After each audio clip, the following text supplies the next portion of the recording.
On AI and climate action accelerating sustainable solutions. Climate change and AI are two of the most significant factors shaping our collective future, and so the interaction between these two transitions, as well as their impact on other sectors, must be well understood. It is with this background that this session will focus on knowledge about the opportunities, challenges, and risks at the intersection of AI and climate change that resonates with both our shared global priorities and concerns, as well as specific considerations pertinent to Global South. We have a stellar panel for this session, and I look forward to an extremely insightful discussion. With this, I would like to invite the esteemed panel to the stage. Mr. Vilas Dhar, President and Trustee, Patrick J. McGovern Foundation.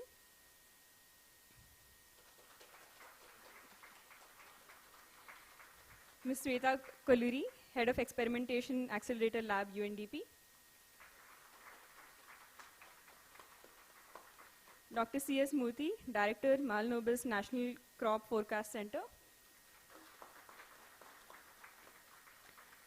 Dr. Lee Tydrick, Distinguished Faculty Fellow in Ethical Technology, Duke University. Mr. Gaurav Godwani, Co-founder and Executive Director at Civic Data Lab. And Dr. Urvashi Aneja, Founder, Digital Futures Lab. Before we start, I would like to ask the tech team to play the video. Oh, I'm sorry, just 1 second. Could I actually first invite all the panelists to stand up for a photograph, and then we'll start the video.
You okay?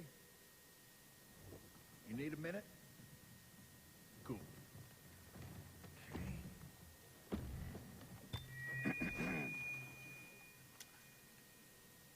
Listen up, people.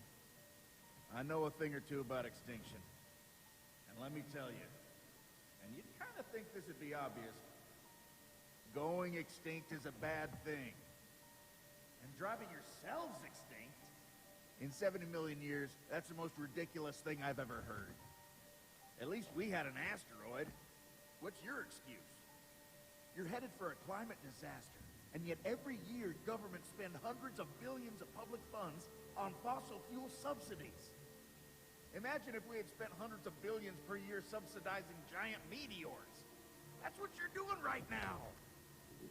Think of all the other things you could do with that money. Around the world, people are living in poverty. Don't you think helping them would make more sense than, I don't know, paying for the demise of your entire species? Let me be real for a second. You've got a huge opportunity right now. As you rebuild your economies and bounce back from this pandemic, this is humanity's big chance. So here's my wild idea. Don't choose extinction. Save your species before it's too late. It's time for you humans to stop making excuses and start making changes. Thank you.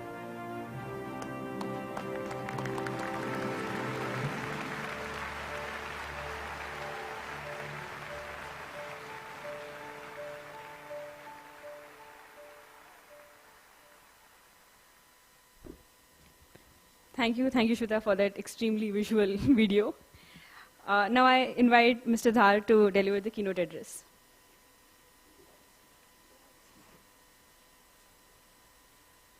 Thank you so much for that wonderful introduction. Good morning, everyone. A delight to be here with you. I have to tell you, I've been Working in AI for over 2 decades, I've been building solutions, but as I've walked through the expo and met some of these students that are pushing the frontiers, sometimes I feel like that dinosaur that's on stage. It's a little bit unsettling, kind of amazing. Look, I want to thank you all for being here this morning. I want to thank the government of India for its leadership here at GPAI. I want to thank our amazing experts, and in particular, Urvashi and Aja. I want to thank UN Tech Envoy Amandeep Gill, who joins us here in the audience, and to all of you, to talk about what I feel is an interesting convergence of 2 public conversations that share some amazing similarities. On one side, to this audience, I don't need to say much, the moment of potential promise and challenge that we face with artificial intelligence. The second, a conversation that I haven't seen enter these halls too much yet, the fact that we face a climate crisis that will address the challenges and risks faced by communities all across the planet.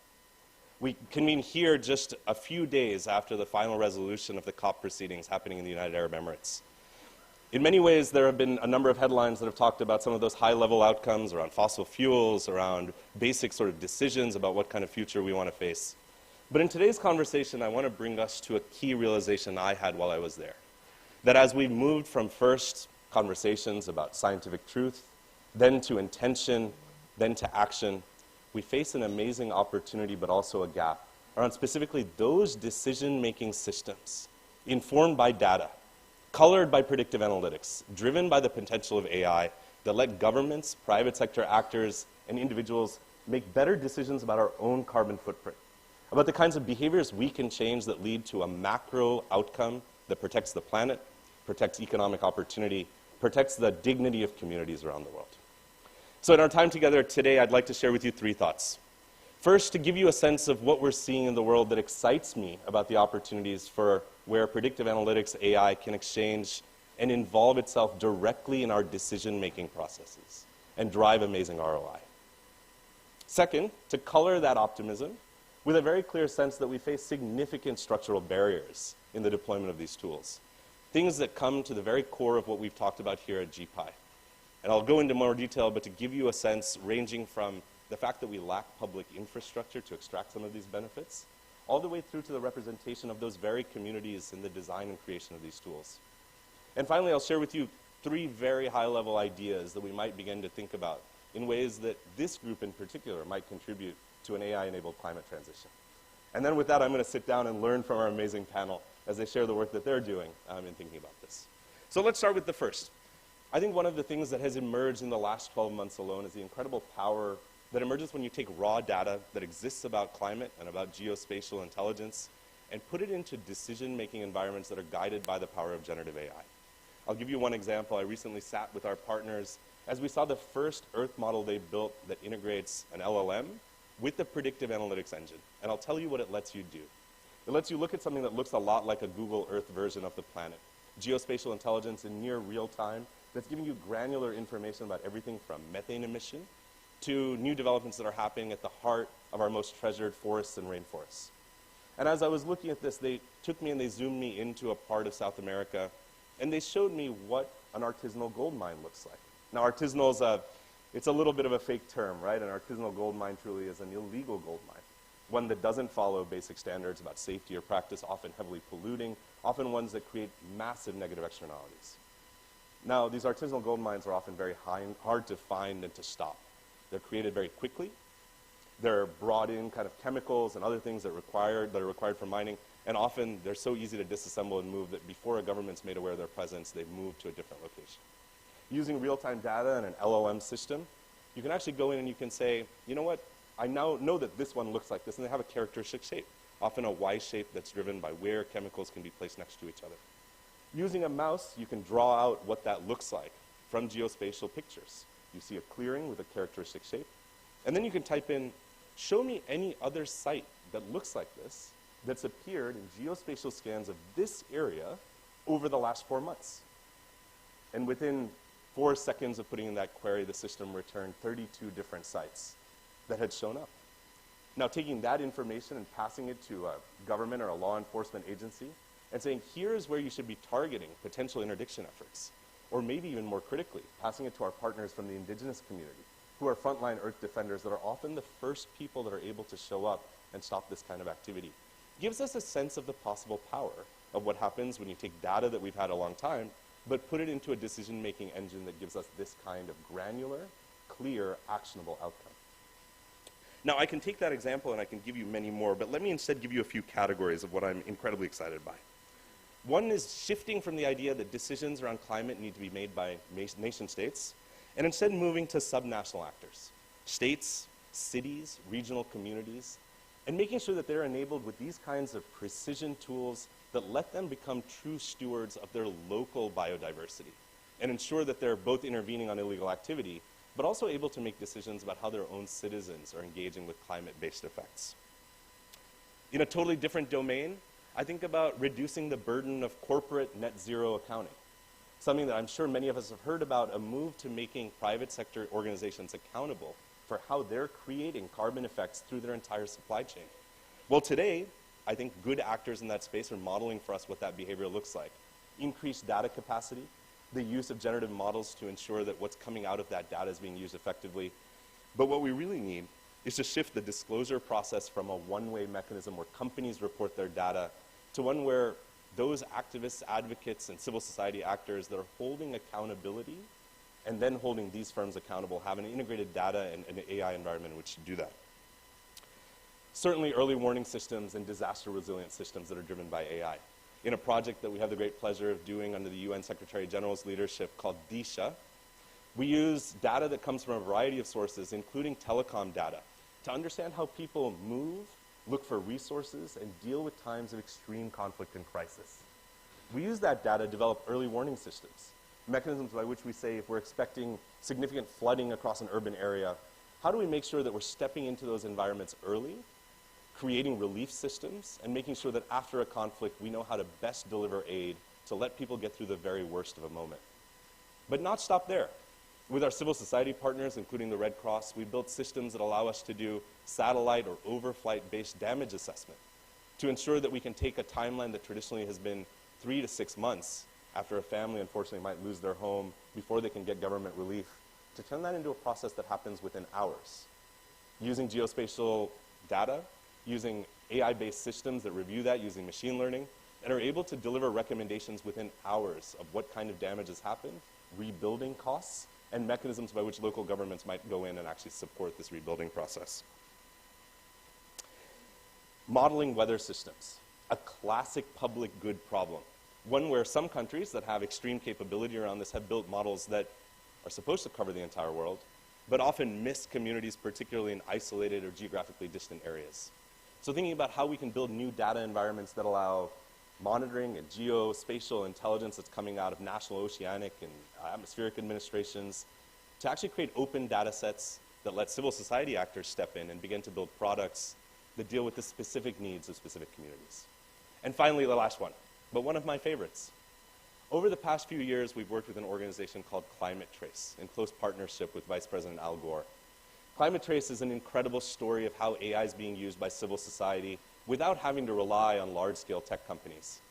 It's a collaboration of hundreds of nonprofit organizations that have committed to sharing information about emissionality. And in doing so, have built the most comprehensive real-time database in the world that shows us where illegal, unauthorized, or even authorized emissions of methane and CO2 are happening. For years in the development of this process, we were looking at data sets that began in the thousands of data points, moved to the hundreds of thousands of data points, and at COP, we announced that the database now includes 300 million different data points across the planet around emissionality.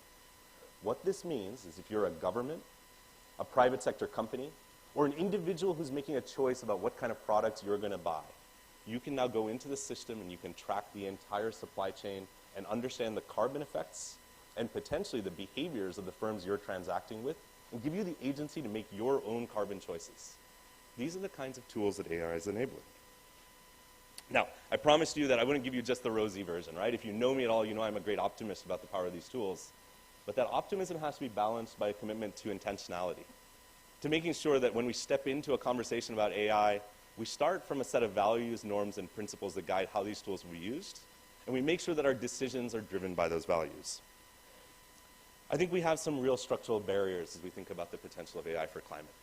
The first is the fact that we have very little insight into model explainability, particularly around large-scale climate effects. Now, this isn't merely an AI issue.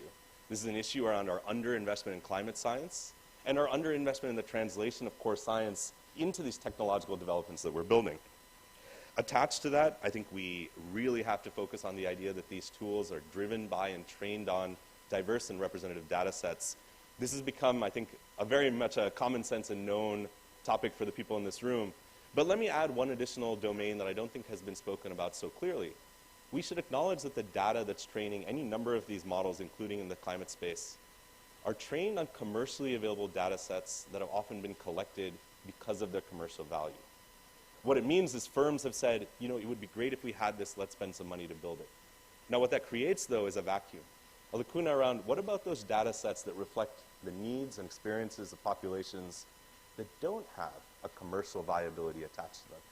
Who's investing in building those data sets and ensuring that we understand with the same level of granularity what happens when a hurricane hits Manhattan as what happens when sea level rise threatens the Marshall Islands? There's an incredible opportunity here for public funding to come in and build new representative data sets that reflect these stories. I think we have a challenge around the cost of compute. We've talked a lot about it over the last 3 days, and I'll spare you more on that. But I think one of the things that we are considering at the Patrick J. McGovern Foundation is how we invest in the creation of compute resources, particularly for small island nations. Those particularly at the front lines of vulnerability around things like sea level change, sea level rise, and climate change. And finally, I think a favorite topic for many of us, but one that we still need to engage with as a structural barrier, the siloed action of players in this space. The fact that even when you go to COP, you see incredible advocacy organizations that are working with deep knowledge and understanding of the climate issues involved, but operating in an artificial distance from the organizations that understand how AI models can be built to create real and meaningful solutions. Building bridges between the competency and the frontline lived experience of communities and technological capacity should be at the core of our agenda here in these GPAI meetings over the next year of real solutions development, and really as we think about a broader regime for how we think about governance for AI. Let me close with 3 ideas and thoughts. As we take kind of this sense of what's possible with AI, balance it with the public investments we need to make in creating infrastructure for it, and think about what specifically we might do. First, we work closely with climate advocacy organizations that have come to us to share the need for a new form of data licensing that allows us to integrate every piece of climate data on the planet, from proprietary and privately held geospatial intelligence in real time, all the way through to citizen-reported effects of climate change in their own neighborhoods, in their own homes. This data exists, but it doesn't exist yet in ways that allow us to train workable models or to draw real, clear, decisionable insights that actually allow us to both drive policy, but also to drive practice and intervention. Second, I think thinking about how we bring existing policy and disclosure frameworks around climate and net zero transition into a space where the tools of AI can be used to drive meaningful sector-level adoption. It's great that we have leading organizations that are doing this, often driven by their investor communities, often in incredibly dense investor packets that sometimes are put on websites and rarely accessed. If we could take data not just about carbon and net zero outcomes, but also about the interventions that these firms are using to reduce those effects, tie them to investment mechanisms, and redirect global financing flows to lead to the most impactful and outcome-producing firms, that could be a transformative change. And finally, the fact that we exist in a world where much of this technical innovation, by virtue of capital, by virtue of public consensus, lives in closed private sector technology organizations. I don't think any of us in the room today would say they shouldn't be the ones who own it, but we have to create new policy instruments that create openness around these tools, that allow for those civil society organizations that are at the front lines of need to access the capacity, the compute, the talent, and the data they need in order to build the solutions that actually matter for all of us. With that, I'll leave you then with a general message of hope. We're here in the end of 2023, going to 2024. We have a number of examples, many of them driven by the expert community here at GPAI, that allow us to say this is not a hypothetical conversation. This is one where real, tangible outcomes are not just possible, but absolutely critical. In order to get there, what it takes is the action of the people in this room to say, let's figure out how to bridge these two communities. Let's figure out how to invest and bring public investment into building these solutions, and let's center community-based frameworks in the design of them. With that, thank you very much. I'm eager to learn from the panel, and thank you, and looking forward to questions and conversation. Urvashi? Sure. Please. Thank you, Dr. Dhar, for so articulately expanding and identifying both the potential and challenges of using AI in climate change. I now hand it over to Urvashi to take over the panel. Thank you. Thank you. Hello, everyone. Very good morning. My name is Urvashi Aneja. I am the founder and director of Digital Futures Lab. We are a public policy think tank that looks at the societal impacts of emerging technologies in India and other parts of the global south. I'm very delighted to be here. Thank you to the GPAI organizers. Thank you to all of you for being here. I think this is a very, very critical conversation to look at the intersection of AI and climate action, one that has not so far received a lot of attention, but I'm very happy to see that GPAI is putting it on the agenda, and it's part of also what the working groups are working on. Over the past year at Digital Futures Lab, we have been looking at the intersection of AI and climate action in Asia. Digitalization, digital transformations, and climate are two of perhaps the biggest forces or biggest drivers that are going to shape the future of the Asian continent. Yet, we know very little about what this intersection looks like. This intersection or the twinning of these two factors is still at a very early stage as well. So we have an opportunity to shape the trajectory of how AI and climate action come together, to identify the ways in which we can use AI to drive positive action, as well as to be cognizant of the harms that AI might produce or the risks of it, and to avoid harmful technology lock-ins or policy lock-ins. Supported by the Rockefeller Foundation, we set up an expert group of experts across Asia from 9 Asian countries, and we've been looking at the use of AI in 3 sectors: in agriculture, in power systems, and in disaster response. What are the opportunities? What are the kind of use cases that we see? And where do we really see the potential in the years going forward? But as Vilas also pointed out, it's not a one-way street. The use of AI also comes with a number of challenges, a number of risks that we need to navigate in order to leverage the possibility of AI effectively. I think one of the biggest ones, which Vilas already alluded to, is trying to bring these communities together, bring the communities working on climate action and working on AI together. Currently, what we see is that these two communities work in silos, that we don't have enough interdisciplinary platforms or interdisciplinary expertise around these areas, and that's something we really need to grow in the Asia-Pacific region. We also see challenges around financing. There's a number of pilots that use AI, there's a number of initiatives that use AI to drive positive climate action, including those that are based at a community level that have a huge amount of potential. But unless we create the financing mechanisms to convert these pilots into a long-term sustainable strategy, there's a risk and a real opportunity lost that they just end at pilots. So there's a lot of work to be done, and I'm delighted to have a fantastic set of panelists to help us think through these questions. We'll have a set of opening remarks from the panelists, and we'll have about 15 minutes at the end for questions for the panelists, including for Vilas. So please do file away your questions, and we'll come to you at the end. Dr. Murthy, perhaps I can start with you. You've been working in the space of looking at the role of AI, the role of data in building more resilient and climate ready agricultural systems and improving the resilience of agriculture to climate variability. Could you tell us a little bit about your work, please?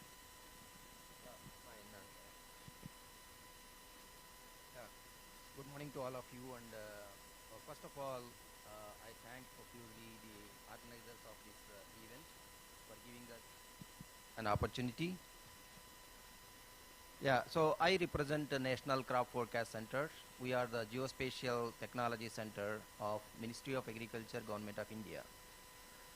So now, based on the context set up in this particular event, so you all agree that agriculture sector is an important sector that is being impacted by the climate change or climate variability all over the globe, whether it is a developed nation or developing nations.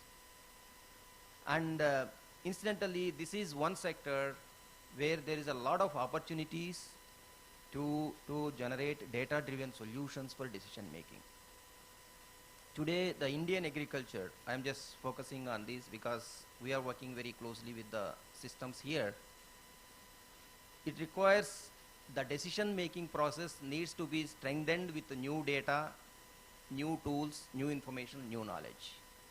We have to align our agriculture to climate change and climate resilient goals. So this is an important aspect what we are looking. So how do we generate the new solutions is that numerous data is available on crops today, particularly the geospatial solutions. You know, every 5 days we are getting the satellite images of 10-meter spatial resolution, and also in some cases 5-meter spatial resolution. And its frequency is every 5 days. Granularity is quite adequate to monitor the crops very closely. So there are proven crop health indicators. We can detect the changes, what is happening at field scale level using these satellite data. I think this is the biggest opportunity. And down the line in the next 2 to 3 years, many satellite companies are coming up with new data sets. And our weather data sets, weather instrumentation is increasing all over the globe. So a lot of weather data sets are available. And the smartphones, they provide a huge opportunity to report the crop condition at field level, at field scale level. So, and then the devices, IoT devices, very low cost devices to monitor the changes in the temperature at microclimate, at soil and soil moisture levels. So with all this huge amount of data, there are huge opportunities to develop new solutions in agriculture to support the decision making from farmers to policy makers. So this is possible to that the data driven and evidence based solutions in agriculture sector. So I just put 3 perspectives here. So one is that there is huge scope to strengthen crop surveillance systems in the country, develop some kind of agriculture intelligence, data-driven intelligence. And then the crop risk management solutions, timely relief from the disasters. And the risk transfer mechanism, there is scope to develop very good, customized, farmer-friendly crop insurance products. Because the climate risks are increasing to the farmers, and these climate risks are very localized. This is one important area. There is a lot of scope. I just pick up one example for you, the picture-based insurance that is based on the smartphone base. This is an emerging technology. This is a typical AI solution. A picture-based solution, farmer himself can upload the photographs and give an evidence that the crop has suffered losses. I think down the line in the next 2 to 3 years, these farmer-centric crop risk management solutions will gain a lot of importance. This is one aspect. The third important aspect I just summarized is that planning purpose. In India, there is a need to redesign the cropping systems to align with the climate change. So here, for this planning purpose, a lot of geospatial solutions are possible because a lot of data is available for the current and past years. A lot of resources database, weather, climatology, and then the soil resources. So huge opportunities for GIS solutions to design the cropping systems to align with current climate resilient agriculture. I think in brief, what I say is that the opportunities are plenty. Now already some use cases are there. Transformational changes are happening in Indian agriculture. Already there are some use cases. We are mainstreaming those use cases into the system of decision making. One important thing is that completely remote sensing based crop insurance solution is being implemented in one of the states. It is a fantastic example to emulate for other states and other nations. So I think I will stop at this. So the list is very wide, but because of the paucity of time, I will stop it at this point of time. Thank you, Dr. Murthy. I wanted to ask you one follow-up question. One of the things that we've seen in our research looking at the intersection of AI and climate, particularly in the agricultural space, is that obviously agroclimatic zones vary considerably. What is a climatic zone here sitting in Delhi is very different from the zone in Ghaziabad or Faridabad. So even within the same pin code, you can have a great variation. And so we need to combine satellite data with ground truthing. We need to collect that local data on the ground. So could you tell us a little bit about that? What does that process look like? What are the kind of finances that are required? Do you see that kind of effort already being made in the Indian context to build those localized data sets for agriculture? Yeah, basically, in the Indian context, the heterogeneity of the cropping systems or cropping practices is quite significant. the agroecological zones which were defined long back based on the resources climatology at that point of time, I think there is a need to relook at the agroecological zonation. All the AI-based solutions, they should be localized. So the solution developed for one crop growing environment, you cannot simply translate or replicate in other crop growing environment. This is one important thing. A simple crop mapping, I tell you, the crop signatures that are generated in Maharashtra state, you cannot apply the same signatures in Punjab and Haryana because the crop vigor, the progression of the crop is altogether different. Therefore, these AI-based solutions should be localized, and then the local data sets play a very, very important role here. The local climate variability data sets are very variable because one important example, you see the hailstorms.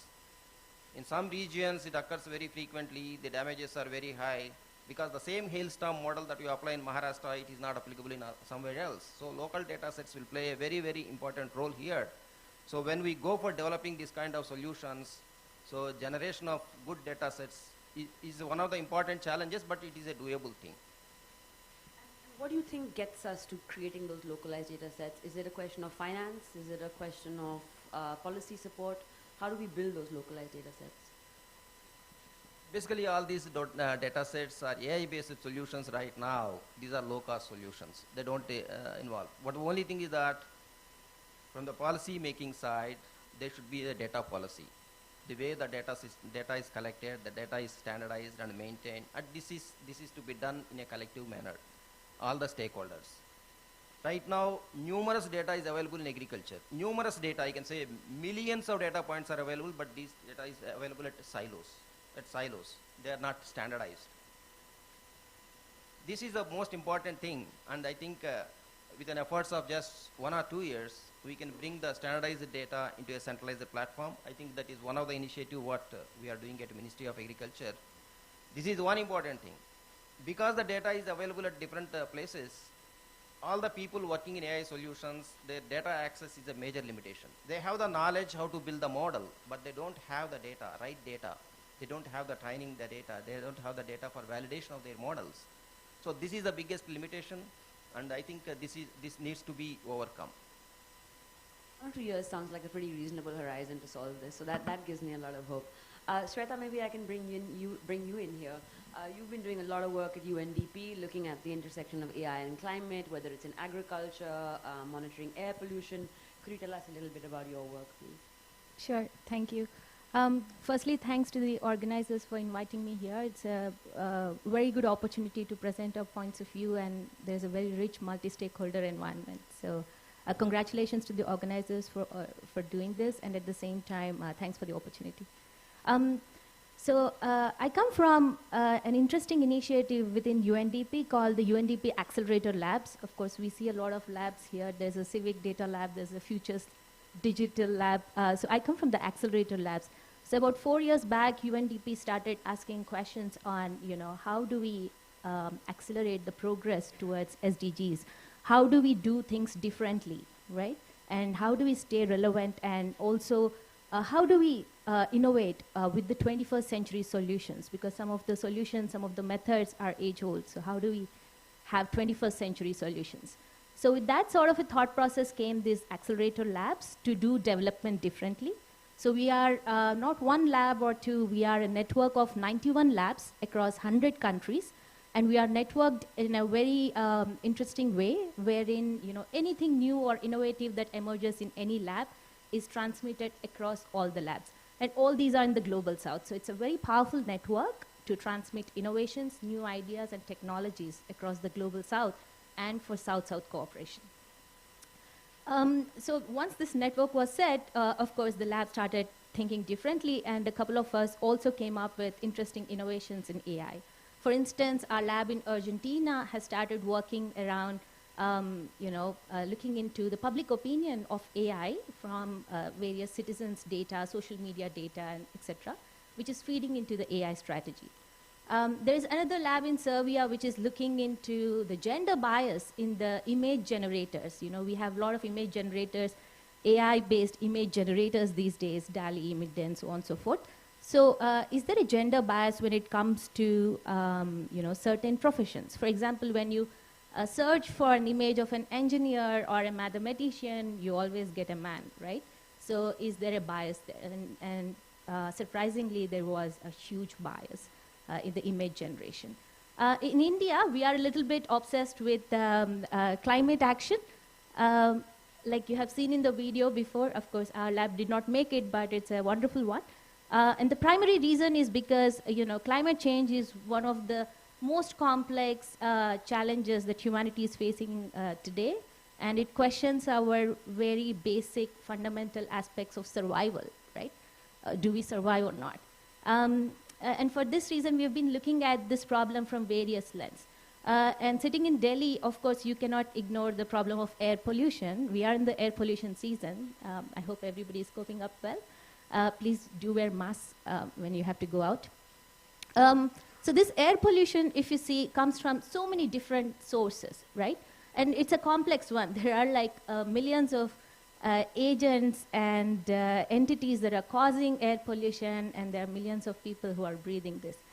So it's a tricky one.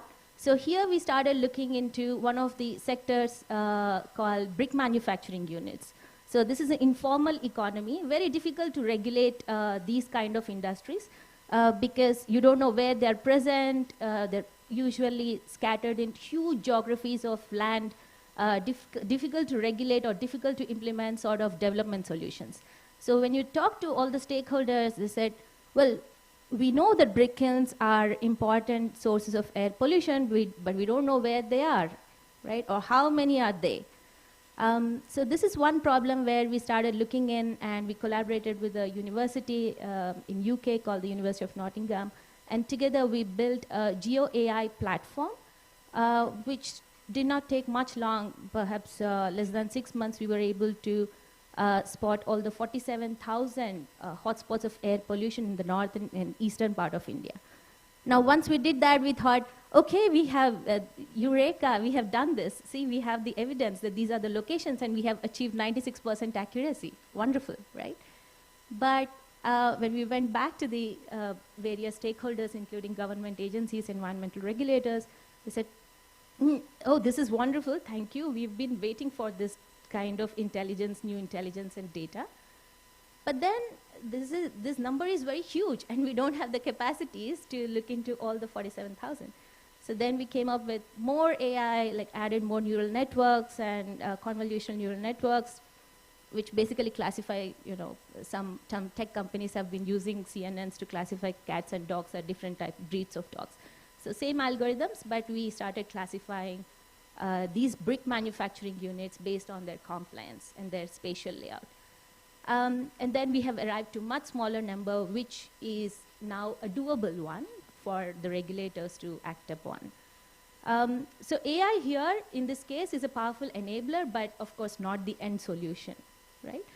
Because there are issues of capacities, then there are, you can't just shut the shop. There are so many people, especially vulnerable communities, who are working in these areas. So it's a very tricky development challenge for which AI has brought in the new intelligence. It's a good enabler, but then there's a long way to go to find the end solution. Another example, if I can, another example which we have been applying AI, not because AI is available, but because our stakeholders, our partnering organizations were facing this sort of a challenge, was that in agriculture, like Dr. Murthy has mentioned, so there are many challenges related to climate resilience aspects in agriculture. We all want climate resilient agriculture, but what does it mean? How to demystify that? And we've also seen that many stakeholders are, working in their own data silos.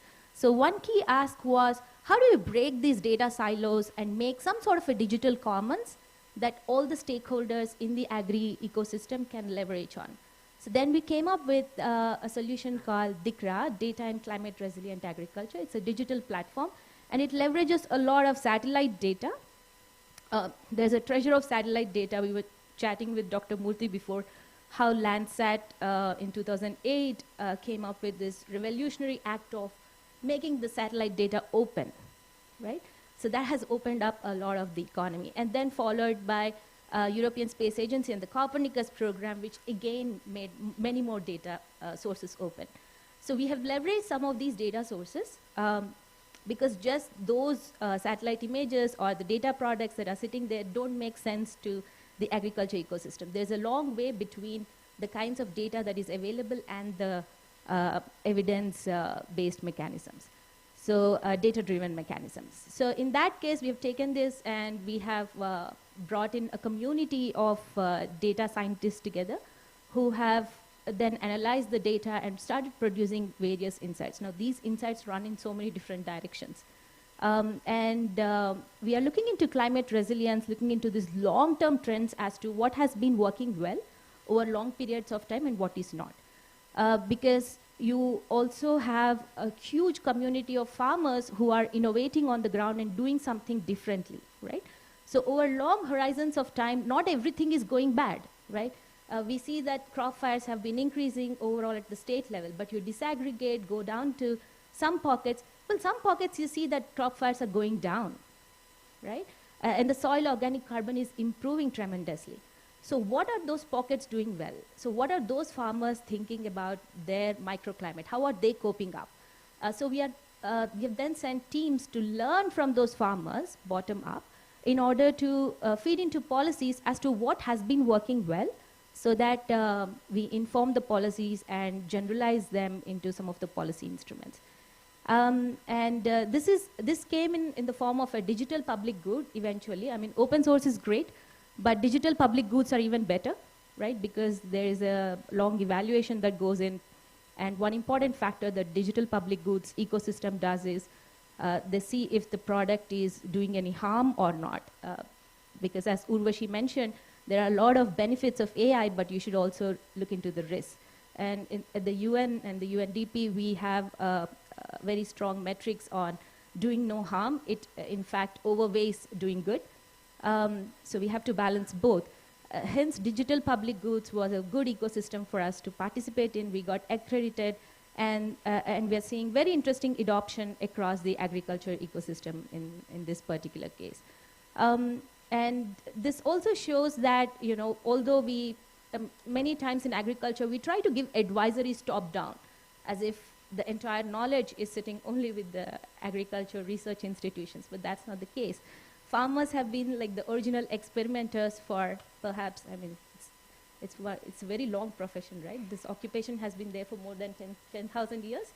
Yeah, 10,000 years, right? So farmers have been experimenting quite a lot, and there is a lot of indigenous knowledge that needs to be tapped in. So here we flipped the question through the digital public good and then started collecting those insights from the ground up while also applying AI from the top down. So it's a combination of both. And finally, when people ask us, but all of this is sitting on your geospatial platforms, how do farmers benefit out of it? For us, the real concern is, well, farmers is not like one monolithic group. There are so many subcategories within farmers. There are some who are very proactive, leveraging all these digital instruments. But there's a huge group of farmers, perhaps 70%, especially the women farmers, who are usually not recognized as farmers, but as farm labor, right? But they are the ones who are actually acting on the field and working quite a lot. So next we are developing a regenerative AI, LLM and generative AI technology to reach out to those women farmers and see how they can leapfrog in the digital economy and participate in the digital economy, especially in the agriculture space. So this is a use case which is coming up. It is not there yet, but this is one segment that we want to really address in terms of reaching these cutting-edge AI technologies to the small farmers and women farmers in particular. And we do all of this through collaborations. Nothing is just developed by UNDP alone. We do this in a huge collaborative environment, bringing the civil society together, bringing the government stakeholders, other multilaterals, and most importantly, the community, the farmer-producer organizations themselves. This is our way of working. We have seen that AI is giving a lot of advantage in terms of cost, in terms of efficiency, so on and so forth. I think that has been discussed quite a lot in multiple forums here. But what we have seen also is AI, when combined with the openness and the open source approach can be a multiplier, and it can bring collective climate action. So this is where we are pegging our bets more and more. Thank you.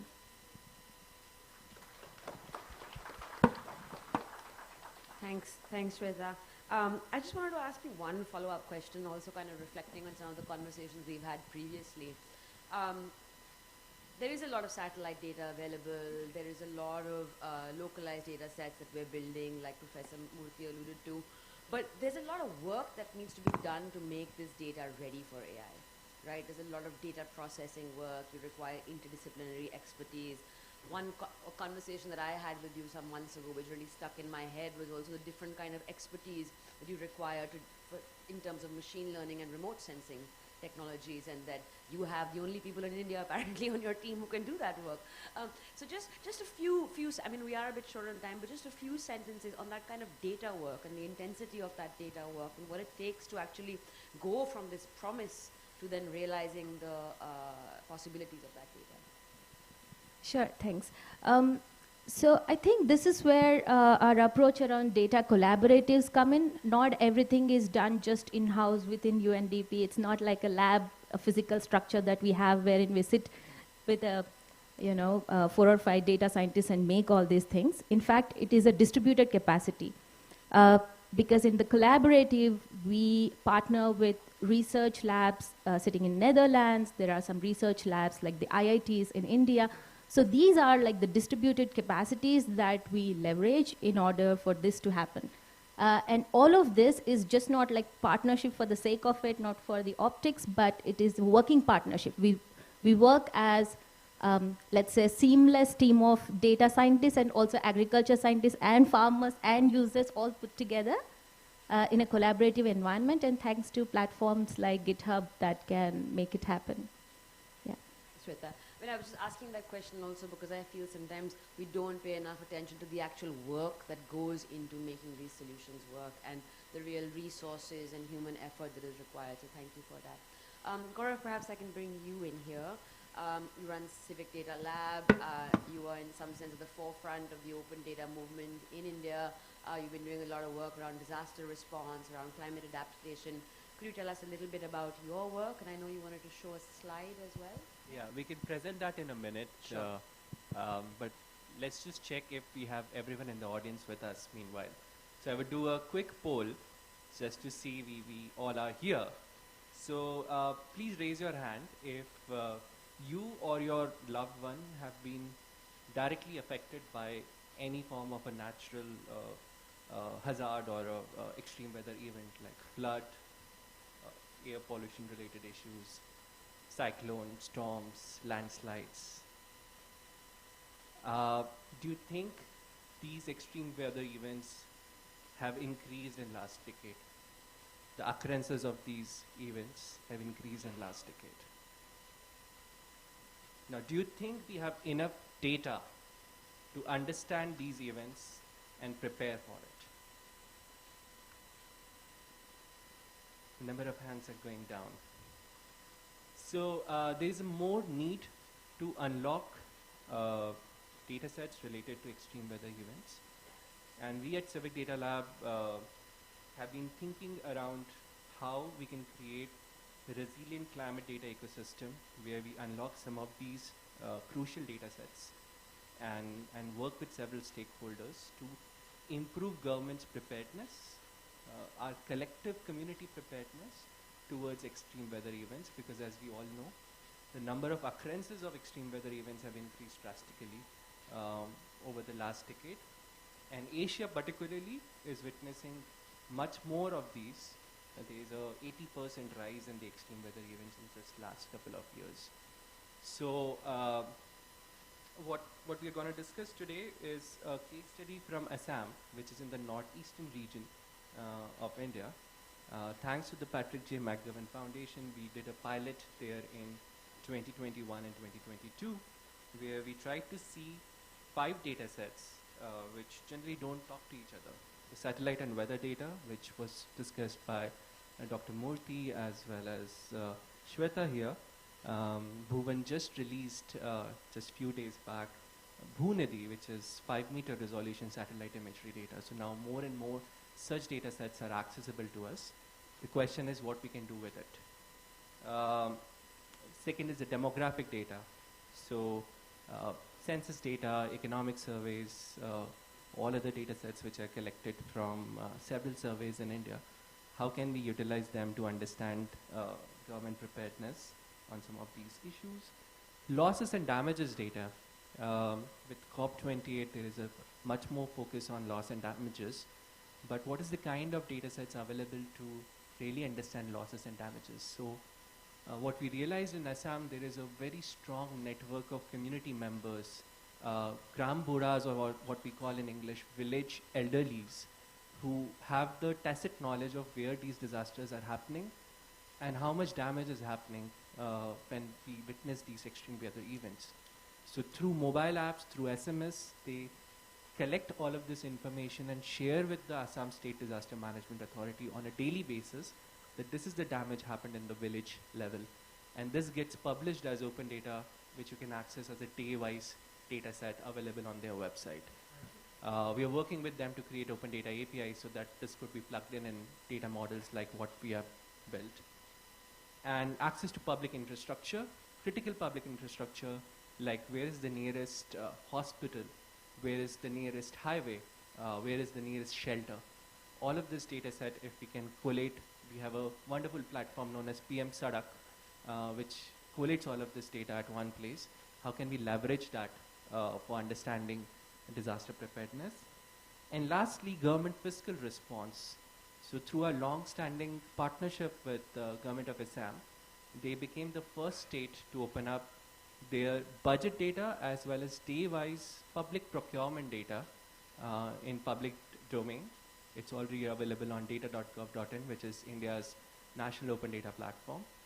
So they became the first state to release this data. We thought, can we look into flood-related procurements, which is the largest amount of procurement which is happening in this region because Assam is every year affected by floods.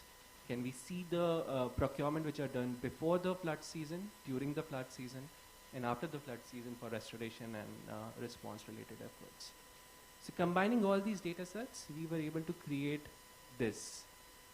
This is an intelligent data solution for disaster risk reduction, a platform which is now being deployed thanks to the support of the Rockefeller Foundation by Government of Assam in their Assam State Disaster Management Authority Center, and would be enabling district-level disaster management authorities, 35 of them exist in Assam, to see what is the state of risk, disaster risk, in that particular month for that particular district, and the revenue circles. Revenue circles are the smallest administrative unit in the region. We have got 180 of them in Assam. So seeing what are those high-risk revenue circles where the effort needs to be mobilized and where we can have some long-term resilience. So this model we are able to update on a monthly basis, and now we are building capacity of district disaster management authorities to adopt it. We have been already working with the State Disaster Management Authority for years now. How do we now get to the district level to start seeing this data on a regular basis so that the revenue circles which require attention, which require the procurement before the flood season, get the flood-related procurements done. And what we've observed in last 2 years is 95% of the state disaster relief budget is now moved towards some of these districts which require more attention on a timely basis. We are seeing for the first time Government of Assam in this financial year committed to a $2 billion green budget, becoming the third state in India to have a dedicated green budget statement. And this was also done in a data-driven manner where they went through all the schemes, all the welfare programs, and see how can we annotate and green tag some of these budgetary items and encourage more line departments to commit to new welfare schemes which are related to green and climate action plan. The climate action plan of the state is already passed in the assembly, so how do we realize that in terms of budget and audit cycle? And the biggest achievement what we have observed so far is the behavioral change, that my fellow panelists were also talking about, that how do we create this data culture among the governments, among the civil societies, among academia, to come together and discuss issues like extreme weather events on a regular basis. So Assam State Disaster Management Authority, every Friday, 9:30 a.m., opens up its door for anyone to just come in and discuss some of these data sets, discuss these data models with them, so that they can improve their weekly planning, monthly planning, quarterly, yearly planning towards disaster risk reduction. That's the kind of cultural change which we are hoping could be scaled to other states. So with the support of Rockefeller Foundation, now we are moving to Odisha and Himachal Pradesh, who have also shown interest to replicate some of these things there in their state disaster management authorities. And also, government of Thailand have reached out that if you're able to unlock these procurements in Assam, can we work with you to see if we can unlock these procurement data in Thailand as well, specifically with Bangkok Metropolitan Agency, to improve flood resilience and response in the region. So those are the early findings which we have observed in this experiment. We are still learning. We are still co-creating this with several stakeholders. As Shweta mentioned, this can't be done by just one organization.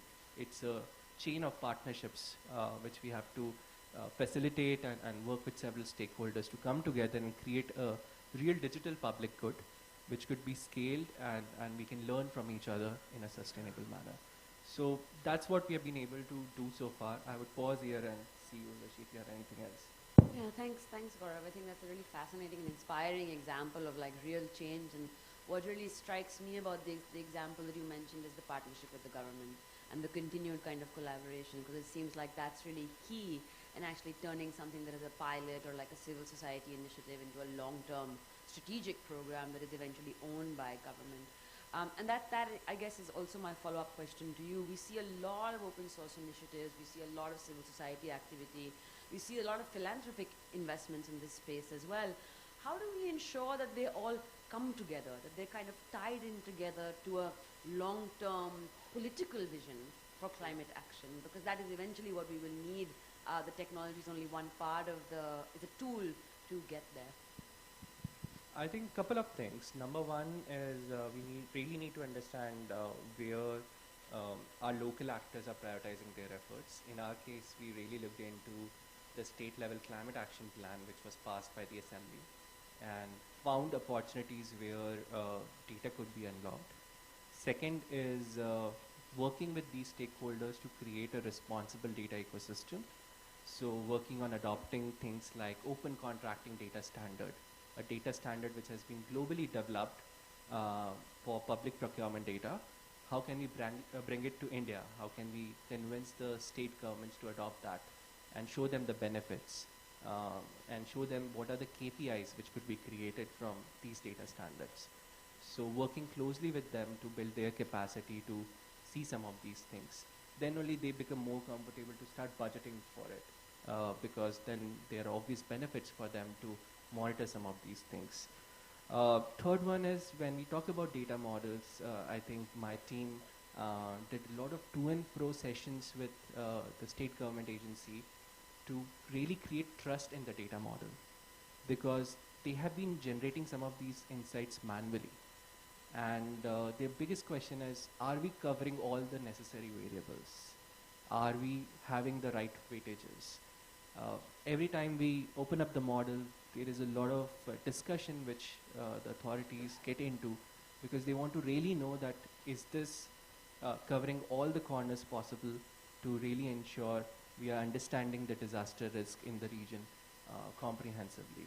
So keeping it open source, keeping it explainable, ensuring there is a regular dialogue so that these variables, weights don't become opaque, but become like a regular conversation and create that kind of a data culture within the authority.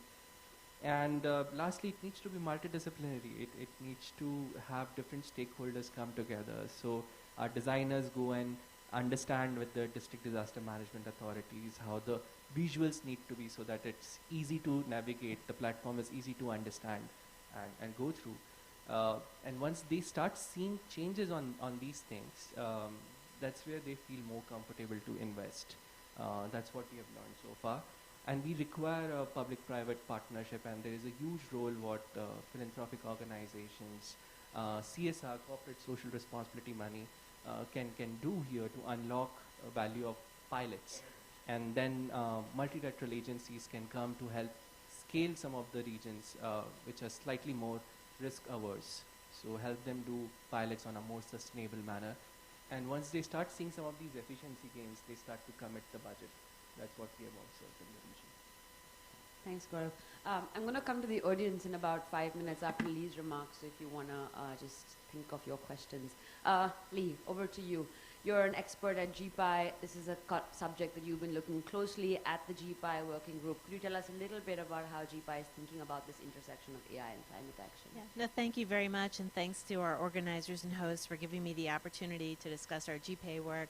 So when the GPAI expert group was formed, one of the things that was quickly realized is, like we said, we are at this twin transition. We are at an AI transition, and we were at a crucial point in terms of climate change. And one of the committees that was formed within the Responsible AI Working Group within GPAI is what we call Project RAISE. It's the Committee for the Responsible AI Strategy for the Environment, and I'm one of the 3 co-leads of the Project RAISE.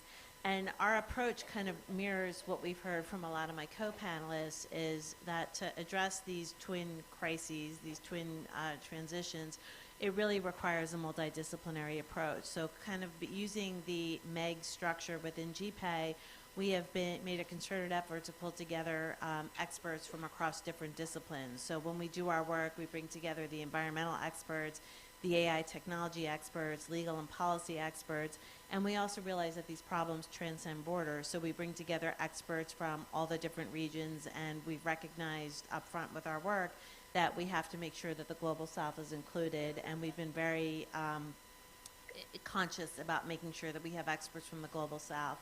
In terms of our work, and I invite you to look at our website for Project RAISE, because we have various different reports there, is we've divided it really into 2 work streams. We have our AI and climate work stream, and then also picking up on the intro video, we recognize that in addition to the climate crisis, we have a biodiversity crisis, that a lot of species are facing extinction, and we have a whole separate work stream on AI and biodiversity loss. And what our goal is with GPAI is to come up with these actionable roadmaps to help countries, help organizations address the crises. So I'll just really briefly summarize some of our findings that cut across both reports. Picking up on the themes of the other co-panelists is, to solve these issues, we need access to a lot of reliable data. And the reports call out, the importance of making sure that we have data, that the data is representative of the populations, and also picking up on some of the points that were raised is that we need to have appropriate infrastructure to share the data, both in terms of making sure that we have standard formats, common APIs, so data can be exchanged, it can be done responsibly, so we're not compromising privacy, addressing the data justice concerns, and then one of the other projects we have within GPAI is how do we do the contracting around data, because one of the things that we found is that without the appropriate contracting structures combined with the technical tools, people are not going to want to exchange data. Another key theme that comes up in both reports is the need for the infrastructure. Capitalizing on the benefits of AI is not going to happen unless we have a certain amount of investment in the infrastructure to be able to deploy the AI.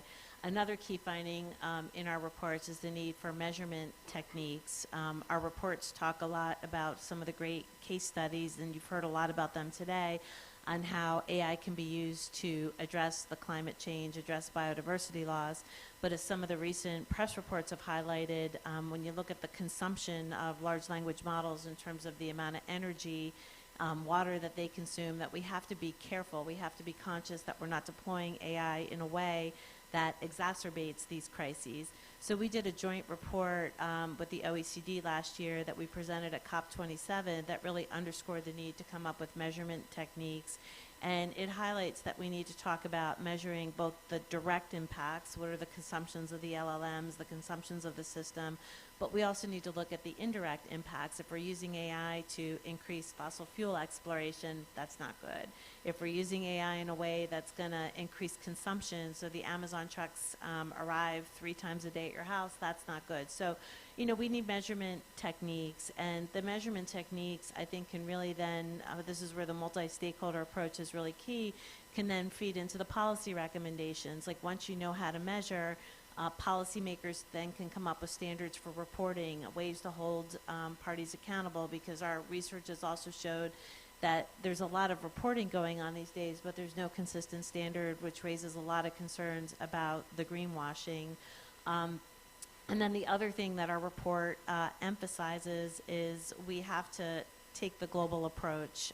You know, we're very concerned that particularly when we talk about biodiversity loss, there are particularly adverse impacts on the global south, and that's not okay. And that's part of the reason why we try to bring the whole global community into our work. So going forward in 2024 with our work plan, what we're really hoping to do is bring the community together to try to really focus on the measurement issues. And, you know, part of what GPAI can do is act as a convener and bring experts together and really try to get the best minds in the world to think about what are measurement techniques, how can we deploy this, how can we standardize them, because then that will help inform policy, it will help create some accountability measures. So I'll turn it back over to you. Thanks, Lee, and thank you for raising the point around the environmental impacts of the use of AI technologies, both in the development of it, the use of them, and then also in other sectors. But while you were speaking, when you were talking about like the number of Amazon deliveries, for an example, I was just struck by how complex this calculation challenge is, right? Because we're talking about like a whole of society calculation around the use of AI. So how do we go about thinking about this? Like, is there some way we can break this down into smaller nuggets that help us grasp how we would build those metrics? Yeah, so if the report, which is on the website, and we did this report in collaboration with the OECD, talks about we need to look at this from the entire life cycle. And, you know, part of it is looking at the production phase, looking at, you know, how much environmental impact is there on producing all the chips that in the infrastructure to create that system. Then looking at, you know, the development and the deployment of the system, you know, how much water, how much electricity is being consumed, how can we come up with strategies for data centers that enable society to capitalize on the benefits but reduce the environmental impact, and then also looking at it in the phase of retirement of the systems. You know, how can we do that in an environmentally friendly way? How can we create or encourage the circular economy so we can recycle some of the techniques? And then I think on the measurement side, you know, we really, it's complicated, and that's why what we're trying to do is bring together all the great scientists in the world to help us do this, because you've got the direct impacts, you've got the indirect impacts. Then the question is also, you know, how do we differentiate the AI stack from the broader ICT stack so we can differentiate that? And I think, you know, it's really just a question of sort of breaking all of these systems down and then coming up with accounting or reporting mechanisms, because we want to be able to know whether an AI system is environmentally friendly, but then we have to be careful of not putting the infrastructure in the position where they're disclosing proprietary information, where they're disclosing information that could compromise global security, and that's where we need to come up with those reporting measures. So there's a lot of work to be done, and we really feel that GPAI, you know, given its multi-stakeholder position, is in a position to help lead, you know, unite the experts around the globe to help address some of these issues and come up with concrete solutions. Thanks, Lee. And I guess it also points to, you know, not letting the market alone determine the trajectory of AI innovation, because the stakes are very, very high. Like, how do we put public interest at the forefront of AI innovation? And the one thing I would also just add is, you know, this issue is getting a lot of attention from policymakers. About a month ago, President Biden signed a really monumental executive order in the United States, and there's a whole section in the executive order focusing on looking at the intersection of AI and climate. and the EU reached their political agreement around the AI Act about a week or so ago, and there are provisions we expect will be in there also looking at these issues. So policymakers are calling for it. I want to open it up for Q&A. We have about 15 minutes. Yes, okay, about 15 minutes. I see one question there. If there's another one, we'll take, okay, let's take this 3 as a cluster. If you could just introduce yourself and ask a succinct, brief question, please. And if you would like to indicate who the question is directed to, that's also helpful.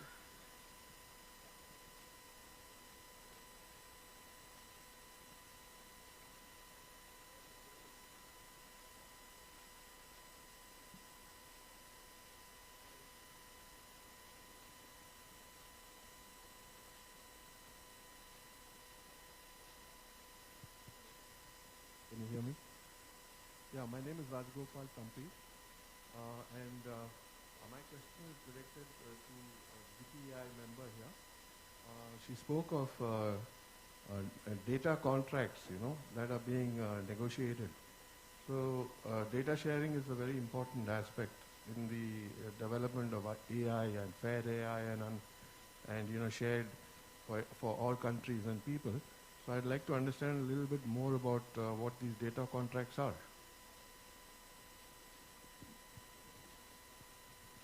So one thing I would say is after this session, I'm going to be presenting at the Innovation and Commercialization Working Group and talking about our work there. But, at the premise of this is that it's, right now, if you look at software, you look at content, we have efficient contract mechanisms that enable quick transactions through various open source license agreements, through Creative Commons license agreements.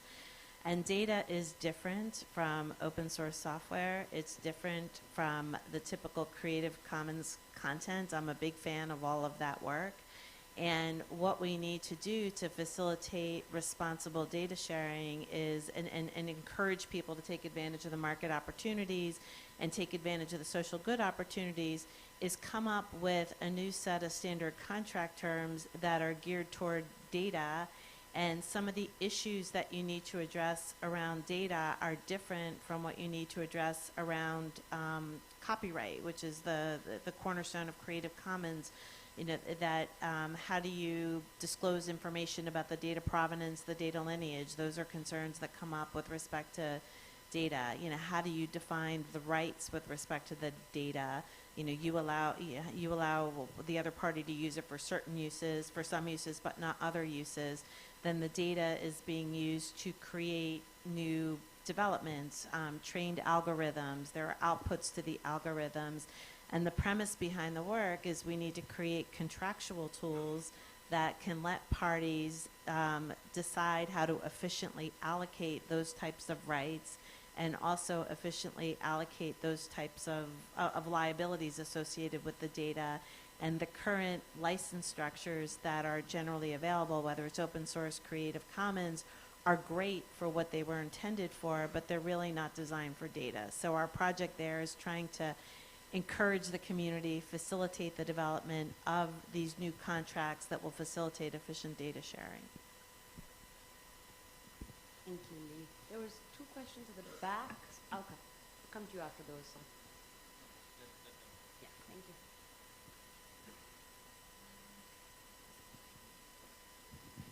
Yeah, my name is Peramal. I'm coming from South India. The question goes to Gaurav.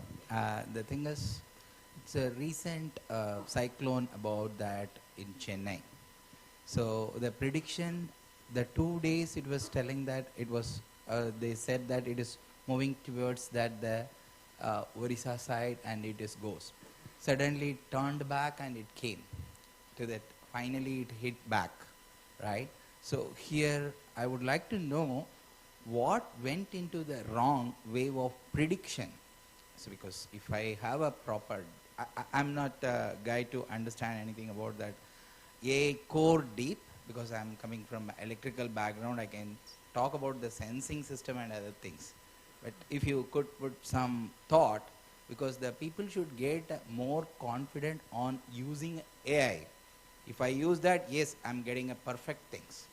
So to get that confident level, where we are, is there any missing points or anything? Just I would like to know. Thank you. So the bad news is AI can't help us predict extreme weather events extremely accurately. That's something which most of the prediction engines have again and again clearly articulated with so many factors around environment, build density, especially urban pockets, how infrastructure is being developed here. Most of the prediction engines are struggling to clearly articulate that these are the areas which get affected in these particular hours, and this is how it would be. What we need on the other end is a long-term resilience models which help us create long-term disaster risk resilience. And that's where we need to unlock some of these data sets and unlock some of these data sets around the extreme weather events like the Chennai floods, because we saw that Chennai flood happened few years back as well. And if you look into from that event till now, the number of data sets which we have to understand Chennai floods are still limited. They have not increased drastically for us to better understand urban flooding. And that's the case with other municipal corporations in India as well. We recently had a long discussion with Greater Hyderabad Municipal Corporation. So now we're working with these organizations to create a long-term data strategy to start monitoring some of these data sets, collecting these data sets, and also work with local communities to understand local vulnerabilities better, which is not currently being part of some of these solutions. Thanks, Gaurav. There was a question at the back. Yes, sir. Hello, my name is Brian Byrne. I am with the United States Agency for International Development. We just touched upon disaster resilient infrastructure. I would like to know if you are working with the Coalition for Disaster Resilient Infrastructure, and more specifically, the 600 or so corporations that are aligned with it and through the UNDP and UNDDR, which have specific commercial interests in producing this kind of knowledge and the finances to back it. Thank you. If you could, I think there are at least 3 people on that stage that could address this. Does anyone want to take the question? Shweta, would you like to? Yes, I mean, programmatically we work very closely with the CDRI, the Coalition for Disaster Resilience Infrastructure, and we continuously produce like new knowledge products around how to cope up with disasters, and more importantly, how to improve the resilience and be better prepared, because the precautionary measures are more important than the immediate response at times. So, so I would like to put it there, but at the same time, on the artificial intelligence front, I think there is a lot of work that needs to be done in this particular space. We work with a couple of very interesting partners who have come up with AI mechanisms for DRR, and also mapping the infrastructure that is available and how they are impacted by various disasters. So there is actively some work going on in that space, but obviously more work needs to be done. At the international level, I think there is one dedicated team working on DRR aspects as well in a coalition with various parties. And there are some ideas to create sort of digital commons at the global level that can address many challenges for the global south. So yeah, things are underway. Thank you. Thanks, Shweta. I think we have time for one more question. Yes, sir. Come to you after. Hello, I'm Bhavya from Vardhani, and just so that everybody spoke a lot on how AI can enable a lot of things, but I think this is an open question to the panel on the risks of, let's say, where AI can possibly displace existing climate, let's say, infrastructure. And basically what should AI not be used for, because I think that's very important to sort of temper the conversation and understand as well. Because we do a lot of work on AI in various domains, and problem selection or the misselection is a huge part of it. So yeah, that's the question. Thank you. Yeah, sure. Yeah, this is the first question that comes to my mind whenever I attempt some problem around AI.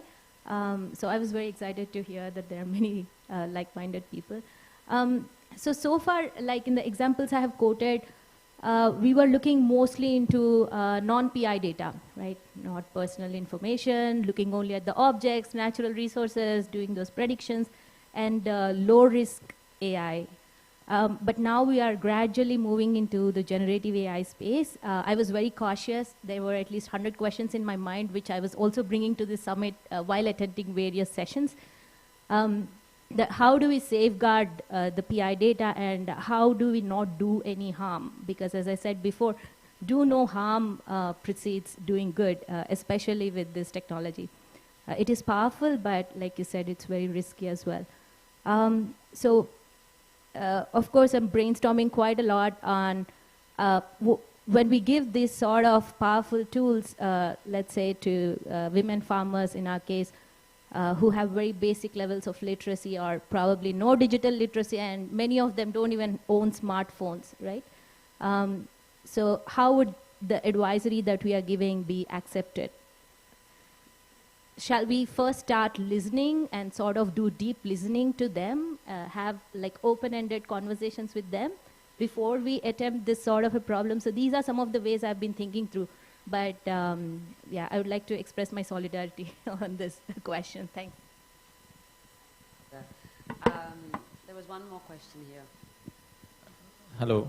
Hi. My name is Gaurav Mahajan. Thank you all of you for sharing your thoughts on sustainability and the climate changes and how AI is evolving in a way to support in all of this.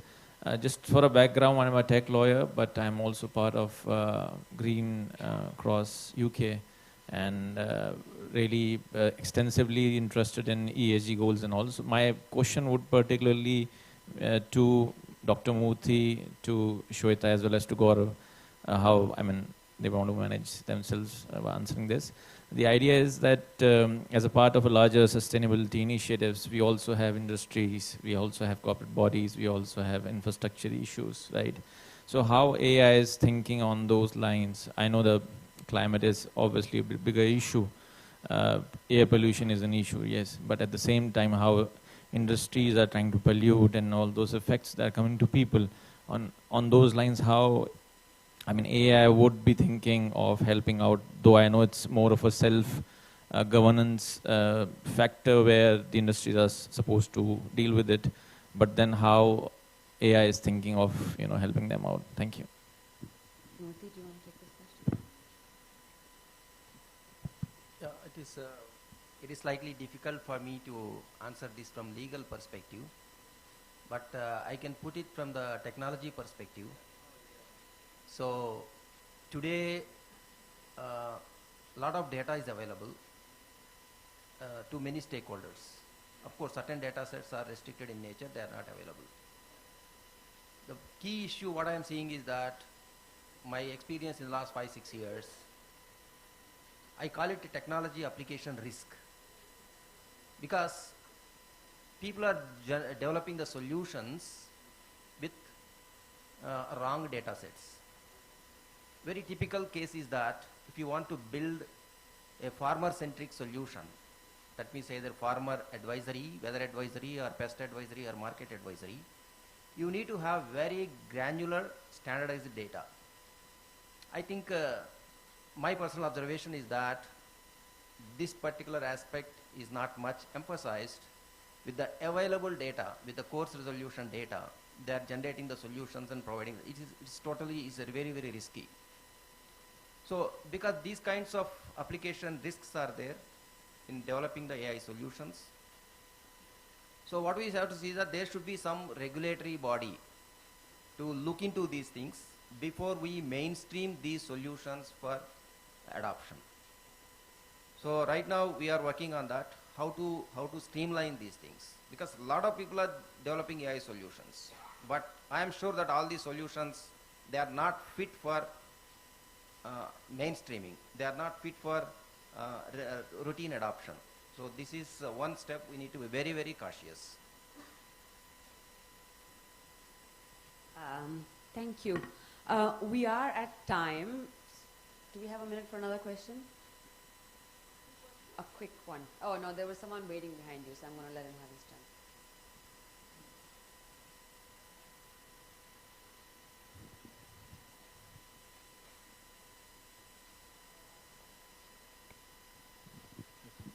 Hi, I'm Marcus Pena. I'm from the International Council on Environmental Economics and Development. We are a research UN think tank. We're based in New York and London. My question is for Professor Teodrich. I call you Professor because I sneak one of your classes in Duke. I wanted to ask, when we get involved with partners and stakeholders about the intersection between climate and AI, we heard a lot lately the phrase, they are not market-ready solutions. I know you're not in the working group of industry and commercialization, you're in race, but what's your position about like getting more market-ready solutions available for the private sector, but at the same time addressing the concerns of the public about respecting data that I wrote down that you were also thinking for the research in 2024. Thank you. I actually am in the innovation and commercialization working group. And that's where our IP project is held on the licensing. I do think that there are a lot more potential solutions out there. And I think this kind of comes back to, we need to democratize opportunities and, within the AI ecosystem. I mean, whenever I'm meeting with entrepreneurs, whether it's, back in Durham, whether it's, around the US or internationally, I'm just so inspired by all the great developments that they're coming up with. And like where Vilas started, I also am an optimist that, I don't think we have turnkey solutions ready today, but I think if we harness all the talent in the world, we can come up with the solutions. And I think what we need to do from a government perspective is create the incentives so entrepreneurs can develop these solutions, bring them to market, and take down some of the roadblocks, which includes providing access to data, access to infrastructure, so they can grow and thrive. And the last thing I'll just add there too is this is why I think standards is so important, because big tech companies can go and say, well, we've tested this, trust us, this works well. But an entrepreneurial company trying to get market share, particularly when you're talking about critical infrastructure, it can be a tough sell. But if you have standards and they can certify that they've met certain standards, then I think some of the market barriers come down. So I think we need to kind of keep creating opportunities for entrepreneurs, creating the environment so we can have more innovative innovation and competition, and that will lead us to the market solutions that we need. I'm not going to try and summarize this panel. I think you had a very rich and varied discussion, but I just want to come back for a quick last 10-second intervention from each of our panelists in terms of a call to action and who that call to action is directed to, and around a specific question. I think we've seen in the past kind of 2 decades of technological innovation that global inequality has increased. The rich have gotten richer and the poor have gotten poorer. And there's a risk that that happens again with AI, that the value is accrued amongst a small sort of actors, and the ones who are the most vulnerable to climate action get left behind. So how do we ensure that those who are the most vulnerable to climate action remain at the center of our strategy for AI and climate action? What is your quick call to action and who is it directed at? 10 seconds each, and then we'll break for lunch. And we'll ask questions to come in as well. So it's difficult to summarize in 10 seconds, but still, I just put 3-4 points very quick. One is that from the Indian perspective, we need to build the data infrastructure. This is one important thing. And we need to address the digital divide. And she has talked about the farmers, some are rich farmers, some are poor farmers, but I say, even at a bigger level, some states are very good in data, some states are lagging behind, they don't have the infrastructure. So therefore, what I suggest is that we need to create some kind of reference solutions and we have to create some kind of supply-based ecosystem of these different solutions. Probably by these different solutions, everybody have got access to the solutions, ingest their data, and produce the outputs. This is one important thing, and nowadays the DPI concept has come, digital public infrastructure, particularly in agriculture. This has to be developed, some kind of a DPI kind of things. And the most important thing is that in the Indian context, I don't know the global perspective, but a lot of duplication of efforts are going on in the AI solutions. And then the last point is that there should be some regulatory mechanism to mainstream these applications. Thank you. The organizers are nudging me about time, so quick call to action. Very quickly, we have spent a lot of time here talking about pilots. I think we need to think about pilots that can become projects quickly, projects that can become platforms that can advise policy.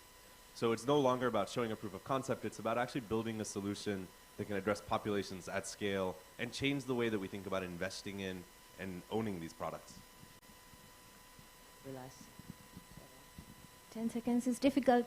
That's my 10 seconds. Yeah.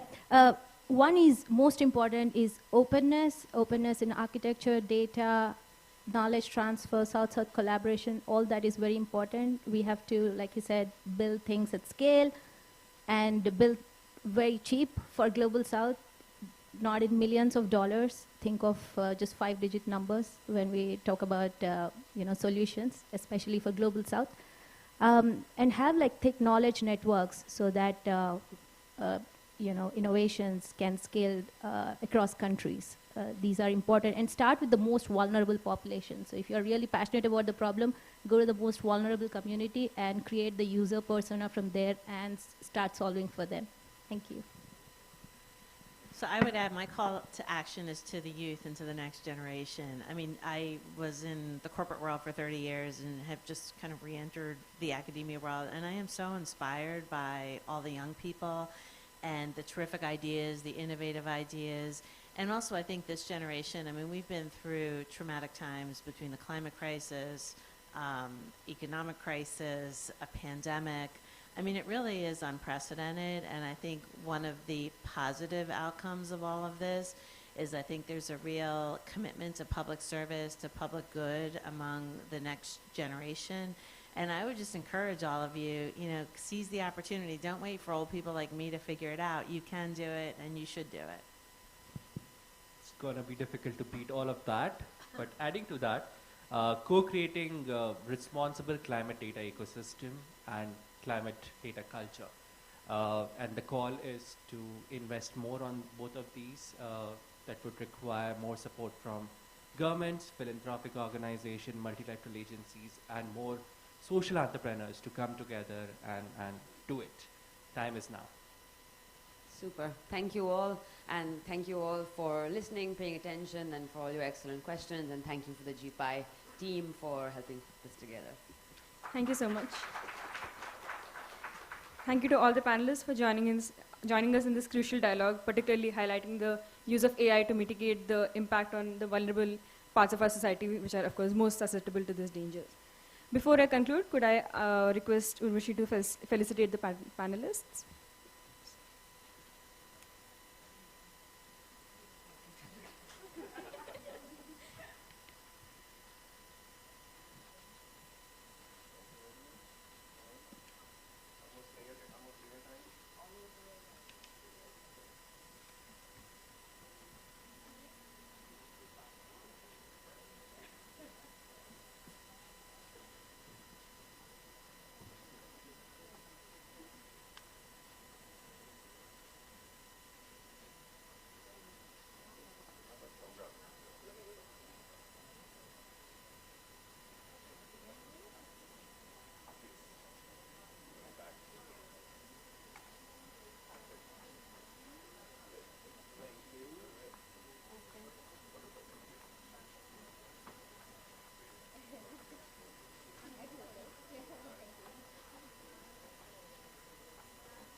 I request everybody to be kindly seated.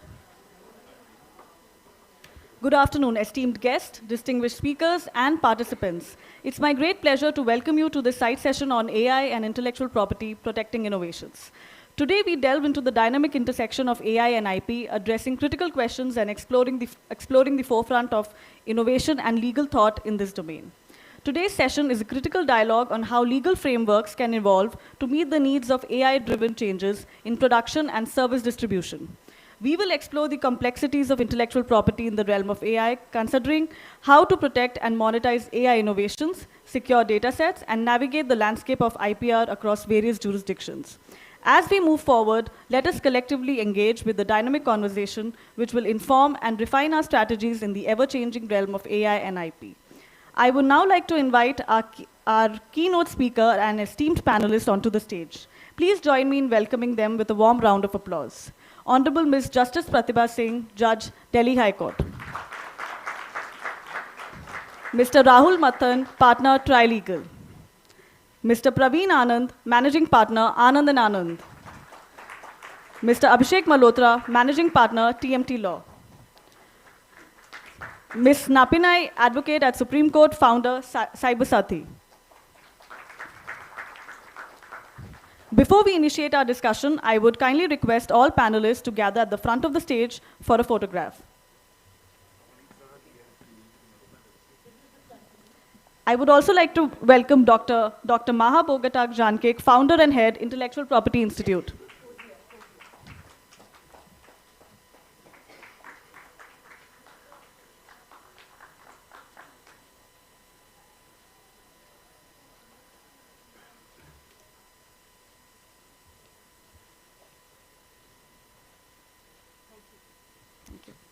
It is my honor to introduce Justice Pratibha M. Singh, an authority in the field of intellectual property law in India.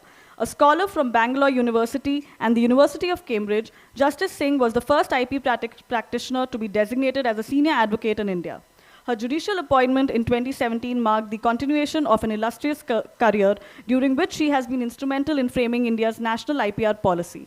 As a respected member of the judiciary, she now leads the Intellectual Property Division and has been recognized internationally, including being elected as an honorary fellow of Hughes Hall, University of Cambridge. Madam, we respectfully invite you to commence the keynote address.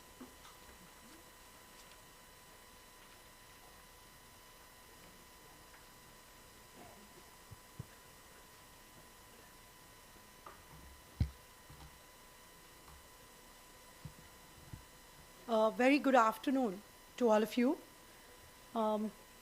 Delegates and dignitaries on the dais, off the dais, ladies and gentlemen. It's my pleasure to be here. I can tell you how difficult it is to leave in the middle of the day from court. But I thought that this is a forum where the intersection between AI and IP needs to be spoken about. And I must confess before I start my presentation that my knowledge of AI would be very little compared to the least experienced in the room as well. So I'm going to bank on my knowledge of IP to be able to speak about AI and IP today. You all would be far ahead in understanding how AI works and AI will shape the future. But from the concept and from the perspective of IP, I'm going to present the next few slides to you and leave it to you for the discussions going forward. I'm not sure of these statistics, but these are statistics which are available on the net. As they say, statistics are statistics. So the expectation is by next year that the AI market would be about $191 billion. And that proves why each of you all is sitting in this room and why we are discussing it with such seriousness. So in India, as you can see, there is an expectation that there will be almost 100% increase year on year in AI, and it would reach $665 million at some point. And these are projections which are given. The Niti Aayog's projection is that in the next 8 years, AI would have the potential to add $1 trillion to the Indian economy. I just hope this is true, and India does get there on AI. There are various goals which are mentioned by the government in its artificial intelligence mission. I don't need to emphasize it because I'm sure this is being circulated everywhere. Let's come to AI and IP. When I thought about it as to what could be the intersection of AI and IP, there are 3 broad categories that come to my mind. The first is, of course, the million-dollar question as to whether AI can be an intellectual property owner at all, of any intellectual property which is created by AI. There are a few examples which I'm going to show you, and it could be whether brands created by AI, copyrighted works created by AI, innovations made by AI, patent applications filed by AI, designs created by AI. We know that a large number of molecules which are now churned out of the computers, which go in for clinical trials, are all AI-generated molecules. So, can AI be an inventor by itself? Can AI be an inventor maybe with a human being? Or can an AI not be an inventor at all? That's the first question that comes to my mind. I'm going to just use a few examples and give you my perspective. The second is, of course, AI as a tool and a catalyst for innovation. This, I think, is a very distinct and a realistic possibility, because by using AI, just like we use a Microsoft Word or a PowerPoint or any other software or any other gadget, we could use AI as a tool, and the human mind could generate and innovate more. And I don't think that that can be a problem at all. In the last segment, I want to speak about how AI can also be an assistant in IP management, IP maintenance, IP enforcement, and IP protection. So these are the broad areas where I think that AI and IP have a clear intersection. And everything that AI is doing today would fall in one of these segments, in my view. And therefore, let's discuss it and see where it goes. AI as an intellectual property owner. Can inventions from AI algorithms, techniques, or processes be patented? Or do we need a sui generis right for AI inventions? I don't know. It's a question mark. Can AI-generated works such as art, literature, creative works, and source code be copyrighted? Trademarks are vital for AI developers looking to establish and protecting their brands. Can AI promote these marks? We all know about DABUS, the AI-generated innovation, which was an AI system. And this case actually proves how the law is actually grappling with it, in my view. Because you will see the different views taken in different jurisdictions and reversal of views in the same jurisdiction as well, when you look at DABUS. So DABUS was used to create 2 new novel products. I don't think anyone is discussing about DABUS here. This is about the patentability of this. In India, objections were raised at the stage of the examination, and it was not recognized as a person. But there is also a pre-grant opposition which is pending. So right now, it is still in the realm of, most probably, the patent may not be granted. Let's look at Australia. You'll be surprised that in Australia, the patent office actually granted the patent for DABUS. But the Court of Appeal rejected it, and the leave to approach the Supreme Court has also been rejected. So now, Australia took a different view on DABUS, which was a pure AI system. So the Court of Appeal said AI system cannot be named as an inventor of a patent under current Australian law. So that was the clear categorical finding of the Court of Appeal. Let's look at US. Thaler versus Vidal. Again, the Federal Circuit Court said Under the Patent Act, an AI software system cannot be listed as an inventor on a patent application. So this is clear. Same in the United Kingdom. South Africa granted it, but as you all know, South Africa doesn't go through an examination process at all. It's just like you file and you get it. Everything happens later. Now, this is the situation insofar as AI, one AI system was concerned under the existing patent regimes across the world. What about India? Are we happy with the position in India? Do we need to look at a new thinking in India?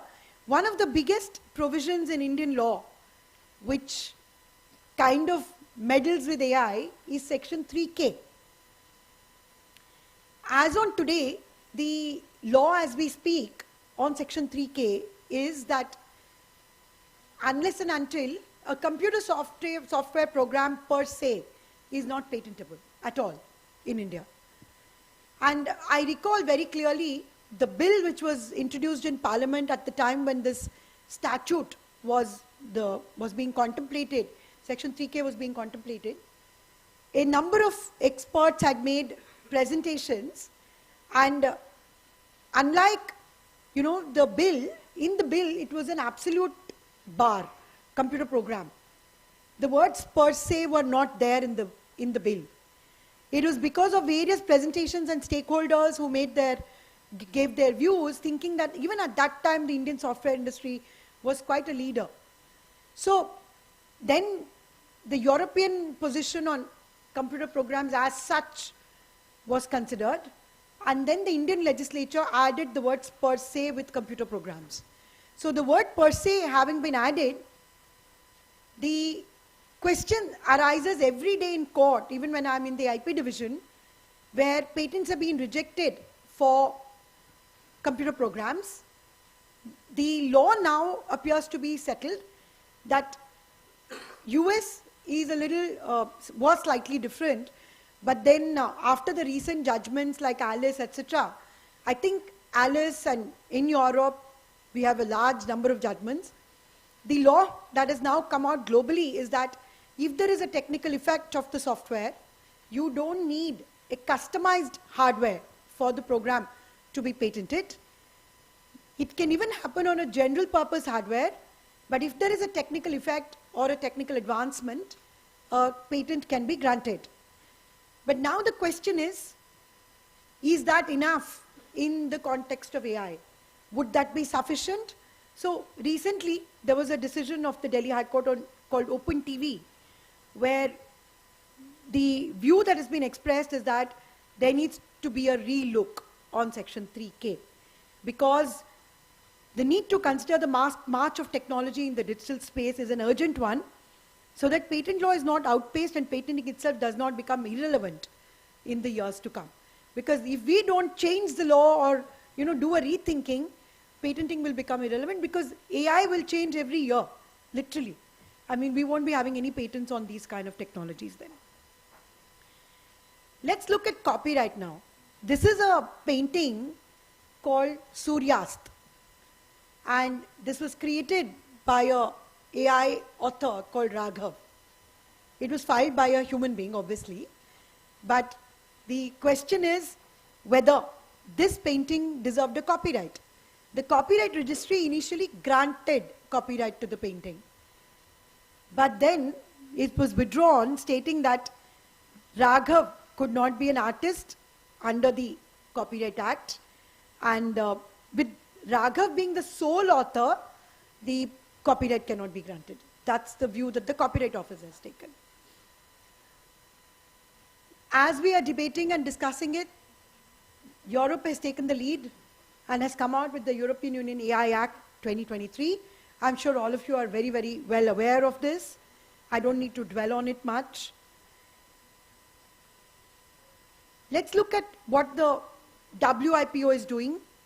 And the question is whether one of the documents of the WIPO states that if you don't grant patent protection to AI, we may go back to the trade secret position in the world. Is that good? Is it bad? Because the whole concept of patents was You disclose and you get a quid pro quo protection. But if you're going to go back into trade secrets, then that could be a problem for growth of technology. And would it be a ground for patent revocation if a human were wrongly named as an inventor of an AI-generated invention? What would happen in that case? So within the office, an invention could be created by an AI, but the person operating the computer could then say, I'm the inventor. So how would we inquire into all that? So the question is how to go about AI. As the focus aspects of the WIPOA is that at the moment AI can be used for assistance, better research, and even for patent protection. However, AI cannot be characterized as an inventor. But will this help or will this stop research and development? That's the moot question. In my own view, if you see some of the patents which are now being granted, for example, AI for vocalization and producing music using AI for creating content on display devices. So AI as an assistant to innovation, patents are being granted, if you take a look at these inventions. So if it is a collaborative effort of human and AI, patents can be granted. That's the position as on today. But of course, AI can be used as a tool for enhancing innovation. There's so many advantages of AI which I don't need to dwell on. I mean, these are all things that you all know and debate on a day-to-day basis. Now, coming to the third segment of AI as an IP assistant, I feel that it will be very useful to take the assistance of AI systems for conducting patent, trademark, copyright searches, case law searches for propositions, comparative law analysis, even predictive analysis. I'm quite sure if we use an AI program to analyze the decisions coming from the IP division of the Delhi High Court, you'll find so many results being thrown up. And that could just help us to see as to whether we are going on the right path and what is the kind of vision we should have. Valuation of IP. Currently, we don't have anything to value IP. I mean, I remember in the company court, there was a brand, a very well-known brand, was one of the assets which was in liquidation, and the OL came up with a report saying that the brand has been valued by the CA at 5 lakhs. My jaw dropped. I said, this is not possible because this brand is so well known. It had to have a much higher value. So there is no, I mean, there's no methodology, software. You only have some accountant sitting in a room and creating reports for valuation. I think we need to have a broad-based IP valuation software which will help small, medium, and big businesses to value their IP, reflect it on their balance sheets, maybe use it to raise funds, to get loans, I don't know. IP valuation is one major area where I think AI will be very useful. So we could also use AI tools for doing novelty searches. There are some which are already existing. And of course, we have the case of Christian Louboutin, where AI answer was cited by the council.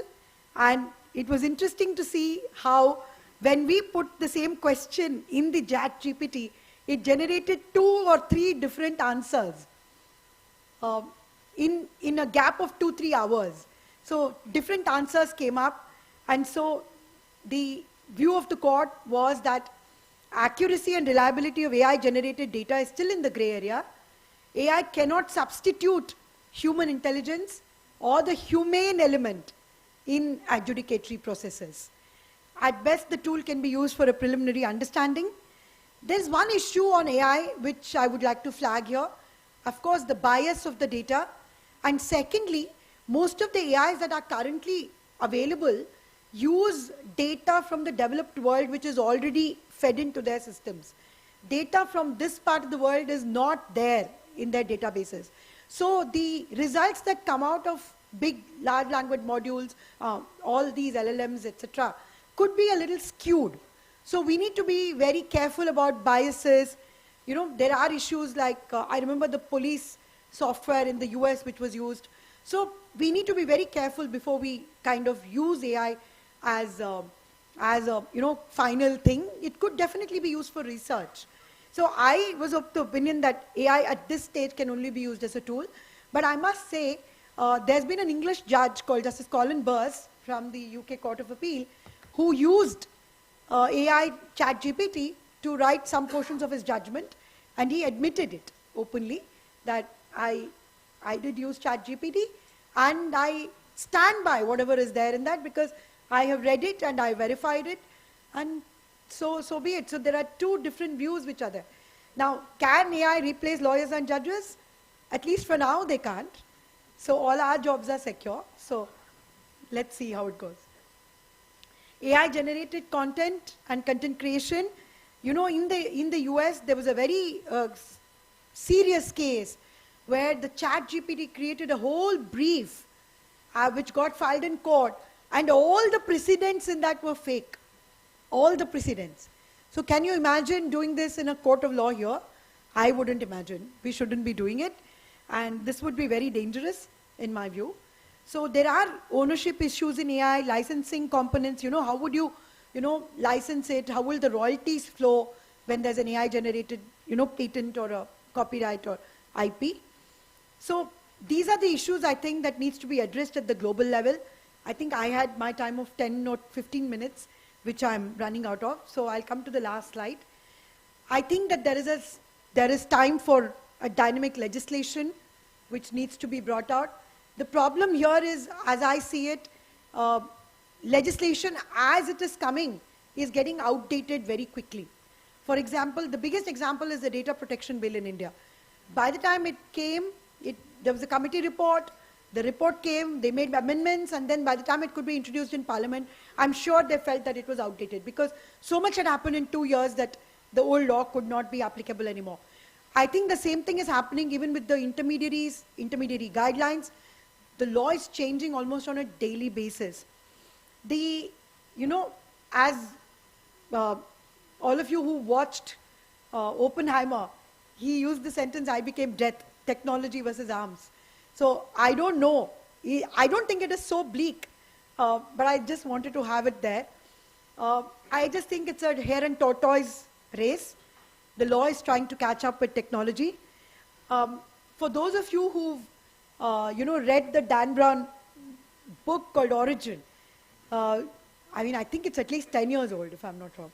That was an AI generated, catastrophe. But then ultimately the divine power saves the world.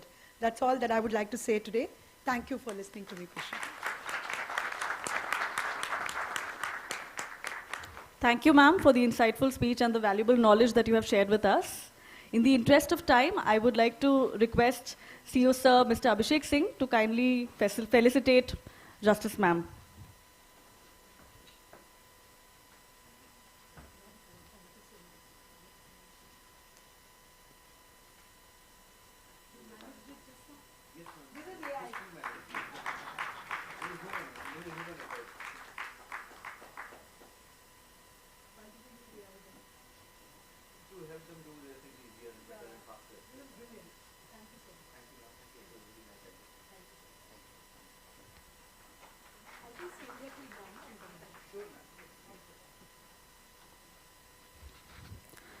We are now privileged to have a virtual keynote address from Professor Nick Bostrom, an eminent professor at the University of Oxford, known for his expertise in applied ethics.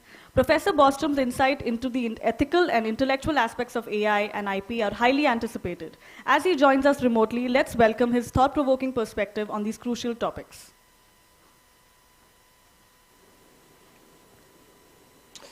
The field of artificial intelligence is extremely fast-moving, and I think it will have a transformative impact across almost all sectors of human society in the coming years. I want to make a few remarks on AI relation to patent law and intellectual property, pointing to two particular areas of challenge, and then make a general suggestion for one way that one can maybe approach these challenges. So first, on patents, the criteria for patentability, in particular novelty, non-obviousness, and human origination or participation, each of these really is a matter of degree. Fundamentally, it's a question of creativity, and creativity certainly comes in degrees. Current AI systems already exhibit significant degrees of creativity. We see this with large language models, with image generating models, and also with more specific domain focused AIs that can be applied to biomedical discovery and in other fields. And the degree to which AI systems are able to be creative will be increasing over the coming years. So this means that criteria that are all or nothing, where there is a semi-arbitrary threshold drawn, will, I think, come under strain. It will be maybe more natural to think in terms of degrees of patentability rather than it being an all or nothing question. You could imagine patents that cost different amounts to apply for, that have different scope, different duration, or maybe some patents that require an active investment to develop and deploy the idea as opposed to just registering the claim. Another effect that I think we will see is that once AI systems reach some threshold of capability, they might very quickly be able to make a huge number of discoveries in a particular field, to canvas an entire domain, and not just make 2 or 3 or 10 or 20 discoveries, but perhaps millions of discoveries within the course of a couple of weeks. So you could imagine some extension of the AlphaFold system that DeepMind developed that predicts how peptide sequences fold into 3-dimensional protein structures, but for designing protein structures. And if you then have a big database of molecular targets, you could, once you have built this AI, very quickly then, find perhaps millions of different specific designs for potential drug molecules, etc. And so when you have this ability that whoever first reaches the requisite level of AI capability can almost immediately canvas a whole field, and anybody who comes in after maybe develops an equally good AI 6 months or a year after, just find the whole field already exhausted and all the discoveries already made. There is a question of how to think about the patent system and the incentives they create in these contexts where you might have a very strong winner-take-all effect. On the issue of intellectual property, I think we will see a challenge in terms of current large models that are trained on vast amounts of data. Now, certainly it seems fair that creators of content should at the minimum have the rights to opt out from having their content used in future training rounds. But that might not be sufficient for preventing these systems from outputting infringing content. I think there will be increasing use made of synthetic data to train these models. And it might well be that synthetic data combined with data that is in the public domain will be sufficient to produce outputs that are too similar to copyrighted materials to be infringing. So even if you prevent sort of copyrighted material from going into the training process, you might still get outputs out that could be infringing. It could be too similar to a particular existing picture, or maybe too similar to some existing person. If you develop an AI model trained on public appearances of some particular person or things they have said that is in the public domain, but then train a model that is able to too closely emulate the particular person, that might also perhaps be regarded as something where each person, as it were, have a copyright on their own mind and where there could be an infringement. One possible approach here might be to use AI tools as part of how we police copyright infringements. So you could imagine an AI that generates, say, images, and then another AI that checks whether the output of this model is too close to copyrighted material. This could either be developed by the AI company itself that provides the image generating model, or you could imagine some publicly funded model that would make it possible for holders of intellectual property to more easily check whether there is anything out in the public domain that might infringe their copyright. So I think increasingly it will be necessary to use AI tools as part of the solution for how we monitor whether intellectual property has been infringed. Now, I should stress that this is a very fast-moving field, and I don't think it's feasible today to come up with a complete and final solution to how to deal with this. This will be something that will require ongoing attention and continuous adjustment, and keeping close tabs on how the field develops, and then try to come up with some sort of sensible responses around that. And with that, I'll leave it for you to figure out how to do all of these things. Thank you.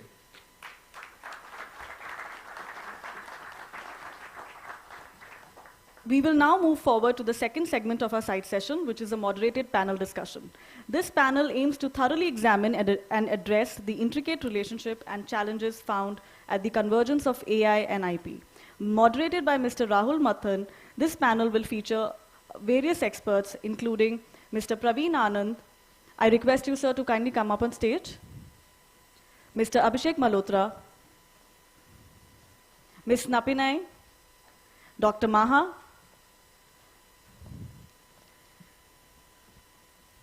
we will please know that we also have pre-recorded messages from our other speakers. Ms. Katya Lane, she's the founder of Talker AI. She's also an expert on innovation and commercialization working group GPAI. Mr. Barry Scannell, consultant William Fry LLP, and Dr. Meera T. Sundarajan, who is a visiting professor at UC Davis Law School. Over to you, sir. Thank you. What a wonderful time to be alive. I'm not acting cool. These are the latest Meta Ray-Ban glasses. It has a camera, which means I can just take a photograph. You see the light flash? But actually more than this, you didn't see the light flash. See, this is a privacy violation. You should have seen the light flash. But more than this, what I can do is, hey Meta, and it will automatically record a video of you. It sends this to my phone, and it automatically puts together a lovely little montage entirely by the AI. So AI shoots the video, AI then puts it together into a movie, and Justice Singh just said that AI is going to be our assistant. I worry whether I am AI's assistant in this process. Because essentially, what am I doing other than carrying around a camera for the AI to make a movie on? This is the world that we're in. And in this world, I wonder whether our existing laws of intellectual property have fully understood what it is going to face. We have a wonderful panel today. I think the timing couldn't have been better. The EU government came to an agreement on the AI Act. Even though the AI Act has got many elements, we have speakers from around the world and in India who will cover a number of relevant issues with regard to how it will have an impact on us. And I want to call up first our speakers who've recorded video messages. Katya, who will actually give us a sort of a broad overview of how the AI Act now impinges on the way we're thinking about AI. Addressing you on the pivotal intersection of artificial intelligence and intellectual property at this summit. Today I bring together insights from the two key perspectives to shed light on the evolving discourse surrounding AI, copyright, and the regulatory landscape. I would like to start with a listing of ethical considerations for granting moral rights to AI-generated works in comparison to human-created works. Authorship, attribution, and accountability. Define clear guidelines for human involvement in the AI-generated creative process to maintain accountability. Respecting cultural and social values. Consider the cultural and societal impacts of AI-generated works, prioritizing ethical standards and avoiding harmful content. Informed consent and user awareness. Emphasize the importance of informed consent and user awareness regarding the AI role in the creative process. The dynamic nature of AI systems is important also. Acknowledge the dynamic nature of AI systems requiring flexible and adaptable ethical guidelines. And the last one is balancing AI autonomy and human values. Seek a balance between the autonomy of AI systems and human values to ensure ethical AI creations. These considerations are bound to find an appropriate place in the regulatory framework. My first point today is about the regulatory landscape and copyright dilemma. The European Union has just adopted the AI Act as landmark development in a field of regulation and artificial intelligence. A new era is opening up for AI manufacturers, users, businesses, and society. Some stakeholders express concerns about its potential implications for intellectual property, particularly copyright. The AI commendable risk-based approach aims to ensure the safety and trustworthiness of AI systems, primarily those categorized as high risk. However, as expressed by industry professionals, worries exist about the adequacy of this regulatory framework in addressing the intricate relationship between AI and copyright. The complexity of this issue extends across legal, economic, and societal dimensions, necessitating an expert-driven dialogue among rights holders, AI professionals, researchers, citizens, and other stakeholders. My second point is about balancing innovation and culture. On one side of this multi-phase debate lies the call for careful consideration before rushing into regulations. The recent amendment to AI's copyright directive in 2019 showcased a responsible legal system, introducing the right of opposition for rights holders in light of technological advancement, including algorithm training. This underscores the effectiveness of existing frameworks, advocating for a prudent approach to allow established regulations to produce their intended effects. Acknowledging the symbiotic relationship between AI and creativity, we, as digital stakeholders, extend an invitation to the cultural sphere, governmental bodies, and AI actors to collaboratively explore and build consensus together. And my third point is about the interplay of AI, copyright, and datasets. In the ongoing efforts to regulate AI, the question of copyright within training datasets surfaces as a crucial yet often overlooked aspect. The ownership and usage rights of data used to train AI models must be carefully examined, presenting an additional layer of complexity of the broader discussion. As we traverse this uncharted territory, the implication of AI innovation, especially in generative AI, demand careful consideration. The European AI Act risk-based approach is deemed pertinent, but concerns linger about its suitability for addressing the nuanced relationship between AI and copyright. In conclusion, the key words are quality and accessibility of data for AI actors. While we navigate the complexity of AI and intellectual property, let us not lose sight of a critical factor for the actors in the landscape: the quality and accessibility of data. The success of AI innovation hinges in the availability of diverse high-quality datasets, striking a balance between protecting intellectual property and fostering innovation requires not only thoughtful regulation, but also a commitment to ensuring equitable access to data. As we move forward, let us collectively work towards a regulatory framework that encourages innovation, safeguards intellectual property, and promotes the responsible use of AI. Thank you very much, and have a nice summit. I'd now like to do the video from Meera. Meera, I think, is a professor in Stanford, but she actually takes some of this video and goes into a little more detail, which is what are the implications of the concept of moral rights on regulating intellectual property in AI.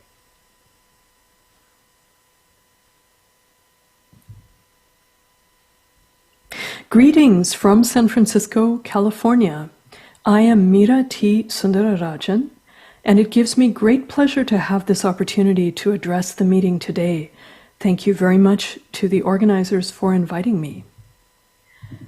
I would like to pull up a few slides to accompany this brief presentation. And as I'm introducing myself, I'd like to say that it is especially gratifying to be able to speak to you in India in the week of December 11th, which is a historically and culturally important day.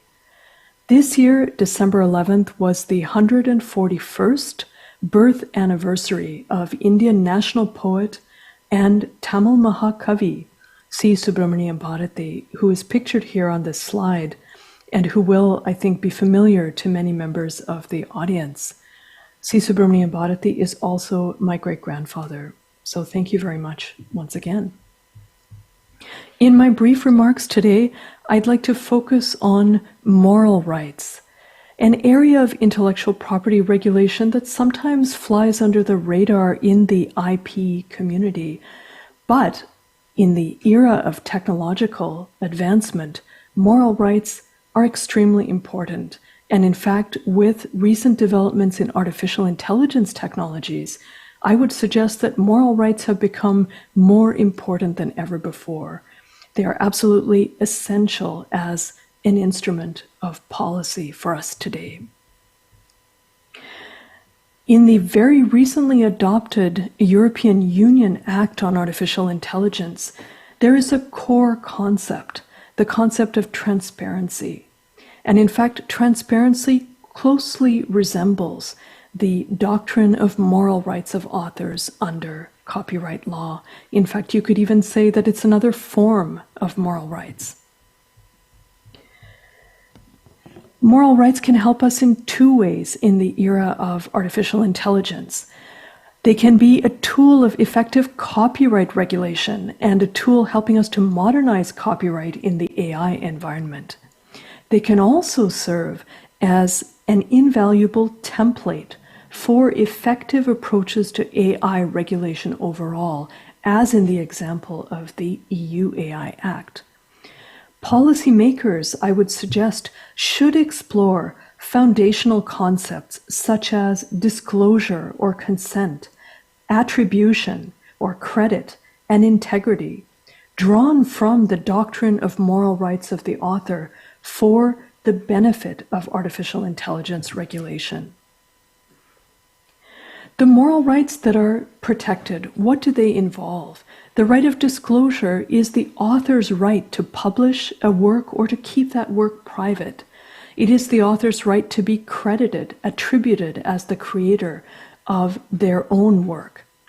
It is the author's right to protect the integrity of the work, to prevent it from being harmed, mutilated, or destroyed. Moral rights are personal to the creator, they're inalienable, and potentially they can be protected in perpetuity. They're fundamental to copyright laws everywhere, notably in India under Section 57 of the Indian Copyright Act. Moral rights receive extensive and sophisticated protection. In Europe, all European countries recognize extended schemes for moral rights protection, and France and Germany can both lay claim to being the country of origin, the culture of origin of the moral rights of authors.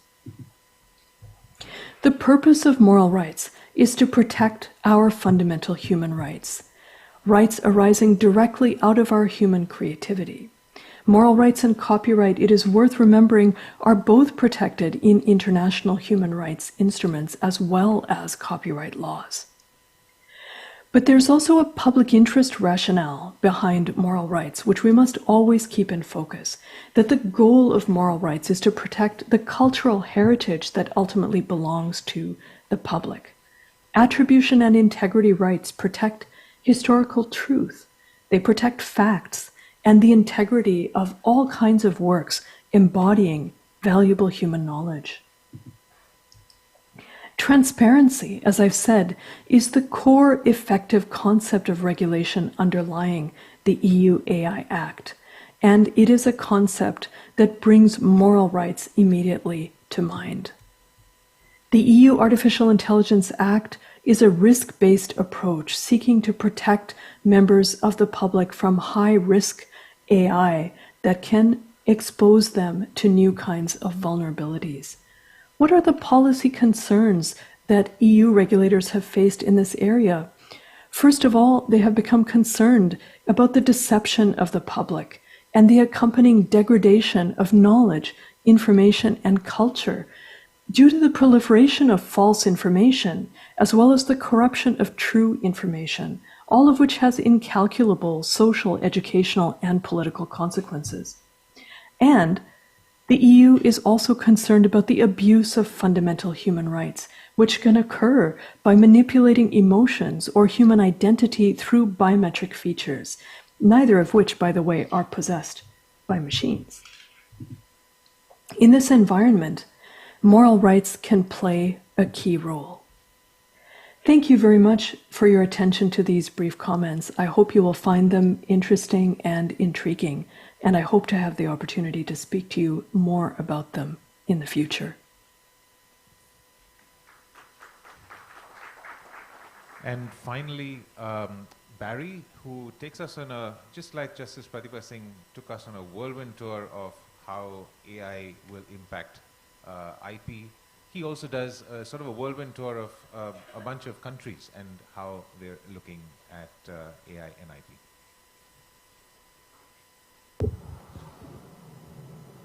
Hello everybody, my name is Barry Scannell. I'm a solicitor in William Fry, based in Dublin in Ireland. I specialise in artificial intelligence law. I'm a member of Ireland's AI Advisory Council, and I'm delighted to be able to speak to you today and absolutely heartbroken that I'm not able to be there with you in person in New Delhi. I'm going to talk briefly about AI outputs. So when I talk about AI outputs, I mean AI creations. And in particular, I'm going to talk about the copyright aspects of AI creations. So it's an open question whether or not anything created by an AI is actually protected by copyright. If you look at Europe and individual member states within the European Union, the likes of France, the likes of Italy, copyright protects works of the mind. So it's very anthropocentric, human-centered types of copyright. Ireland, however, is something of an outlier, as is the UK. Of course, Ireland is still within the EU, and Ireland's copyright legislation says that where a work has no human author and it was created by a computer, then the author of that work is considered to be the person who made the necessary arrangements for the creation of the work. So that allows for, computer-generated authorship.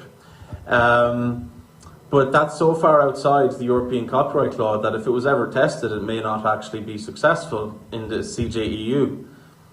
Now, in the United States, it's quite interesting because in the United States, they have a system of copyright registration, which most places don't have. So to be able to enforce your copyrights, you need to have a copyright registration. And as a result, the US has started looking at these issues before anybody else has, with some interesting results for the rest of us to consider. So at the outset, it's important to point out that in the US, they're very explicit that only a human can be an author. So they actually go into example, taking a selfie cannot be an author. They give an example that a divine being and a Holy Spirit cannot be an author. So it's very explicit, only a human can be an author. So last year, an author called Chris Castanova tried to copyright a graphic novel, comic book called Zarya of the Dawn. And initially she was granted protection, but then the Copyright Office called her back when they discovered that the images within the graphic novel were created by the AI Midjourney, which is an image creation system. So ultimately the Copyright Office said to Chris Castanova, the text you created, that's absolutely fine, that's protected by copyright, you created it. The actual graphic novel itself, that's fine, it's protected by copyright because you made the arrangements between the words and the pictures and so on. But in terms of the individual images within, those were not protected by copyright. So the ultimate effect of that is that those are public domain. So this means that even though you can have something in the round that's protected by copyright, individual components of it that were created by AI may not be protected by copyright. And then later there was a court case in the district court in the United States at a federal level involving Stephen Thaler and a piece of art called Another Entrance to Paradise. And he was arguing that he should be able to register the AI as the owner of the copyright. But that court reaffirmed what the Copyright Office was saying and reaffirmed the US approach to copyright and said only a human can be an author. And AI systems that create works, those works are not protected by copyright. So the current status quo, at least in the United States at a federal level, now look, I'm sure it's going to go all the way to the Supreme Court there, and it remains to be seen what will be the ultimate decision made. But for now, the default is that you have to be very careful about such works, particularly in the US, because there's an open question around whether or not they may be protected by copyright. Now you might be thinking, well, I'm not a creator, I'm not creating pictures or photos or music. Well, what if you're creating software? Everybody creating code at the moment is using AI. And if you have code in a piece of software, the piece of software might be protected by copyright, but individual elements of code may not be. So when you consider your contracts that have provisions around copyright assignment, be it with employees, be it with contractors, you can't assign something that doesn't exist. So how do you protect your copyright? Well, one of the ways is with trade secrets, and make it a trade secret which elements of your software are created by AI, in which case it would make it very difficult to discern which lines of code you're able to actually take out because they're public domain.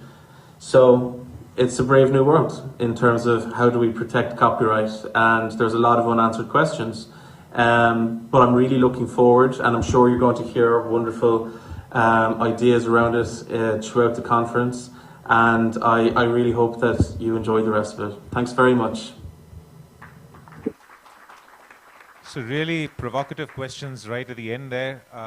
If we have AI Copilot generating code, then we can't actually transfer or assign the license or license that code. I want to now turn to the panelists here on stage and have a sort of a quick moderated discussion. We don't have an awful lot of time, but I want to just start with Maya on the just this question of generative AI and the implications to clearly copyright. But I'm sure at some point in time we'll get implications to patents as well. I've been writing a weekly column for since 2016, and last year this time I wrote an article that I used AI for. In fact, the entire article was written by AI except the last paragraph where I said everything that you've read above has been written by an artificial intelligence. Of the book that I came out with a little while back, even I don't know how much of that book was generated by AI. I have told the publishers that I have copyright over it. But this is the world that we're in, that AI is actually capable of generating content that is in many ways indistinguishable from human. And we have this requirement under intellectual property law for there to be the human element in it. What is that human element? And I also wanted to think about the question that I think Justice Pratibha Singh raised, which is we're introducing into these AI models source material, raw material that was created by humans. And sometimes the output of these models tend to look very much like as if a human had done it, as if Van Gogh had painted it. How do we think about questions of copying, because it's not really copying? How do we think about questions of ownership and attribution? How do we think about revenue sharing? There's a vast canvas. Pick whatever you can of it, and your comments. So thank you very much for the opportunity to speak here, and also thank you very much for pronouncing my name right. It's Maya, true, with all the meanings, the good meanings that came on your mind. So copyright meets AI, especially generative AI, in 4 points. First point is algorithm that is trained on data. Algorithm as such is protected by copyright. That's one relatively easy thing. The second point of when generative AI meets copyright is when we ask ourselves exactly this question. AI today is algorithm trained on data, and then it becomes super clever, like a little child thrown into the world and then trained on experience, and then it becomes clever. The big data that the algorithm is trained on can be personal data, co-generated data, and in some part it can be content protected by copyright. And that's really pressing question. Is this that the machines train on data in any case copyright relevant? Professor Mira was mentioning moral rights. She was saying, as I understood copyright expert, it's extremely relevant. But well, first we need to understand whether when machines train on the content, is this really copyright relevant act? Is it more like reading? So US courts are answering these questions right now. In Japan, they say it has nothing to do with copyright. It's allowed. In Europe, we have system of 2 exceptions for research and for others. And so this is question that will be answered probably by US court. And it's pressing. I personally think that copyright is not there to cash out every single use. Maybe machines just read and learn. Maybe machines do not copy, and that's why they need to pay to copyright holders.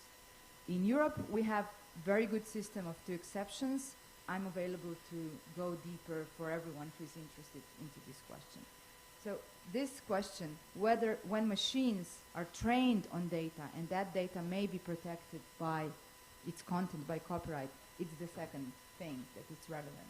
The third thing is when generative AI spits out results as that column that it spitted out for you, whether the authors that offered, well, not offered, when machine was trained on this data, when those right holders has any interest in that column as well. It's question of derivative work, even more difficult. More difficult question probably if your column would be very, very similar to another column of another author, maybe the answer would be more straightforward. But of course, you open another question with it, which is not a copyright, plagiarism. Is it fair that you say, I did this great column, it is absolutely necessary to behave like you did, to be transparent, and you said, I use this great tool. It's important also to tell the students in school, you need to learn how to use this technology, but you need to be transparent that you're using the technology. But let's leave this as a side. The final thing is, question, when AI will be sentient, when it will have conscience, when it will have personality, and today it doesn't have. Today is just a powerful tool. In this case, whether AI will be granted copyright protection or not. So far, it's no in many jurisdictions. In Chinese court this year said yes. So but otherwise in European legislation, in US doctrine, the physical person, the human needs to be created. And I will finish now. To do good AI, we need good data. And it's also important to explain to people that we need good data for good AI. And if people will understand, then also many barriers to adopt AI will be easier to overreach. So although copyright is an extremely powerful tool, it should not put AI on its knees, but we need to take it in consideration. Entertainment industry should not control the production of AI. That's very important to say here as well. We should recognize in justified cases moral rights and or IP. But the final point is IP, copyright, is not meant to be there for itself. It's here to support the progress of society. So we need to see what we want to achieve, and then we want to balance the IP system to achieve that goal. So we should not worry whether IP laws are okay with AI. We should worry whether IP laws are okay for society to achieve the goals that we want. Thank you. And Napan, I'm going to come to you in a bit, but I just want to ask you, Maya, just one redirect and make the answer really quick. I think generative AI and art, so if Midjourney generates an image in the style of Van Gogh, I don't really care. Van Gogh is dead. He's not going to claim copyright. But there are young, struggling artists whose work is now ingested into AI, and AI is generating images in the style of those artists. And if we think that the purpose of intellectual property is to encourage creativity and innovation, if generative AI image software starts to make it very easy for me to copy a young existing artist's work, how do we deal with it? What is the thinking that we need to put into reimagining intellectual property protection? For a machine to be so clever, to be capable to do something like that, it ingested millions and millions and billions of works, not just the work of young artists, also different kind of artists. And it's what really one work means, and it's always important, but we need to go back to the question, is it really copyright relevant act? If you ask copyright lawyers, they will probably say no. If you ask philosopher, general public, it will say, well, it copies something, so we need to give them some sort of rights. These questions are really, really important, but should need to be addressed not by the feeling in the stomach, but with the deep understanding of copyright law, why we have it and what it needs to promote.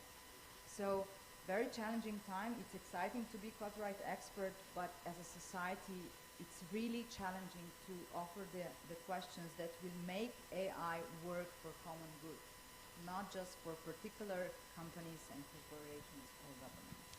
So of course, when we talk about images being generated, we have to then move to videos being generated, and that takes us straight into deepfake territory, particularly since we're getting into election time around the world. And this, of course, doesn't. The first thing you think about is not really the intellectual property side of it. You think about people being fooled and those sorts of things. But some time back, there was a Star Wars movie that was shot after Carrie Fisher died. And I was really happy to see that AI had generated a deep fake of Princess Leia, and she could actually come in the movie. So I wonder whether this is such a bad thing or is it a good thing. Bruce Willis, currently, legend of a film star, is now suffering from dementia, and he will never be able to act again. And I wonder whether if we could actually use AI to generate not a deep fake, not a fake, perhaps a permitted image of Bruce Willis, whether we could continue to watch Die Hard, I don't know, 21 or whatever when it happens. So I'd like to turn to you to just reflect on some of those things. Absolutely, because Rahul, deep fakes have been tarred and feathered, right? So it's really important for us to look at it from a very different perspective. So I'm going to rely on two provocative propositions in my intervention today. And I'm going to focus primarily on a subset of deepfakes also, which is with respect to personality rights.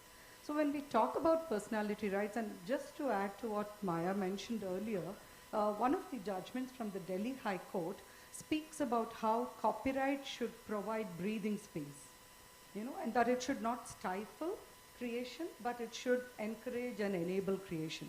So when we talk in the perspective of deepfakes, so the first thing I'd like to address is the last point you made, that deepfakes cannot be a tool for committing crime. Very true. It cannot enable frauds, it cannot be used to defame or create derogatory content, etc. Then where is the good side of deepfakes? Is there a good side, and what is the role of IP in that? I'd like to draw from my book, which goes back to 2017, my first book, and where I talked about personality rights. And most of those case laws actually still apply pari passu for deepfakes also. The first one, a very interesting case of Samuel Keller, is not that big a celebrity as what you would think one would draw from. He was a college basketball player. In that case, the majority held in favor of the petitioner, who said his likeness had been misused in a video game without his permission. And the court held no, even though it may just be a likeness and an animated one, you still needed to take permission when it can be directly correlated to the person. There's an interesting minority view in that, where the judge draws on Forrest Gump and the use of President Kennedy's likeness there, and says it would have merely been a box of chocolates had it not been for computer-generated imagery. So when we talk about use of CGI, or whichever name we want to give it as deepfakes or otherwise, the first issue that comes up is it can have a positive role also, not just in entertainment, but also in terms of various other uses, including education, healthcare, etc. So moving forward, or rather I would say I'll just step back a little bit to the Otto Shankar case, or what is reported as R. Rajagopal versus State, which was affirmed in the 9-judge Puttaswamy judgment, where a murder convict's right to his story being told only with his consent was upheld. Even though the story was laudatory, the court said it doesn't matter, you still needed consent. So then where does this construct of fair use come in? And that's the first provocative question I pose. Do deepfakes have a fair use exception or a defense? So you already have a lot of case laws which have evolved from the US, where case by case, the proposition has been applied to say a particular kind of CGI, depending on the mode and manner of its usage, is permissible. So on an aside again, not necessarily CGI, but using of likeness, and because it's an interesting case to draw on, is the Lady Gaga case, where they created the Moshi monster of Lady Gugu, and she could not defend that on the basis that it was her likeness and a very common similarity in the name. But she was able to stop on the basis of her music being used for, along with this animation. So when we talk of various other celebrities who have gone both ways, one way where deep fakes have been dealt with is through use of copyright laws. So the first part of it is in terms of taking the defense of fair use to a limited extent, to that extent where you could probably either go on the basis of consent or licensing, or a direct fair use defense where it is that you say that to this extent of purpose and usage, it is permissible. Where it crosses the line is where the court says that you cannot do it. And one of the most recent takedowns is of Kim Kardashian's deepfake, where she was able to uphold the takedown on the basis of copyright, the Digital Millennium Copyright Act. And that's a very inventive way of using the Copyright Act, I would say, with respect to deepfakes. The second provocative suggestion I'd like to put forth, and it kind of ties in with what you raised earlier, is on do transformative or derivative works give a defense for deepfakes. So you talked about derivative works per se, but if you apply it to deepfakes, and that would primarily impact manipulated content. So even in the Kim Kardashian case, they used a video for Vogue and then changed the interview in a bit of a satirical manner. So the issue there was that she could not possibly go on either a personality right being violated or of her privacy, etc., being violated. The First Amendment rules are very strong in the US, and so therefore she took the innovative stand of copyright there. And that's why I posed this question. I'll rely very quickly on two case laws, which is of Carew versus Prince, where again the right of the artist who created merely a derivative right using multiple photographs in a different way was upheld. To a large extent, that ties in with what Maya mentioned earlier about a new artist and his creation and how AI may be reading it. And we have a very old case of R.K. Anand, which also kind of like ties in terms of the permissibility of derivative rights. I'd like to close out with two case laws from a co-panelist, Mr. Praveen Anand, the Amitabh Bachchan case and the Anil Kapoor case, where he was able to uphold the personality rights. So in one of those cases, there is a use of, in one instance, of a deep fake in a derogatory manner. So this is where the line is drawn when you talk about deep fakes, copyright or other IP laws, because even trademarks could be affected in terms of deep fakes, and also the crossing of the line into crime, the territory of crime.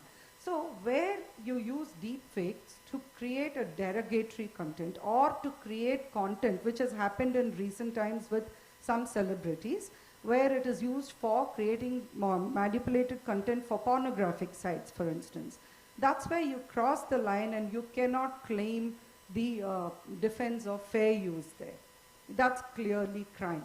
So this is the last proposition I'd like to close out with, which is that you do have certain permissibility under IP laws which allow you to create, I won't use the word deepfake also, I would use computer-generated imagery or manipulated imagery, which does not harm, which does not cross the line into crime.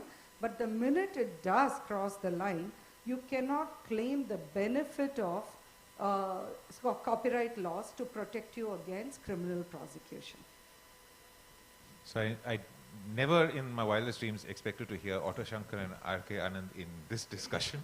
But it just shows how, precedents really stand the test of time. I want to turn to you, Praveen, because I think we can keep talking about copyright. The impact of AI, generative or otherwise, on patent law and inventions, I think came out in both the keynote speeches. I think Justice Pratibha Singh spoke about Davos, which is really very, very provocative. Thaler has gone around the world trying to make a precedent on this. But I found that Nick Bostrom's reflection on,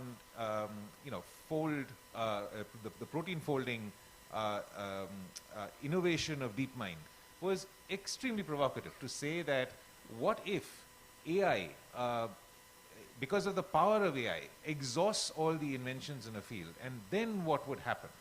So I just want you to reflect on your thoughts as one of our most senior practitioners of patents through your history on what you've been doing this for many years, and then in the last 12 months there's clearly been some rapid movement, and how do you see this affect the profession? Before I, thanks Rahul, before I start with the patents, can I just say one sentence on what Nipanya, I saw Nipanya and I've never been able to pronounce your name, and Maya, and Maya, both of them looked at me when they spoke of entertainment industry. I mean, and somebody in the past called me a joker. I think Rahul, you did. Yeah. To be clear, I said the joker in the pack, which is the biggest compliment. You could play any role. You could be the king or you could be the one of spades. So, I'd like to mention, other than those two cases, there's another very good example of deepfakes, which is Aradhya Bachchan. Aradhya Bachchan was the grandchild, 12-year-old girl of Amitabh Bachchan, and there were suddenly these videos which declared that she's no longer alive. And there's another one which declared that she's got cancer. All false. And when we went to court, we of course stopped them, but what was important was the judge saying that when it concerns children, then there is no excuse whatsoever, it's zero tolerance. And they must be taken down immediately.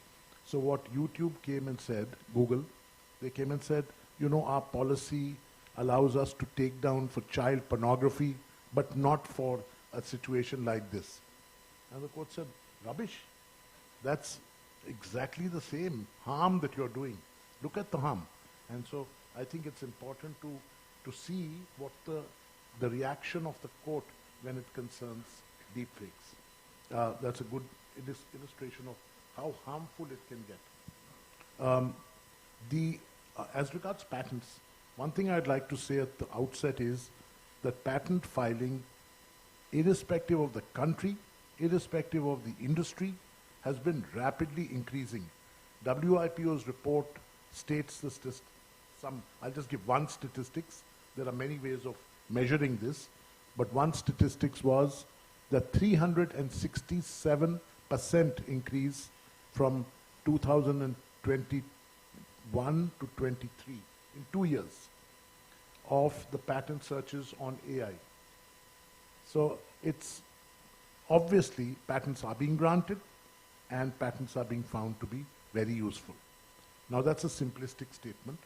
Let me just analyze on what is AI and whether you look at a broad definition of 1956, the person who coined the expression artificial intelligence, John McCarthy, whether you see his broad definition or you see the narrower definition of the EU regulations, what is common is software. So software is at the heart of artificial intelligence, but also hardware, also data, data sets, and also algorithms. All of them combine to give you this creature called artificial intelligence. That's important. And therefore, all the problems of patenting that arise for software also arise for artificial intelligence. So, first and foremost, everybody's spoken about can AI be an inventor? And DABUS is a great example of 2 patents that were made by the artificial intelligence tool called DABUS. Stephen Thaler tried to get patents, was refused in many countries, but some of the countries came out with slightly different angles, even while refusing the patent. For example, Australia. Australia said that you could call the owner of the machine the inventor, or you could call the author of the software the inventor, or the person who owned the source code the inventor, or as a fourth example, the person who input data, the inventor. So the Australian Federal Court came up with this suggestion. USA, UK, the appeal is still pending in UK before the Supreme Court.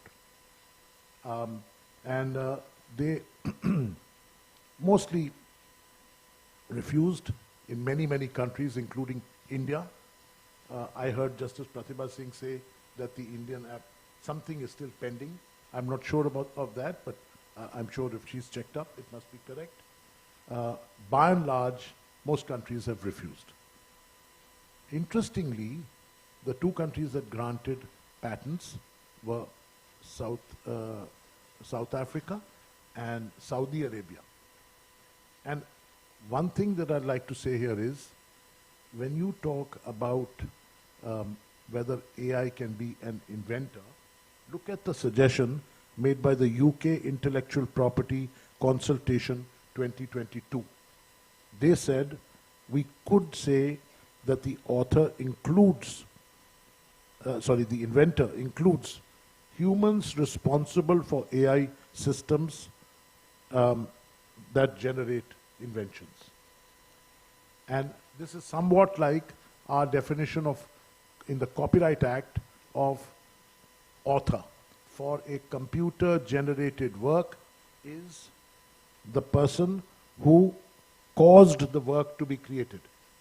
So it's not a big deal. Don't forget that in India, an idol idol of in a temple can own property. A forest can file a writ petition. An animal can file a writ petition. They were all considered because according to our philosophy, everything has life. It's not the biological aspect alone. We spiritually believe that even when you exit a room from a hotel, you thank the room for allowing you to stay in it, or you thank the road for allowing you to walk on it. So, I mean, perhaps at some future point of time, a court might consider a machine that generates work to be a person, interpreting person in a very liberal sort of way. That's one thought. Then let me come to the patentability issues of AI. Those are very interesting. So one of the major hurdles is Section 3K of our Act, which, like many countries, says you prohibits software per se from being patentable.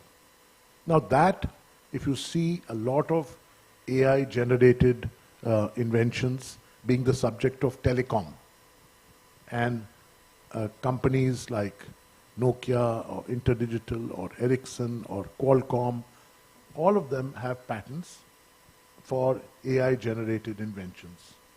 And how do they get them? Because they are able to establish that there is a technical problem which has a technical solution and a technical effect. And so something useful. It's not just use of plain software on a plain computer.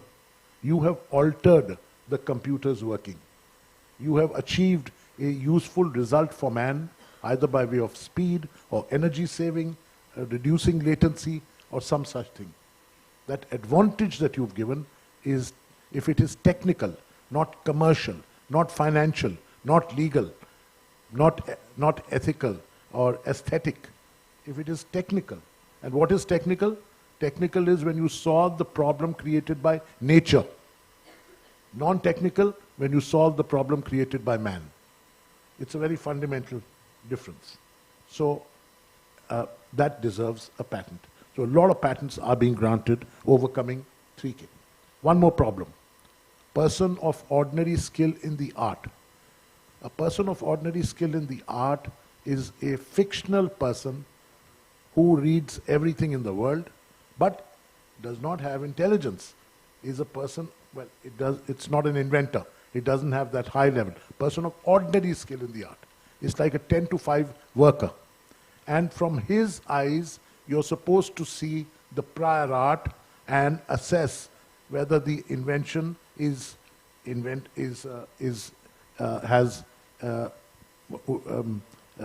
non-obvious. Its non-obviousness is judged from the eyes of a poser. But in the case of a machine, don't you need a mosa, a machine of ordinary skill in the art? Because you're here looking at a highly creative object, the machine, and you're comparing that with a human inventor, and the eyes of a person of ordinary skill in the art will be so lower in intelligence that almost every AI invention will be non-obvious. So in order to correct that, you probably need to see the prior art from the eyes of a machine of ordinary level as compared to a creative machine. That's something, of course, for legislation and discussion. I don't see that having been raised anywhere, but I just thought that that's a wrong test to apply to artificial intelligence. Then, if you see, I'd also like to tell you that just a few days ago, 21st of November, the UK court granted a patent in a case called Emotional Perception AI versus Controller Controller of Patents. A patent is not granted, but the court said can be granted, remanded it back to the controller to examine novelty, non-obviousness, etc. But the bar that was being spoken about, the controller said, High Court said, no, there's no such bar. And that was a software that was used to provide recommendations of music files, which would reflect the emotion of the listener.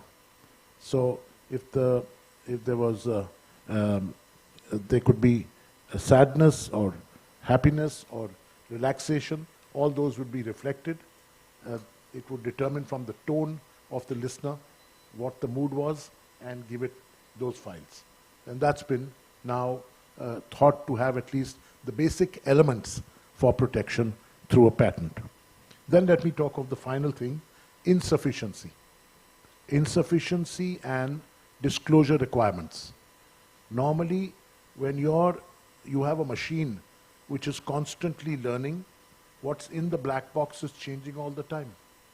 So have you as an applicant disclosed the enough, or if it alters with time, then is the statements made in the complete specification insufficient? Because that's a very interesting question, because here is not a static invention. It's an invention that is dynamic, where because of machine learning, it keeps changing. The more data you feed in, the more it learns. And that's the reason why insufficiency could also pose as a problem. I know my time is very short, so I'll leave it to you now. No, so when I said that you were a joker in the pack, this is exactly what I meant. There's a broad sweep of perhaps everything in the intellectual property sphere that you've covered at a gallop. I want to quickly move to Abhishek, because you're right, we don't have much time. But just reflecting on many of the issues that have been discussed up until now, do we really need to rethink the way in which we're doing intellectual property legislation, intellectual property law, in the context of this new world that we're in? Praveen just talked about the fact that we thank a room before we leave. It's absolutely true. And we have a very different concept of personhood than the rest of the world does. And is it now time for India to take a sort of a lead in saying, look, we've got to rethink this concept of personhood in the context of patents and copyrights? Any thoughts on how we need to reimagine some of the things that we've taken for granted? No, sure. So, Rahul, when I was preparing for this session, I was not sure where in the pecking order I would be placed. So I had I'd got the basics in place, but I was going to fine tune that depending upon what part of the intervention I was going to come in. So it's very fortuitous that I'm at the end, and you're asking me to make this summary in light of whatever comments have been made, because I think perhaps what I've prepared may come in handy for me. I will, take some snippets from whatever we've spoken about and try and weave it into the narrative that I wanted to discuss.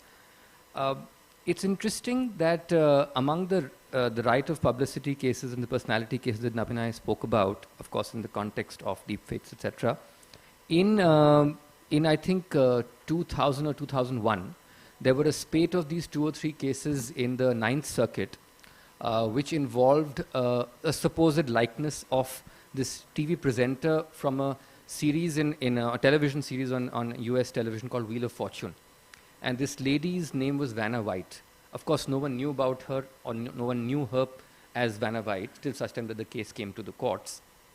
And the case was filed against Samsung for advertising its product with a robot, and the robot spinning the wheel. The only piece of likeness was the pearl necklace that the robot is wearing. Nevertheless, the district court and circuit court in appeal held in favor of Vanna White and preserving the right of publicity. It's my take on the fact that if it was a 2nd Circuit, it could have gone the other way, just the way that 2 circuits operate. But Justice Kozinski in both the decisions, in an en banc sort of decision, came out with a very nuanced approach to the interplay between First Amendment and your freedom of speech and expression, and to what is the extent to which IP and an extended version of IP can really sort of trump that. So this debate, interesting, and when Nabhinay was speaking about it, I was reminded of that, because I had the fortune of doing my LLM in the States, and this is the time when the matter had come up.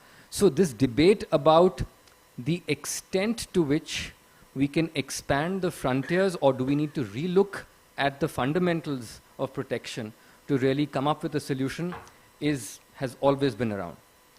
But, and now I sort of turn to what Maya said. When we're looking at, from a policy standpoint, when we're looking at the question that you posed to me, do we need to do things differently? Do we need to have a relook at the entire narrative of intellectual property protection? Is there a need for us to move from a natural person to a legal person, a concept that is, of course, accepted in jurisprudence, to afford this protection? Then perhaps we need to go back to the two aspects that intellectual property rights were created to service. One was that it is a recognition of human labor and input into adding to the Creative Commons so that subsequent generations, subsequent creators, subsequent patentees can derive from that and make something better, ultimately for the benefit of society. So if that is the point on which we are basing our creation of intellectual property rights, then we definitely need to transcend the boundary of legal versus natural person to come to a conclusion as to whether we need to enhance, to whether we need to use the current IP system to protect creativity originating from AI. And if so, do there need to be differential standards between what is applicable to a natural person and what is applicable to an AI, something which Mr. Anand also sort of mentioned about the POSA and the MOSA. Now, my point is that let's look at, and when I'm looking at these debates in the technical sphere, I always try and go back to the brick and mortar world and say, what would I do in a similar situation in the brick and mortar world? The underlying premise of copyright is originality. And world over, of course, there are differential standards of originality, but it's typically something which is accepted pretty much all over the world. It should not be copied. As an individual human being, when I am creating a work, I am also ingesting, maybe much slower than an AI, maybe much slower than a computer, but I'm ingesting all the aspects of creative elements that I have gone through over the last, I'm sorry for disclosing my age, 48 years. So when and that's something which creates an impression upon me, and that's the Creative Commons that I'm relying upon to then come out with another creative element. So the ingestion that is happening to me is happening on account of my experience. The ingestion similarly that is happening for an AI is on account of its exposure to the LLMs. So therefore, similarity in terms of conceptual aspects of the fact that there is ingestion of certain existing material. The output, of course, in a human element, what is going on in my mind and brain, the doctors have still not been able to, scientists have still not been able to figure out the manner in which it works. But in terms of the creative output is something that is purely my expression. Ideas all around, I've ingested those and I've created my expression. Similarly, in the case of AI, there would be, of course, a question, a prompt which gets the AI to generate that content, and ultimately will be on the basis of whatever it is ingested and hopefully meet the threshold of originality. And right now I'm not going on to the aspect of whether or not what is available to that AI was licensed validly, etc. I'm still at the threshold of originality. So I don't see too much of a challenge in applying the existing principles to grant protection to the content that finally comes out in the creative realm. The second aspect and the more challenging aspect for all of us, and I think pretty much all over the world with Dabis, etc., is do we go beyond the realm of natural person to grant authorship or inventorship to a non-natural person? At least as far as what Mr. Anand mentioned in terms of computer-generated programs, and also in case of other derivative works, which is sound recordings and cinematograph films, authorship in case of sound recording cinematograph films, in fact, is recognized in a legal person, the sound recording company or the cinematograph film production company, so as to speak. So it's not as if we are bereft of any, precedents to be able to walk away from the confines of really identifying a natural person to be so. So I think, and I could ramble on, but I think that really speaking, what we need to look at is not a completely different take on how to protect AI, but perhaps look at existing models, see what the challenges are, and maybe tweak them to have a differential level of threshold of originality, maybe have a differential level of protection, and perhaps the rights that flow from there, and to achieve what we, I think, want to achieve as a result.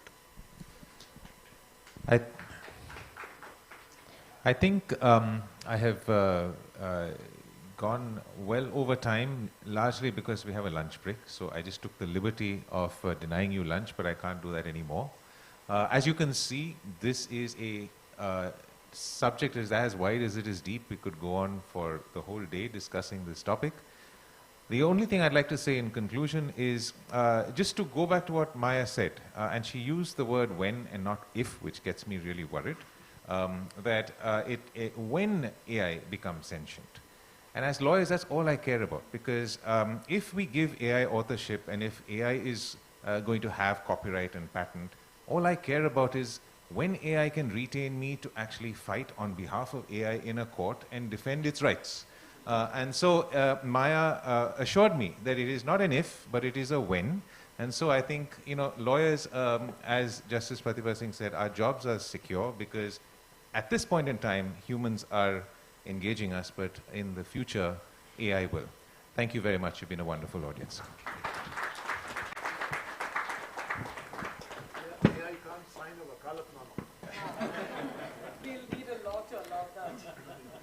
Thank you to our panel for such an enlightening and informative discussion. I would now like to call upon Mr. Praveen Anand to present the concluding remarks for our session.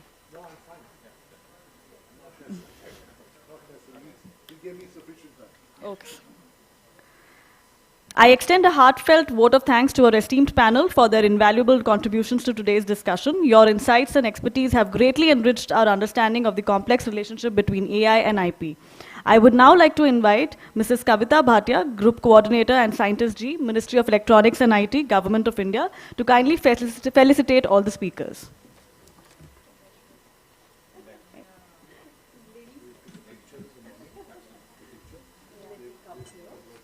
Ms. N.S. Napinai, Supreme Court Advocate and founder of Cybersathi.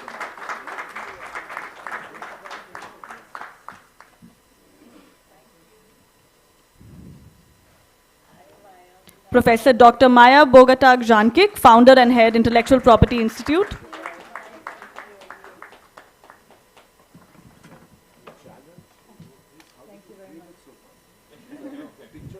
Mr. Praveen Anand, Managing Partner, Anand & Anand Law Firm.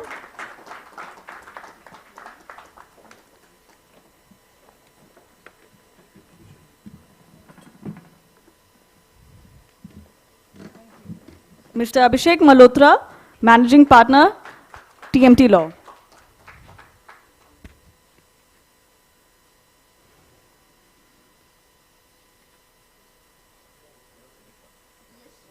Mr. Rahul Mathan, Partner, Trilegal.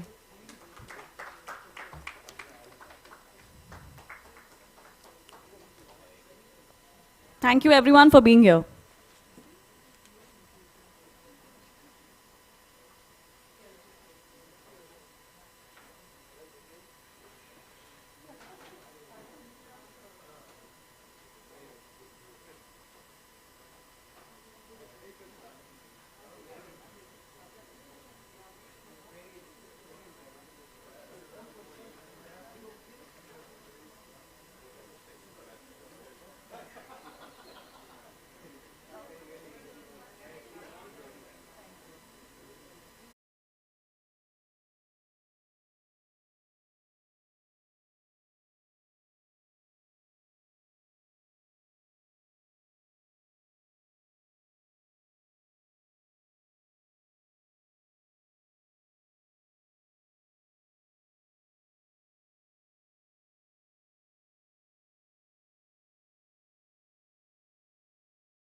Dr. Sanjay Bell is the Director General of the Indian Computer Emergency Response Team and has previously worked with technology companies such as Tata Consultancy Services and Microsoft. Please welcome him.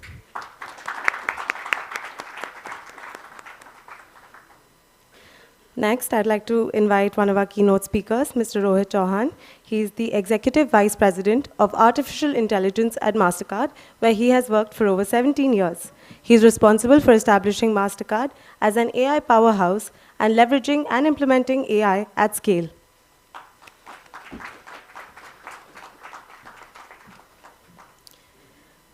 Our second keynote speaker is Ms. Deepjani Ghosh, who has served as the president of NASSCOM since April 2018.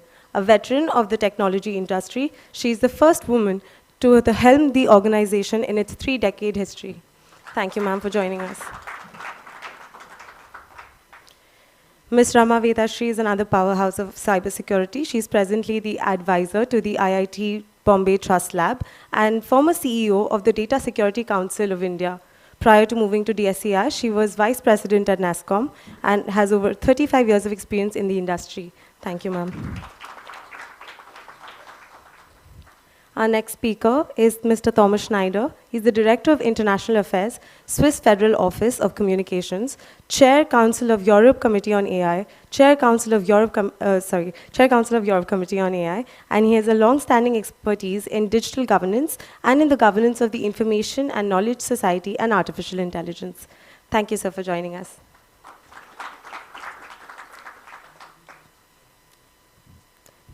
I'd like to now invite our next speaker, Mr. Sandeep Patel, who is the Managing Director of IBM India and South Asian region. He is responsible for all of IBM's sales, marketing, services, and delivery operations in the region, including in Bangladesh, Nepal, and Sri Lanka. Thank you for joining us today, sir.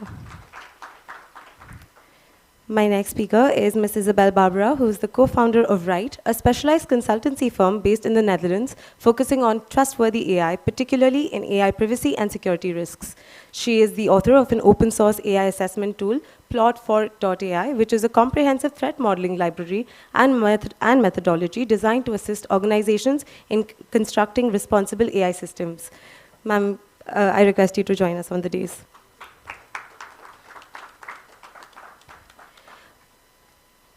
Before Ms. Barbara takes her seat, may I request all speakers to come up on the dais for a group photograph.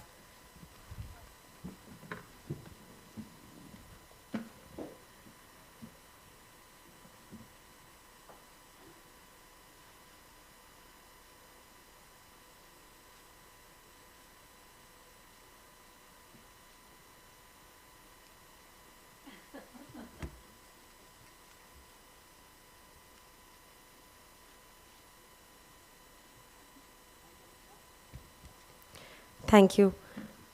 Now I would like to call upon Mr. Rohit Chauhan, who is our keynote speaker, and he'll be speaking on AI promoting trust through governance.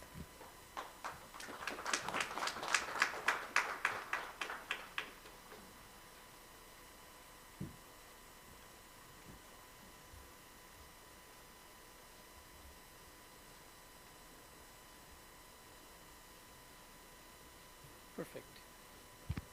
Thank you. So before, I have exactly 10 minutes that have been given to make this framing the problem and exactly how we are structuring the governance around this. What I really want to make sure that I want you all to see why governance is important, number one, and why we never spoke about governance when internet came on and when computers came on, but why are we speaking about governance when AI has taken center stage? Because without that understanding, the entire discussion, which is going to be main stage for many years to come, it will always be incomplete, because if you don't understand exactly what led, why is compliance governance so much needed? And the way I explained this is that in the 1980s, computers became mainstream. And when computers became mainstream, cost of arithmetic went down to 0. And as a result, all business challenges got reframed as an arithmetic problem. For example, word processing, spreadsheets, databases, everything is was framed as an arithmetic problem, massive improvement in productivity. We can't imagine coming to work and not switching on a computer and kind of, opening up what processor or whatever the case might be.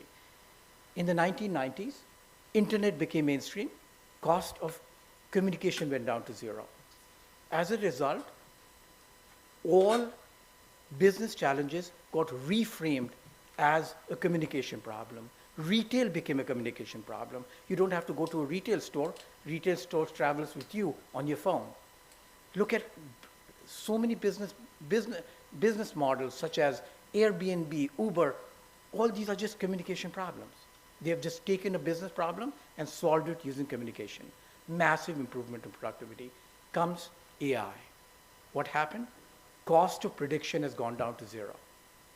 And now all business challenges are being reframed as a prediction problem.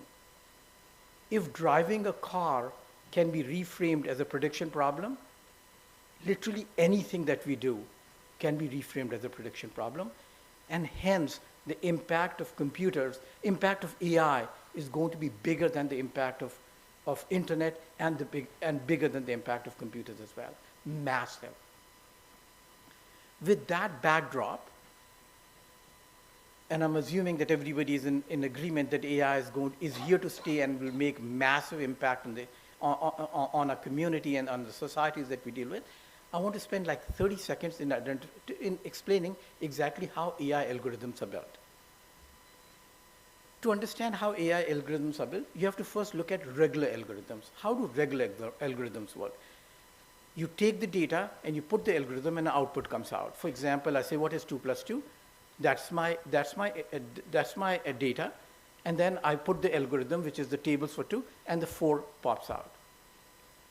And that's how most regular algorithms work. But in AI, what it was originally designed to do is that it was designed to codify a lot of knowledge that we have, but we have no ability to articulate. For example, I know Dr. Behel for the last maybe 4 or 5 years. I can recognize him in split second. But if somebody says, write an algorithm to recognize Dr. Behel, I'll never be able to write it. AI algorithms were designed to codify knowledge that we have, but do not have the ability to articulate. So the way AI algorithm works, you take this AI system, I give a lot of data, and I give the output, and it writes the algorithm. I give pictures of all of you all to this AI system, and I give pictures of Dr. Behel. It will write an algorithm to identify Dr. Behel.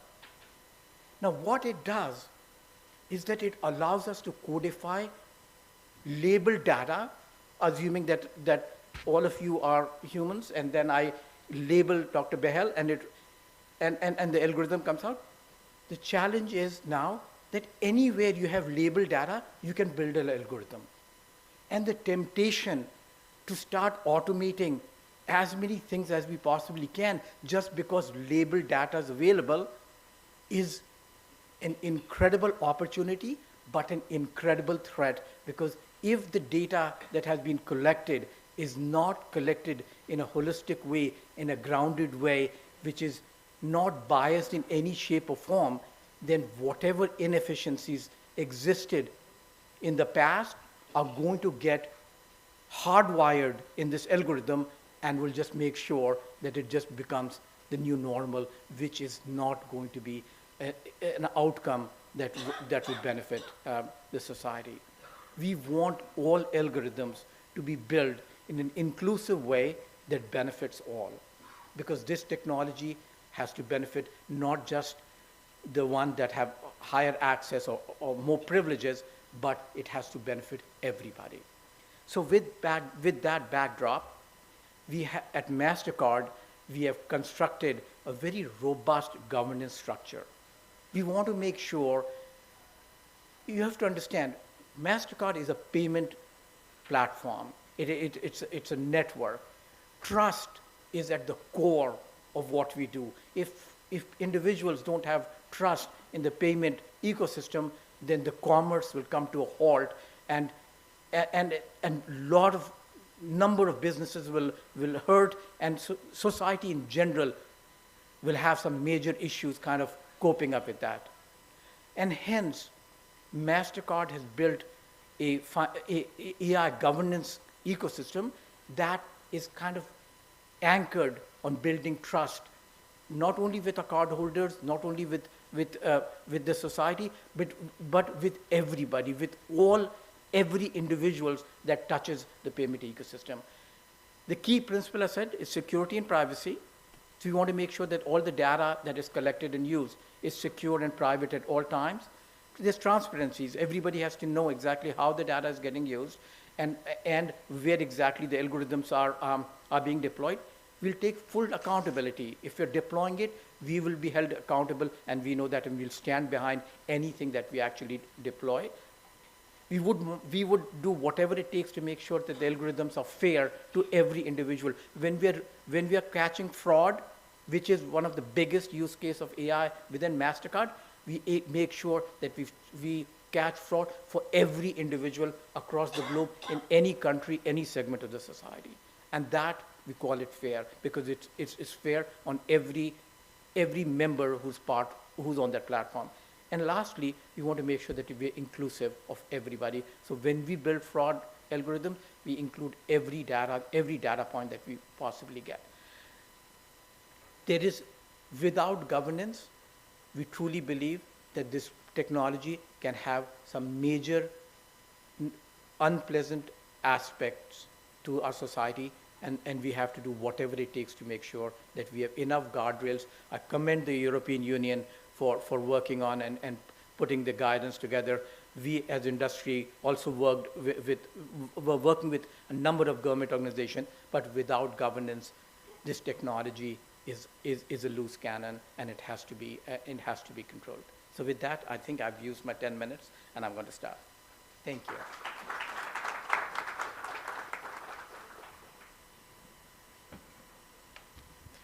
Thank you, Mr. Chauhan, for your address. May I now call upon Ms. Devjani Ghosh.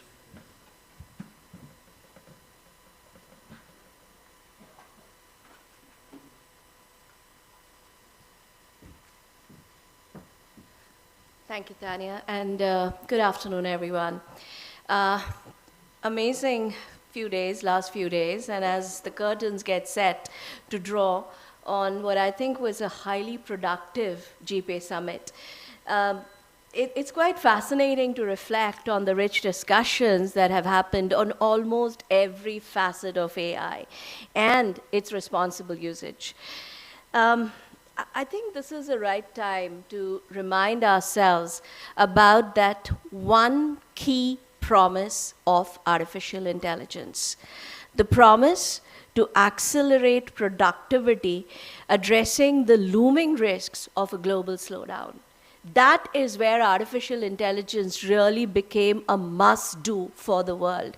If you look at how global growth, or rather GDPs, are declining, and if you look at the labor and productivity equation across the world, especially the Western world where you have an aging population, AI is a must-do. You have to get it right, and you have to deploy it large scale in order to get that boost of productivity back so that you can get back to your pre-COVID growth rates. But to realize this promise, as I said, we need absolutely large-scale, mass-scale deployment across industries, across sectors. And therein lies one of the biggest security risks of AI. Cybercrime is no longer limited to just the tech industry. It is not a problem that the tech giants have to deal with.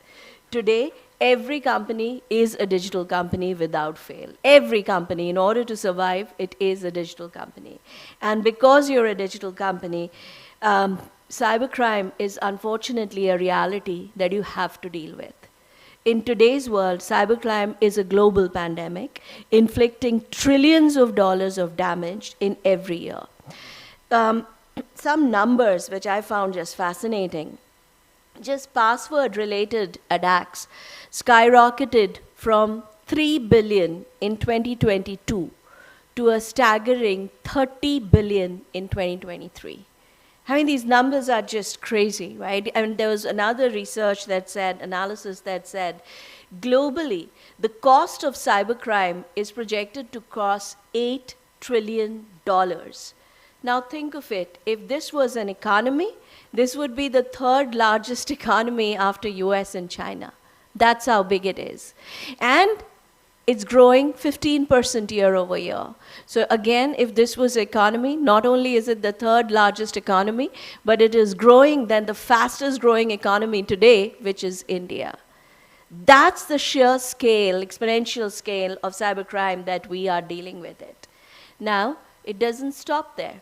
It gets more and more interesting because now we enter the age of generative AI, a very powerful new tool that is putting the ability to create convincing deepfakes, craft personalized phishing emails, and even impersonate human voices in the hands of anyone who has an internet connection, and no, it doesn't matter what language they speak. They can speak in whatever language, but thanks to the technology, they can converse in whatever language they choose to. Right? This is no longer just about outsmarting firewalls and antivirus software. We are facing adversaries who can manipulate our perception of reality. That's the world we are dealing with, and let that sink in for a minute. You know, one of the reports which came out very recently from, from Google Cloud Cybersecurity Forecast 2024 provides a very stern warning that generative AI and large language models will be used by cybercriminals to significantly enhance the effectiveness and scale of social engineering attacks in 2024. Almost proving the point, a recently published research analysis by Darktrace revealed a 135% increase in social engineering attacks using generative AI. That's the pace that we are dealing with.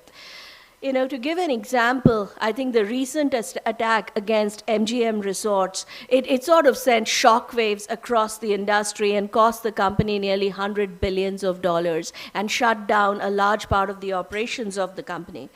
This was a social engineering attack, where attackers manipulated the victim into performing certain actions by simply impersonating a person or people in an organization that the victim had a relationship with.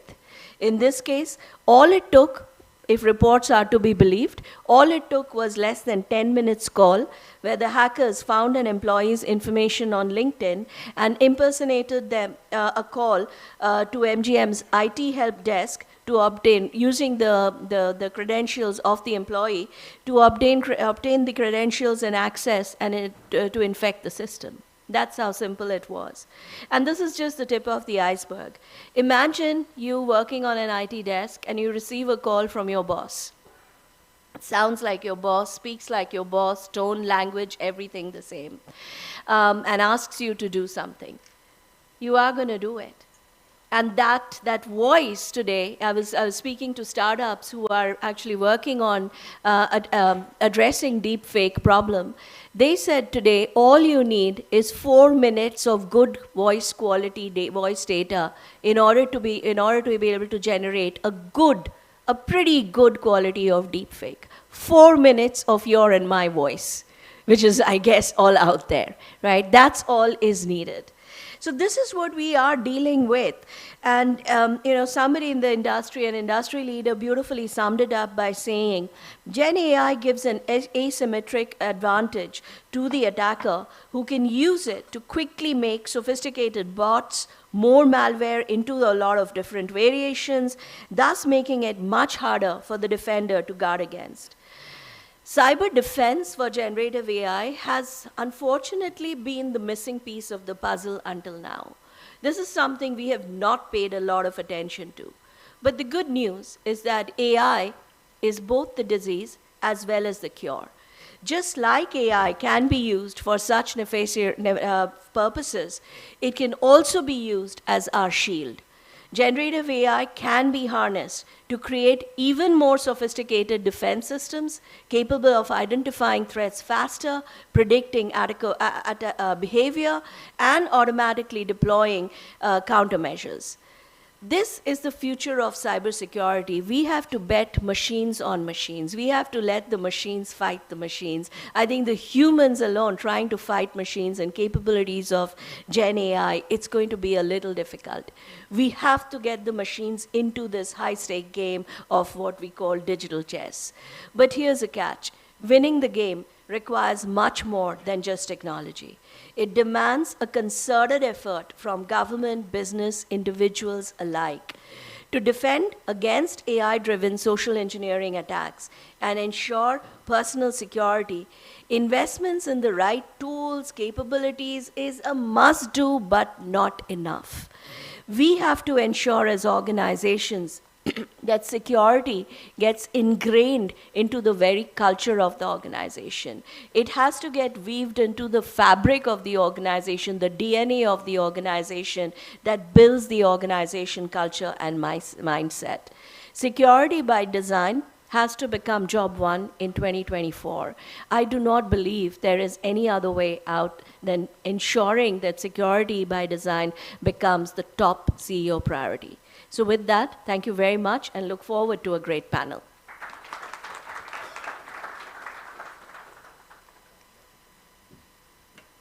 Thank you so much, ma'am. I would now like to call upon our moderator, Dr. Sanjay Bell, to share his welcome remarks and begin the panel discussion.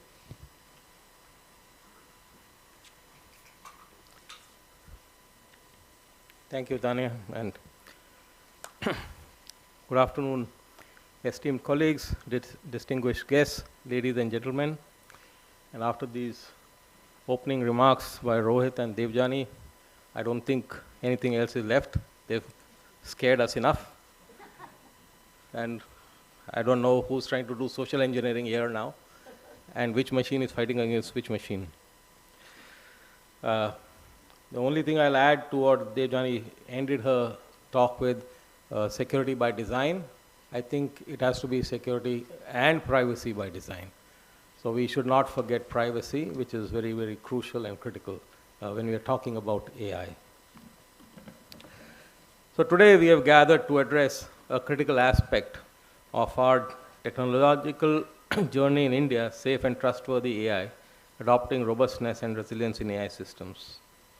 In India, AI is a driving force in our national initiatives like Digital India. AI has the power, reach, and capabilities to greatly enhance the journey of Bharat to Amritkal, as well as for the world to take it to the next level, be it in innovation, healthcare, finance, military, energy, education, law enforcement, transportation, manufacturing, entertainment, or whatever.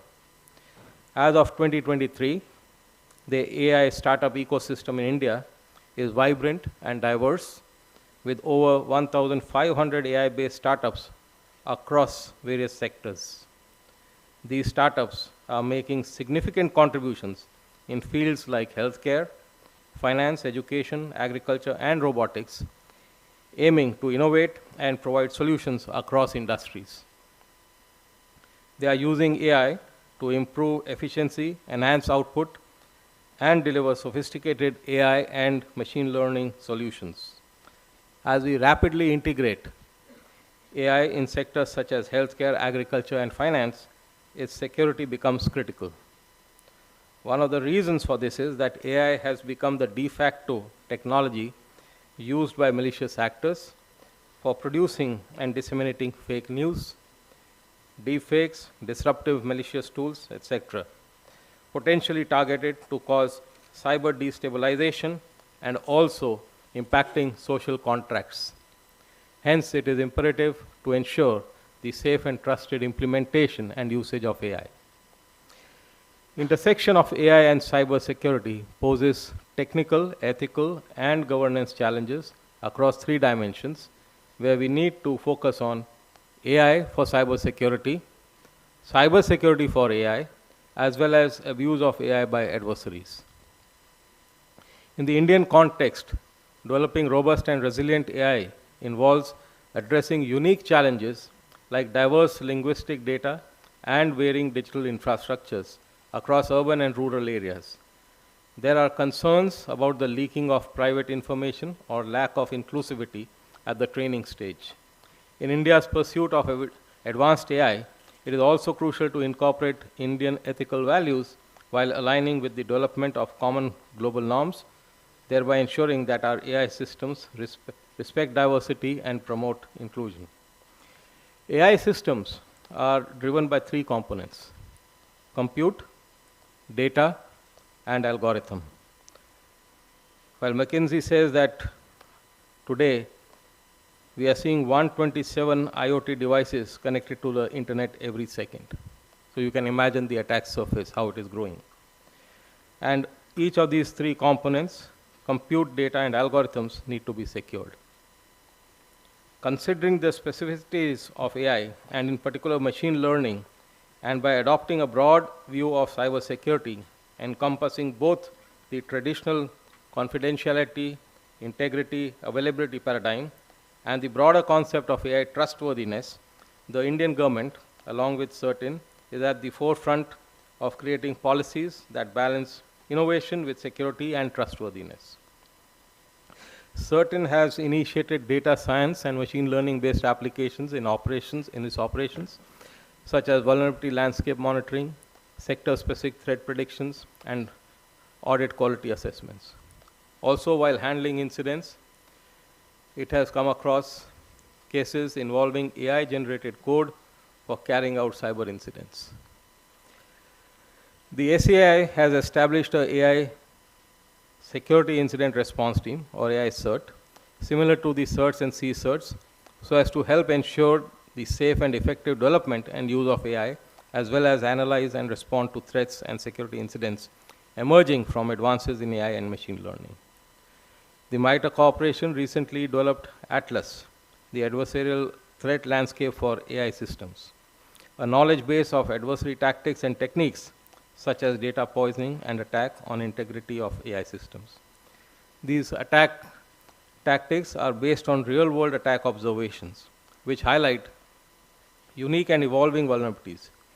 Each of these examples require collaboration, as was also highlighted by Devjani.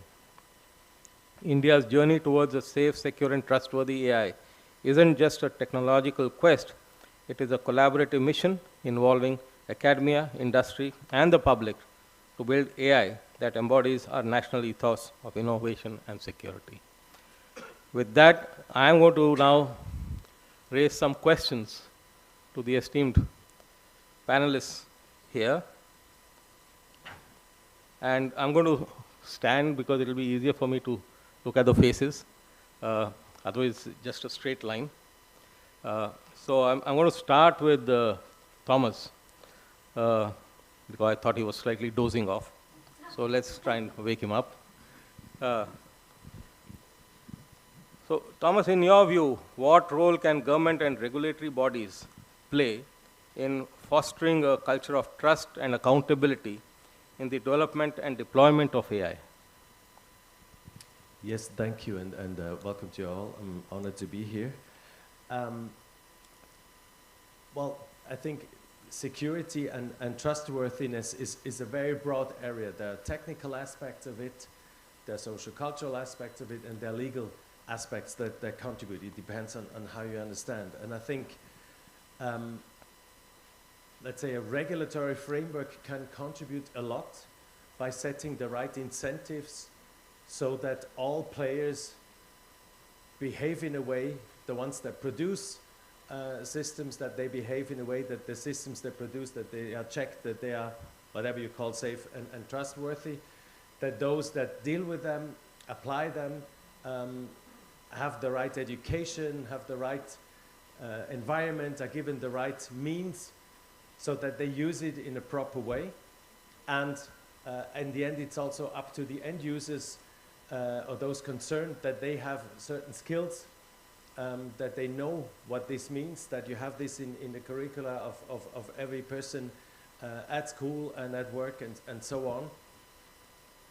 And all of this together can be fostered by an intelligent regulation, but also, of course, knowing that this is a context-based situation. It's like I many times compare AI systems to engines because they have similar effects in terms of being a disruptive technology. They replace work that has been done before by people or animals in the case of some engines, in the case of some vehicles. And they have an accelerating effect, they have a scaling effect, and so on. And there is no one single law for engines. Engines are most of the time it's not even the engine that's regulated, but it's the vehicle or the machine that produces something. It's the people that use the engines, it's the infrastructure where the machines use. It is harmonized to the extent that it's necessary.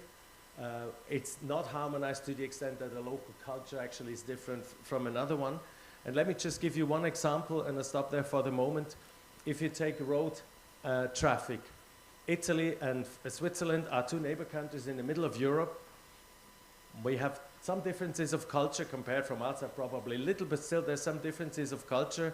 If you take a mountain road from the Aosta Valley in Italy to the Valley in Switzerland, on the Italian side, the mountain road goes up to 205,000 meters. On the Italian side, you have a guard railing all along the way till the top. And then you are there, then you go down on the Swiss side, and the only thing you have that protects you from falling down 1,000 meters or more with your car is a small stone every 10 meters. So your car could easily slide between there. And then you think like, oh, how dangerous is it to drive in Switzerland compared to Italy? The question is, in which country do you have more accidents, more dead people, more injured people in traffic? It is Italy. Now, why? And one of the reasons that I thought of is that in Switzerland, we try to be very strict on some particular points. One is car safety. If you have to show your car to the test in Switzerland, this is the worst thing to do. Everybody is afraid because if there's a tiny drop of oil somewhere, it won't pass. In Italy, it's much easier to pass a car. They will not look like, yeah, okay, it's fine. That's one thing. I love Italians, by the way. Just also because they are not Swiss. The second point is, it is quite hard in Switzerland to get a driver's license. They control you very strict. They make you pass all kind of nasty exercises. It's very expensive. In Italy, you get this much easier. There's another point. And the third point is, in Italy, you have almost at every crossroads, you have speed limit signs. They go down to 10, but nobody cares. You just like, a little slower. In Switzerland, there are less speed limit signs. There are not that many controls, but the fines are very high. So you always think like, and the same with alcohol controls, you can have 0.5% alcohol, but if they catch you with more, you go to jail fairly quickly. So what I'm trying to say is we only hook on 3 points: strict control, technical control of cars, good education for drivers, and high fines in case you don't behave reasonably. And that makes people behave responsibly. That makes you know that you drive a safe car, so you don't have to regulate every road, every turn, and indicate people and protect people because the people and the car behave the way you expect them to behave. And this is just one example about how you can raise trustworthiness and safety with intelligent regulation, with trying to find out where are the points that you actually need to look into more closely. And you solve a number of problems maybe in a more efficient way without having to control people all the time. Whereas if you just regulate somewhere and you don't really care where, you go for easy things and maybe things that are not so painful in a particular moment, but then are painful throughout your life. Thank you. Excellent. So basically technical controls, capacity building or training, and high fines. And there's no need of much guardrails. We should have good stuff going on for AI then. And as rightly mentioned, there's no law for engines as such. So engines, I would take it as the train engines also across the globe. You don't have a single law which defines them. So I think that's an interesting aspect that one needs to look at. Rohit, since you had initially started your stuff, I just wanted to know what are your thoughts on the role of the private sector in promoting trustworthy AI in development and deployment? So I truly believe that the burden of building trustworthy AI is with the private sector, because it is the private sector that actually pushes the technology to the edges. All the innovation comes from the private sector, and I truly believe that the burden is on the private sector. So that's number one. Number two is that no matter how much governance is, is recommended, and it's great that it is being recommended, but the ultimate responsibility lies with the company building and deploying the AI models. Now you have to understand that AI is just an enabler. It's just a technology that makes things possible in a much more efficient way what you're trying to do. And if in case your business model is absolutely rock solid and you believe in your business model, then AI is going to help accelerate, enable your business model in a much more efficient way. Now, that by default says that you have to do all the due diligence on your side to make sure that the data that is being used to build the AI system is robust, and it is there so that at the end of the day, if in case there are places where the AI system doesn't work, it is the company's reputation at risk. So the private sector is going to play a very major role in making sure. Now, going back to Mr. Schneider's comments, should we have guardrails? Or should we just put, stones every 10 meters and make sure that your AI doesn't kind of, fall from a 3,000 feet cliff? I think people who are building AI, companies who are deploying AI, sometimes they have enough education and training to know exactly what to do and what not to do. However, there are a whole bunch of companies that actually do not have that level of guidance or knowledge. Now the thing is that this technology has a lot of potential, and we want every company to leverage this technology, and those guardrails, those guidance that will come as regulation is going to be much more helpful to those companies that are not as well educated in the kind of risk that may come out. MasterCard has been using AI since 2007. It has been over a decade plus, and we are a very mature shop. So for us, this is just second nature. But for those companies that are just getting on, we definitely need some guardrails to make sure that they don't make they don't end up deploying AI, which actually could harm the ecosystem and harm the end consumers. Thank you, Rohit. Interesting. While you did mention that building trustworthy AI and innovation is only with the private sector, I might slightly disagree there, because there are certain things, at least in India, as you might be aware, we have innovated in the government rather than in the private sector. So that's the only place where I have a slight disagreement, where you've seen some of these GPAI infrastructures, etc., and stacks which have come up from the government side. But yes, otherwise I agree, and your point is well taken about having guardrails till the time organizations become mature, and that's very well taken. Having said all this, Sandeep, do you think how can AI be used more effectively for a wide range of cybersecurity cases beyond traditional detection and prevention, as some of the things which were mentioned by Devjani in her opening remarks? Yeah, I mean, in many respects, I think Devjani's summary was very effective, which is security by design, or secure by design.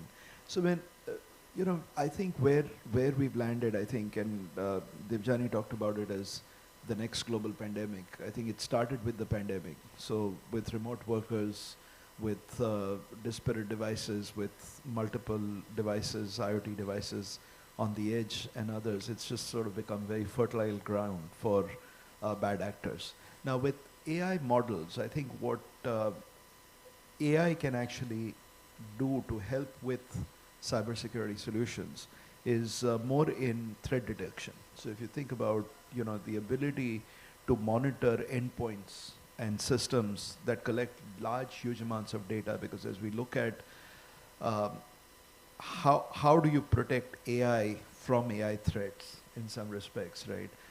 There are large amounts of data that are being continuously used. For example, the security software on our laptops, on our networks, data center servers.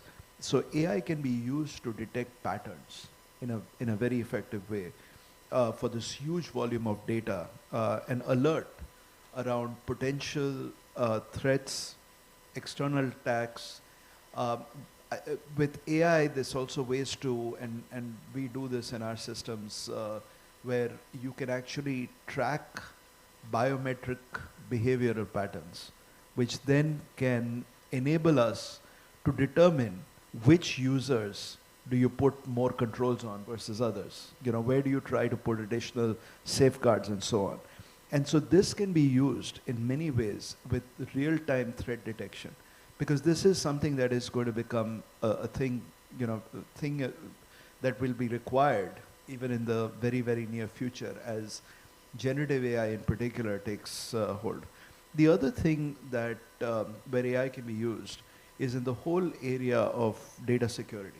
So if you think about how AI can be trained and applied for detecting anomalous content in enterprise data, suspicious access to sensitive data, this can be used to auto-detect a lot of sensitive content in data and other regulated systems and environments to really be a lot more proactive in terms of how we manage and mitigate some of these threats in systems. So there are a wide range of applications, and I sort of think about it as using AI for our traditional cyber systems in the cybersecurity space, but I think using AI for securing secure AI systems, I think is also something that we should be thinking about.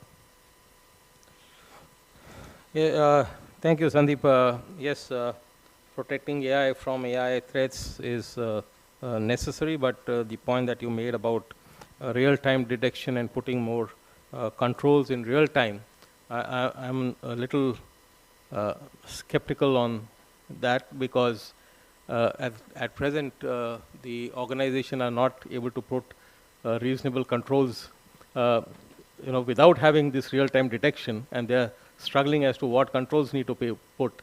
And when you have real-time detection and you have to put controls in real time, what are they going to be doing about it? Do you have any suggestions and clues on that? Well, I mean, as I think technology evolves, we will find solutions and it will evolve. I actually want to take it a step further. I do believe that, and this isn't in the very distant future, we will need to be prepared with quantum cryptography models that will need to protect systems. Because if you think about today's world, right, so there's large amounts of encrypted data.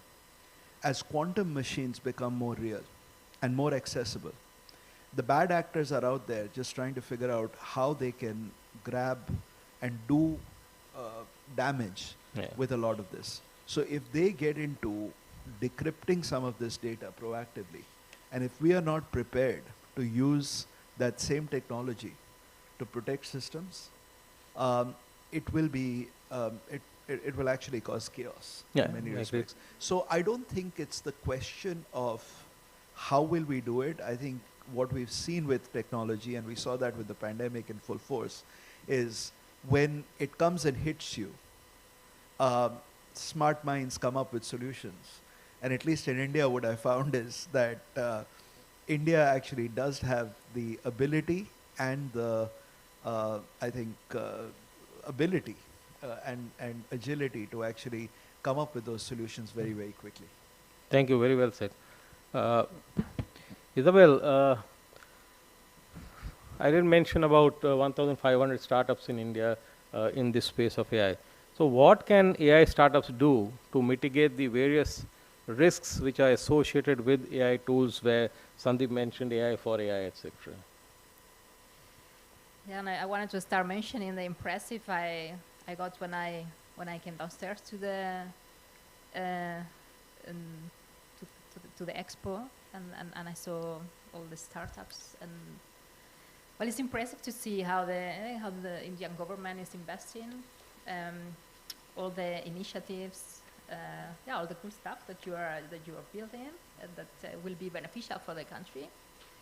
But of course, with the security mindset, I also think, well, if all these things are implemented, and then I go back to security by design, to threat detection, you know, at some point it becomes also a really big vulnerability. If a country is so dependent on technology, it will make you, of course, at the level of innovation, it will improve your, probably society at a lot of different levels, but it will also bring vulnerabilities. And then it's when it comes, security by design, threat detection. How do we really detect threats? That's also already a way, because I see that most of the times we are talking about things we need to do, like detect threats, implement monitoring, validate systems. And so I think we all read a lot of guidance that gets published about all those things. But eventually, one of the things is to understand what really can go wrong, what I'm doing, and how to solve it. And I would like to say, for the first thing, how it really can go wrong is something in security that we use is threat modeling, for instance. That I'm a really advocate of it, and like mentioned by Sunny in my introduction, I published last year an open source library of threats for artificial intelligence called Plot for AI. It's a work in development, because threats keep appearing, and are not only threats about security, but there are 8 different categories. That's the beauty, and at the same time the difficulty of AI, that it's a holistic risk-based approach. So many things can go wrong. So we all need to learn what can go wrong. When I'm developing AI, you cannot expect from startups to understand how to solve things, implement, like I say before, monitoring. I mean, they need to really understand, to look at their specific use case and understand identify what can go wrong there. And for that, like I mentioned, tooling methodologies like threat modeling can really help. Yeah, there's also a lot of lack of knowledge and expertise. That's also a big problem in the field, and also a problem for startups.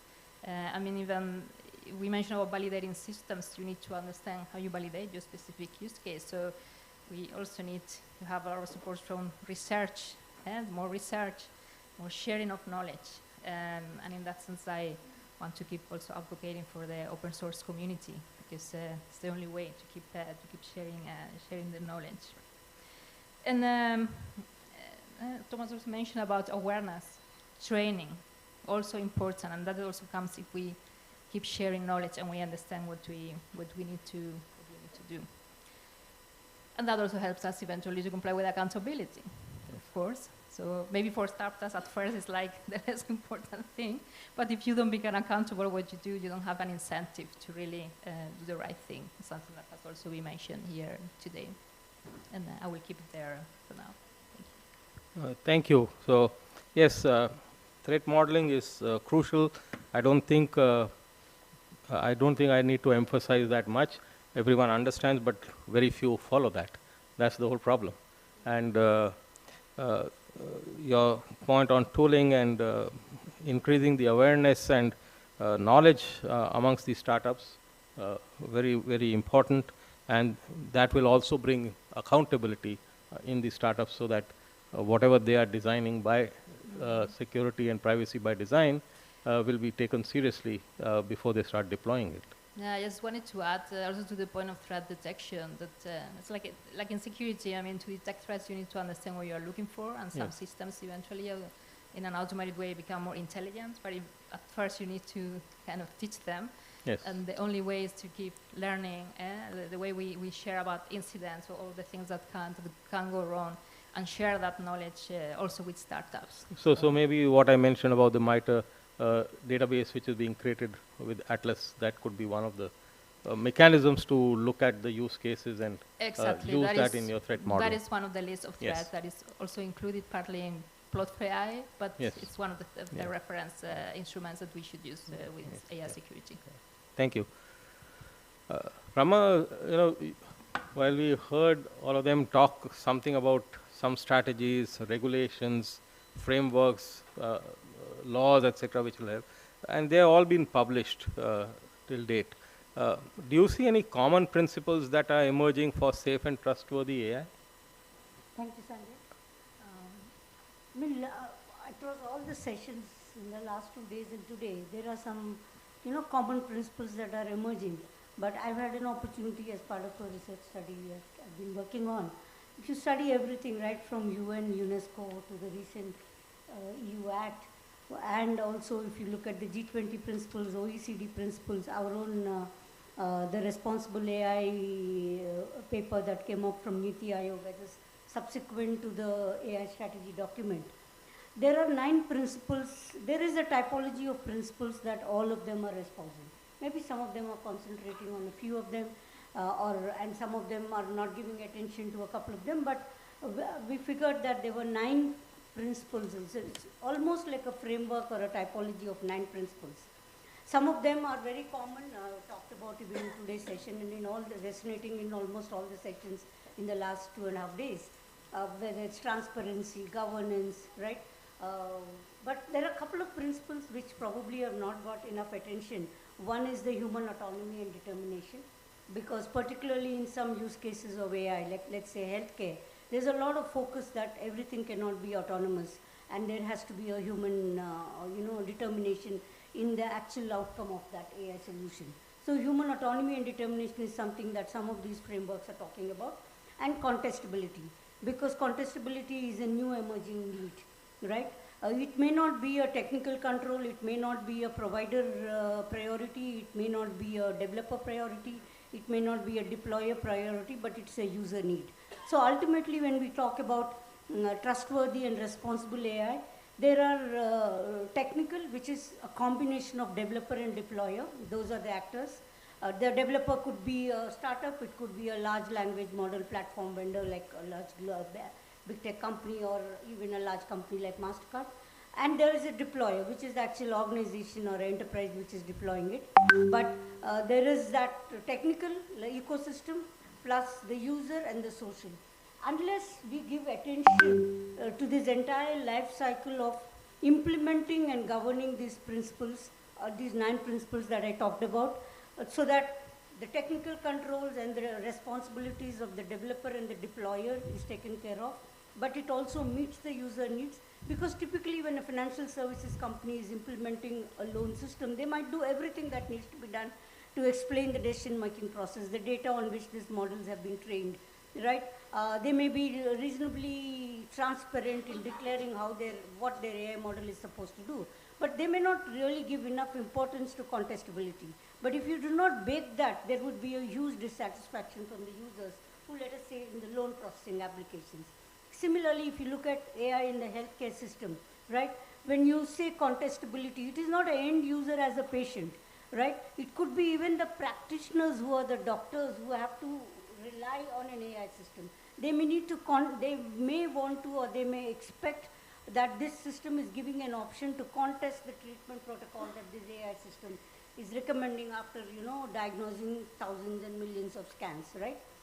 So we need to look at the technical, social, and user, and look at that holistic thing. Otherwise, I think we'll have more and more technical controls being implemented. If you look at all the frameworks that are coming, Sanjay, whether it's the recent NIST framework, the standards that are coming out from IEEE, right? All of them are pretty much aligned to the OECD and G20 principles. All of them are focused on the developer. We are not really focusing on the social side of how do we implement these principles, and also the user part of it. And who's the user to AI system that we are deploying sometimes varies. Sometimes it's an end user like you and me if you're availing of financial services. Sometimes the user could be the healthcare practitioner. So user is not really the end user of the AI system. And we need to look at this. And even when we are doing the developing, evaluating, and then deploying, I think we need to have focus on the developer, the deployer. I think there was only one mention of the deployer in Rohit's speech, and the user. And all of us need to collectively do that. Otherwise, we might have regulations and frameworks and standards increasingly focused on the developer and not giving enough attention and capacity building on the deployer, because very easy to say bias audit, but the deployer organizations need to know what it takes to do a bias audit based on the use case in which the AI system is being deployed. So I would say that surprisingly, there is synergy among these 9 principles. Sometimes there may be a conflict when you have to implement principles. For example, we always expect an AI system or a solution to be very robust, right? When you say robust AI systems, the most minimum human intervention will make sure that the AI system is robust. But we are also expecting human intervention or human determination. So how do you synergize some conflicting principles in your implementation and in your deployment is something that is emerging. I think, so what I hear is that what you're trying to say is that with making probably the similar mistakes as we've done earlier of not putting the user in the center of the universe. And if we don't do that, I don't think we are going to be successful. So I agree with that, and also with the entire life cycle needs to be addressed. The human autonomy and determination factors and the contestability. Until we have this in place, it is going to be a huge challenge. And in your talk, you did mention about EU Act, etc. So I'll come back to Isabel on that as to, since the release of the AI Act in Europe, has the security landscape around AI changed? If yes, how? Well, I will even say that more than the AI Act, I personally see a change since the release of ChatGPT. Has really a change in mindset. Yeah, it sounds even funny, but maybe even good after all. I must say, when I started my research on AI risks in 2019, I was really surprised of the low attention really for AI security as one of the really the risks from AI. And at that time, I saw that like only some like organizations, remember Microsoft or the Institute Velibile were really publishing information, open source about different threats, things that could really go wrong with AI, and not only at the general level, but also at really at not the security that we all know, like access control, for instance, but really specific for AI systems. And I've seen really a change since the end of last year. So suddenly, I really see a lot of attention. We realize that it's not only that the systems, we see systems that are really a threat for us. We have the problem with deepfakes, with misinformation. We have the problem with sextortion. I mean, a lot of things that are happening. And that on the one side, so like the threats from the systems, but also we see, well, the things we are building also need to be built with security by design. So then is when I really hear in the conversation, this is important. And of course, the AI Act will offer some rules that by means of eventually standardization, technical standards that will help eventually, at minimum, the high-risk systems to implement security by design, not only security by design, but much more other principles. But yeah, like I said, I personally see the change, not only from the AI Act that is already going on for quite a while, the discussions, but really from since we saw really, this is really big, what is happening here last year. So the good thing is that there's now a lot of attention and a lot of chat GPT versions have changed. So that's a good takeaway. Thomas, I'll come back to you. According to you, what are the most significant challenges of AI for our societies and economies? And how can we ensure that AI products and solutions are trustworthy and not considered a threat to our societies, democracies, and economies?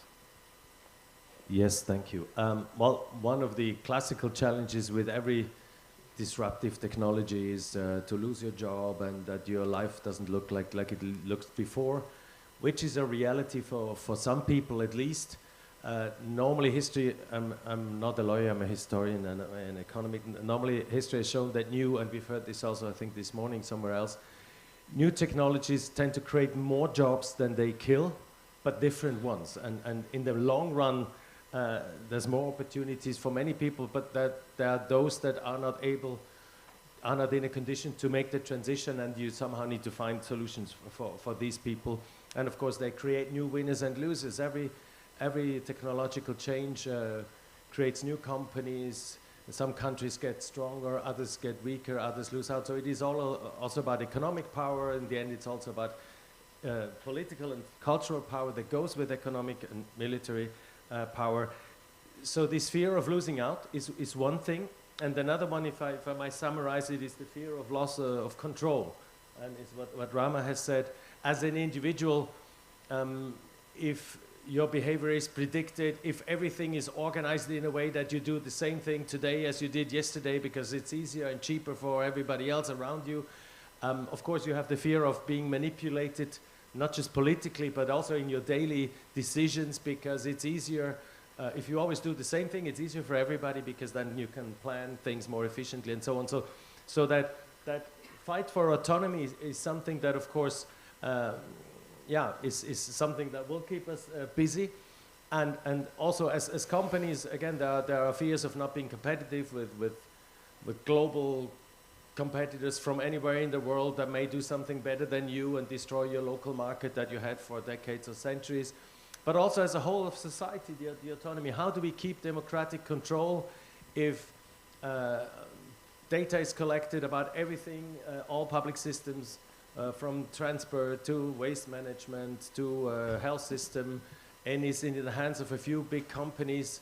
The algorithms are maybe also provided by a few big companies, and that basically tells a politician that has got no clue about what is behind it, what he should do. How do you keep a democratic control over the fundamental elements of your society? So this fear of losing control is something that is present and that is legitimate, and then we need to, or those that regulate or everybody in capacity need to find answers. And I would not say it's only up to the industry. Of course, the industry has a role, like the car industry, and this goes via liabilities. If BMW produces a car that doesn't work, then they are liable, or if an airplane doesn't work. And if it's a part produced by a third party that is guilty, then they can fight about who's liable. But there's a clear accountability is a social thing, but there's also a legal liability or a financial liability that creates incentives for industry players to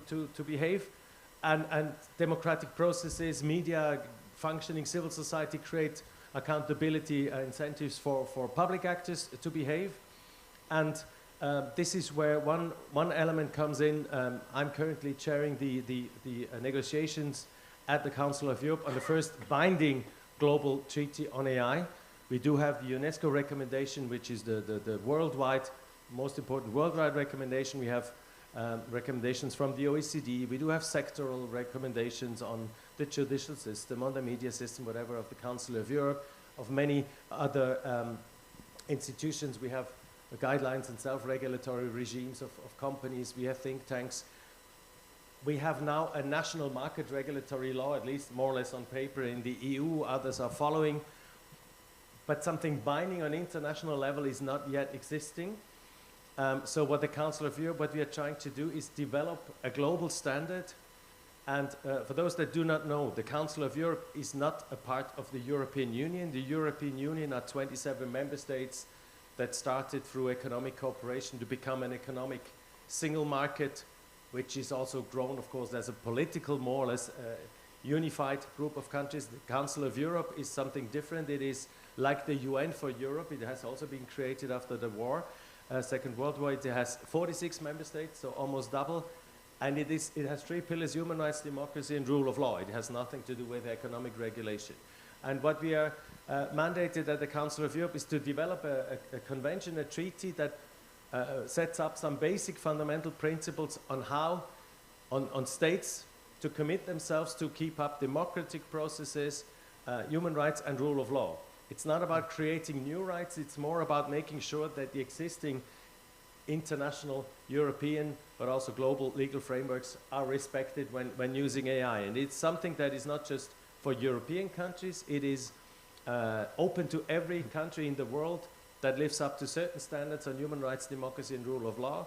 So we have Argentina, Peru, Uruguay, Mexico, Canada, Japan, United States, Australia has just joined. We had discussion with Brazil and other countries.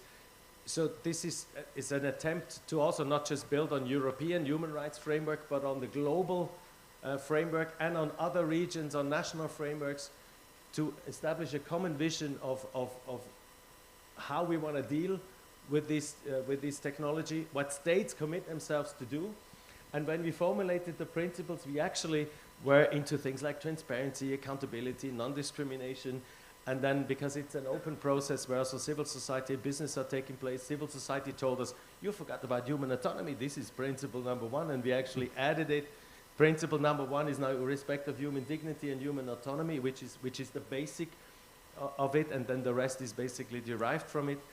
And we are hoping that this is creating one of the tools that will create incentives to states that sign it, that say, okay, we commit to these values, we commit to these principles. We try to leave how they are going to do this. We leave that open so you don't have to have a horizontal law, or you can do it sectorally, or you can go via self-regulation or a mix or co-regulation, what have you. It is up to the respective country, the respective culture to define how, but the goal is you as a country, you say, we commit to living up to these principles, and we also commit to working with the private sector, so that also, and the question is then how and to what extent this is feasible, because that difference from region to region, how and to what extent a government is accountable also for what its private sector does and needs to work with the private sector to create incentives that your rights, democracy, and the rule of law is not negatively impacted by the use of AI in the private sector. And this is, I think, not the only instrument, but it's one contribution to having globally shared principles that are enforceable, at least to some extent, via the countries, the states signing a binding treaty. Yeah.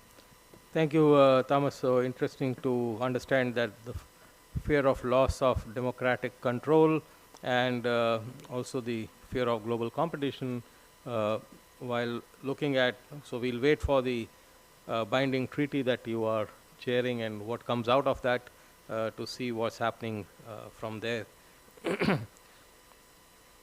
Rama, I just wanted to check with you, what are the most significant cybersecurity threats facing AI systems today, and how can we ensure that AI products and solutions are robust and resilient against such threats?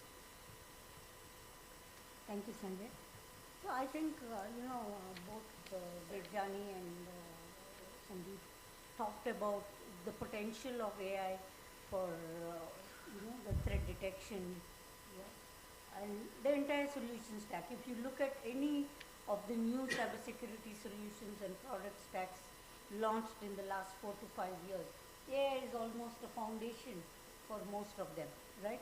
And we are beginning to see a lot of large language model platform companies coming up with those security models, whether it is the security copilot or the SecPalm 2 that came up from IBM, right? So large language models are also being leveraged. But the biggest challenge that we are waking up to is this entire ML model security, and tomorrow it will be the security of the LLM models, right?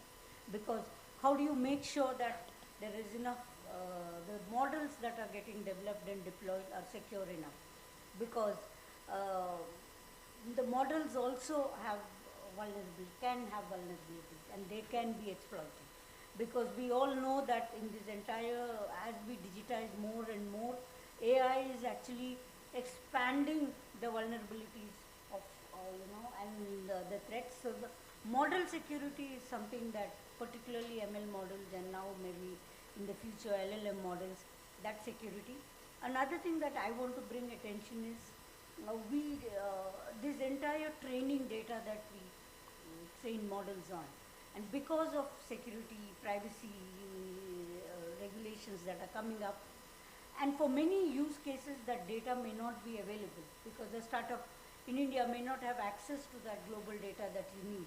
So we are increasingly relying on synthetic data. And we are now waking up to the challenge of, while synthetic data solves a lot of problem of access to data to train models, we are waking up to the challenges of building models, particularly, life critical models in healthcare and others using synthetic data. Because if you use synthetic data where an AI system in healthcare needs to be tested at population scale data, no developer, whether a large company or whether a startup, has access to that population scale data or data that is inclusive enough of various demographies, social strata. So we are relying a lot on synthetic data, but what could be the reliability of the outcomes of this AI system? Another challenge that I see in where AI can be abused, we all know how AI is being leveraged by cyber criminals, but I want to bring attention to when we talk about state actors and state affiliated actors, right? Cyber influence is the new threat. It's not just a cyber attack, because always cyber attack may not be successful, but there is increasing focus from state and state affiliated actors and maybe also cyber criminals on this entire cyber influence operation, where it is all about discrediting a company, a country, or a company, right? So the deepfakes is one of those problems. Well, deepfake has a big problem on harm that you can do to an individual, right? Typically, the individual could be a child or it could be a woman in most cases, but that is at an individual level, which probably the law enforcement will address at some point of time. But we are looking at how can AI and the associated deepfake issue, when employed by cyber influence, can discredit a sector, the employees of that sector, or maybe the shareholders of that sector, society at large, lose faith either in that sector or that company or sometimes at a country. And we in India, as a rising economy, one of the fastest growing economies, and then also we being the global hub for digital, there is a lot at stake where we could be targeted. During COVID, we woke up to this entire vaccine, the world woke up to this issue of vaccine espionage. So I would say misusing AI, not just for the traditional cyber attacks, which enterprises are now increasingly geared up to defend, thanks to the new technology stacks that all of them are deploying, right? All the large enterprises are almost every minute are detecting and withstanding an attack because of the kind of technologies they've deployed. But using that and deepfakes, how can this entire cyber influence operations and ability to launch attacks at a scale, which sometimes may be a challenge for any country or a company to deal with. So this is where I would see the problem, and increasingly we need to give focus on model security, because there's always this talk, right? There's ML models are black boxes. So we are coming up with frameworks and standards when it comes to how do some level of transparency and explainability. Yeah. Yes, and how do you make them reliable? But I think there's a lot needs to be done in terms of the security of models. Yeah. And in LLMs, I think we still have a long way to go. Thank you. I think well said about issues and challenges with ML models, and tomorrow with LLMs, and launching attacks at scale, and the issue of poisoning of training data, and cyber influence being the new vector, and we have to be very clear and careful about this. Sandeep, I just wanted to check with you, can we address, because she talked about launching attacks at scale, can we address the challenge of scalability and integration when deploying AI-based security solutions across large and complex IT environments, and if so, how? Yeah, I mean, yes, we can, and I'd sort of summarize it in three buckets. One is holistically, and I'll talk about that in a second.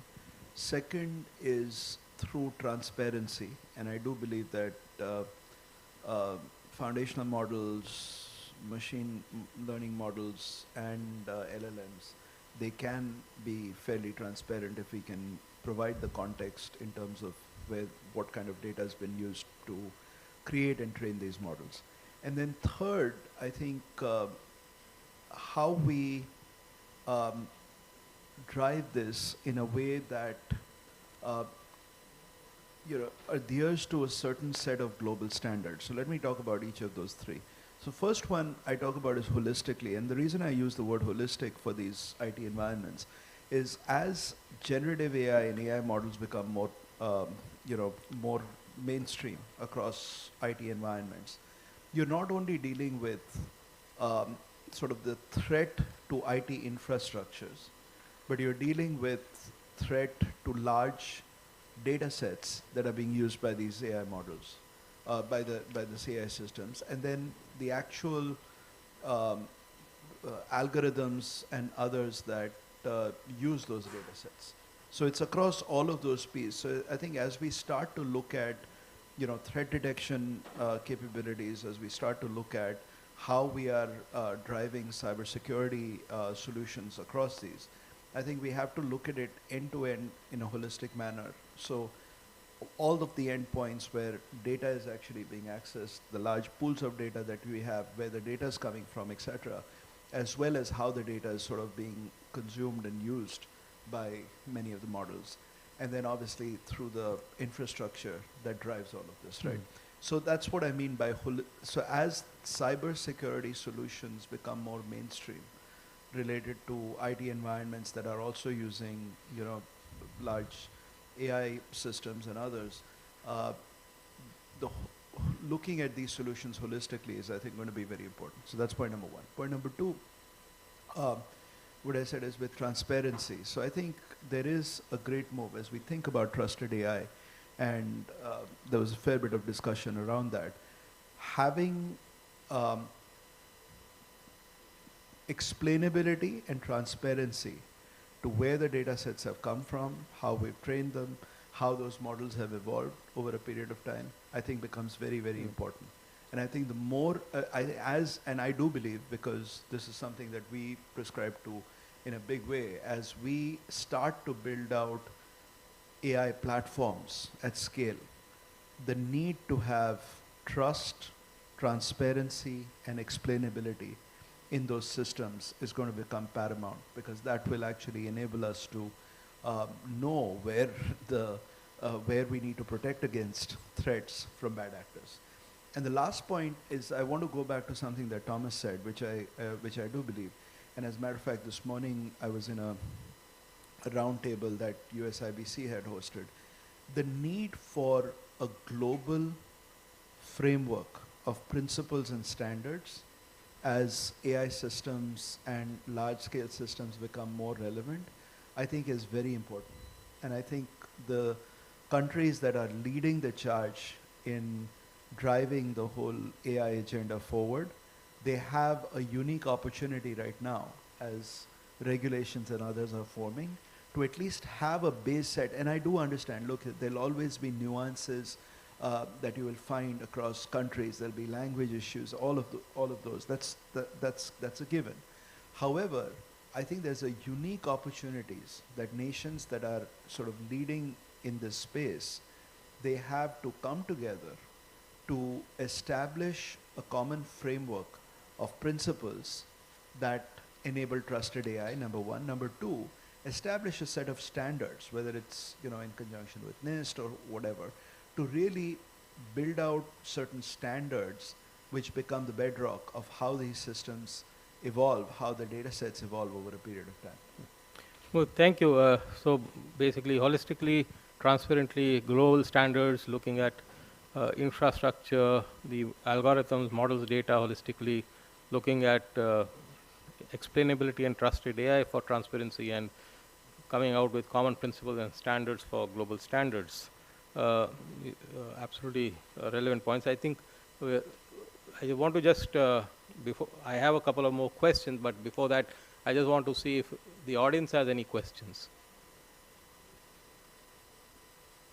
Yeah, identify yourself and then ask your question. To whom are you directing the question to? Yeah, go ahead. What's your question? Hello. Sir, I am a cybersecurity and a data science guy. I have asked a question to ChatGPT that there is some open port in the system and I want to hack it. He has not answered.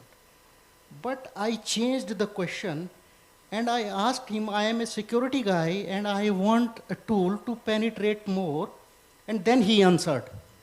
Okay. So can AI has the ability not to answer destructive question if asked in a positive way? And what is adverse AI? Thank you. So who would like to take that question? Yeah. All right. Yeah, threat modeling, since you've been doing that, so you'll be able to answer. More like prompt and threats. you've seen the different versions of ChatGPT coming up. Since I mentioned ChatGPT, it's my turn. No, I would just like to mention that that it is still a really big challenge. What you have mentioned to test generative AI, in this case large language models. So we do it with prompt engineering through red teaming, what we call red teaming exercises. But we are still kind of establishing criteria and standards of what type of answers, because eventually it's like a one-moment test. So the questions you ask, you can verify that those questions that your system is answering the right thing. Or of course, there's so many ways to write a specific question. And so far, we are not. I can tell that there's a lot of research going on in that field, so that we managed to eventually test in a way that we can cover much more of a wide spectrum of risks. But it is a difficult task, especially for what you said. So how many different ways can we ask something and get different questions? And that is a challenge that we, at this moment, we have in the field of security testing. Yeah. Thank you. Any other question? Anyone?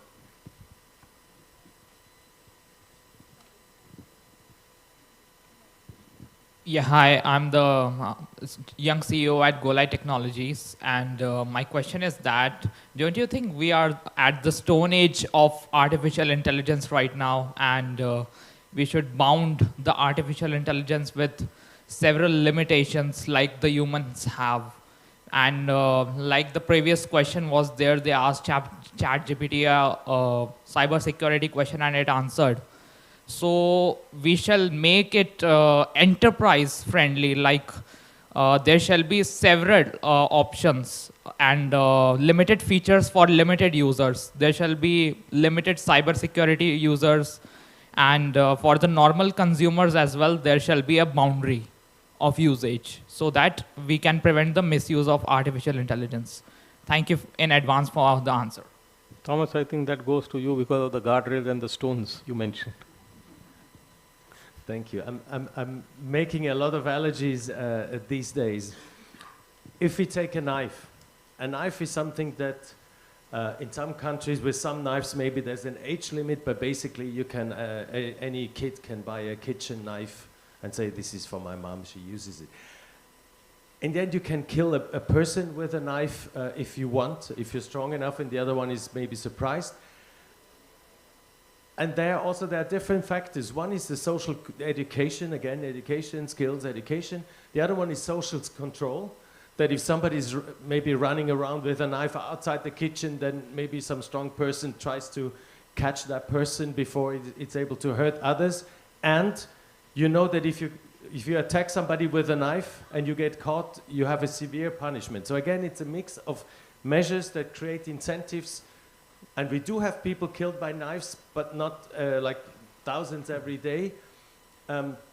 Guns is something else. You can even do good things with guns, but you can do very bad things. And there it's more regulated, that depending on the country as well. But in my country, you cannot just buy a gun. People are not used to carrying guns. They actually feel safer the less people carry guns. So also there you have some aspects of regulation, and you have some aspects of social consensus or social values, that there's some things that you don't do, some things that you do, and you work on each other, you constantly discuss what is the right way to deal with things. And then, of course, again, you have technical controls, you have the more complex and bigger a tool gets, the stricter the technical controls, and it is important that also there's cooperation among these frameworks from NIST to CENELEC and OECD, also the Council of Europe. In addition to the convention, we're working on something that we call HUDERIA, which is also a risk assessment, but not necessarily a product safety risk assessment, but a risk assessment for human rights, democracy, and rule of law that is building on to what extent you can do via technical checks and assessments, but goes or builds on top of that. We are working with the Alan Turing Institute on this, and you have to develop processes about assessment, about stakeholder engagement, about finding out what is the anticipated risk, what is actually measured impact, and so on. It's an iterative process that engages ideally the whole society, not just the experts. So you need to have different skills. Also, you need to have those that, and I'm fully with you, those that develop technologies, those that use them in their jobs, in their daily life, need to have skills. And the average citizen needs to have skills, and you have to develop rules where it makes sense. But also, if we have too many rules, then we lose the autonomy that we are trying to keep. So also that the question is, how do we make intelligent rules that try to tackle some risks at the core without having to control people or every company every single second, because it's not feasible, because it's not making sense.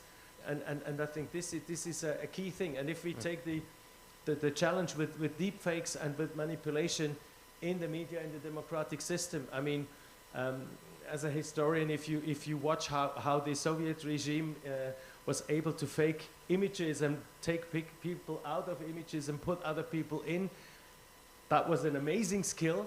Of course, not everybody was able to do it. They couldn't just buy a software that would do this.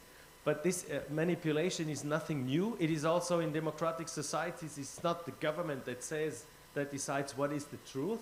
So there's also some relativity that your truth may not be the same like my truth. That goes on until it is not forbidden to lie. It's a human right to say something silly, stupid, or wrong. So we have to find ways. And if, for instance, in my country, people would never accept a state agency that would declare that this is correct and this is wrong in terms of the content.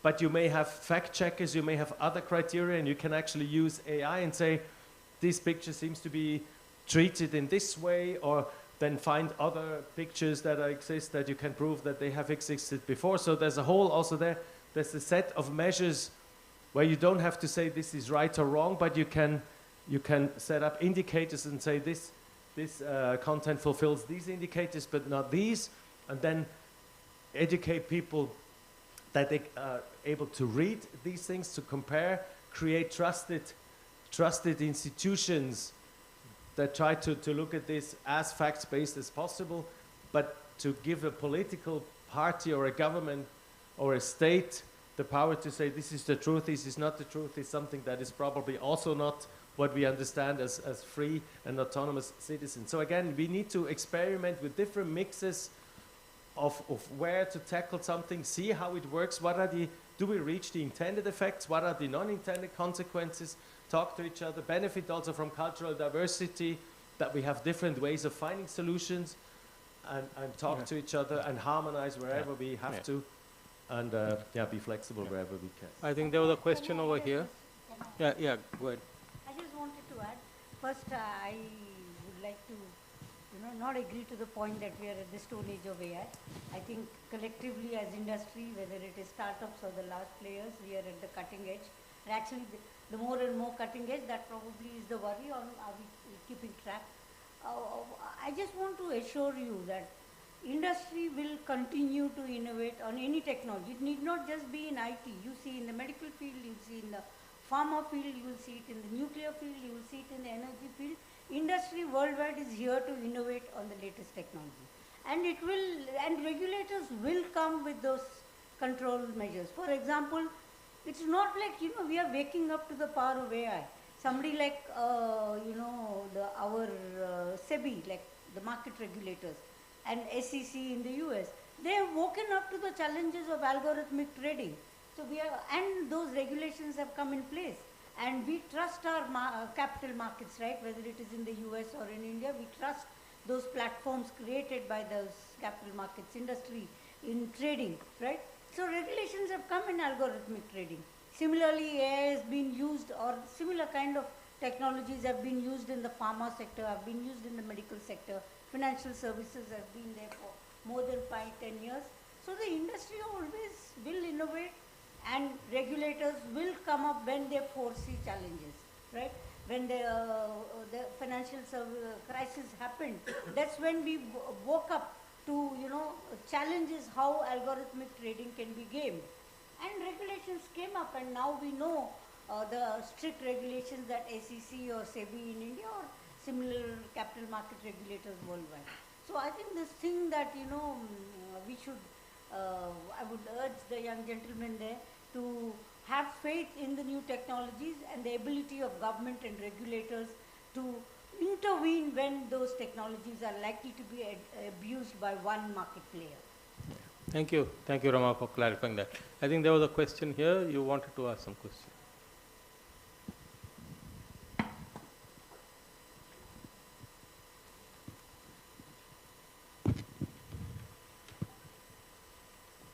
Thank you. I'm Bhavya from Vadvani. I actually had two questions on, one is on explainability and the other is on privacy preservation. I would say, and it can be answered by anyone on the panel, but just wanted to know how exactly, let's say currently, do you benchmark different explanations? Is there what kind of measure there is to test out explanations and the merit of those explanations? What's the sliding scale? And what should we therefore be concerned about within explainability of AI systems? The second one is, what is the cost of privacy preservation really? I mean, data set of just securing data sets. I mean, I know that, if you have a lot of other parameters and information on those parameters, you can do many things with it. But it's also a generally accepted notion that anonymization is good. But what do you lose out on when you choose to make that decision to anonymize certain data sets and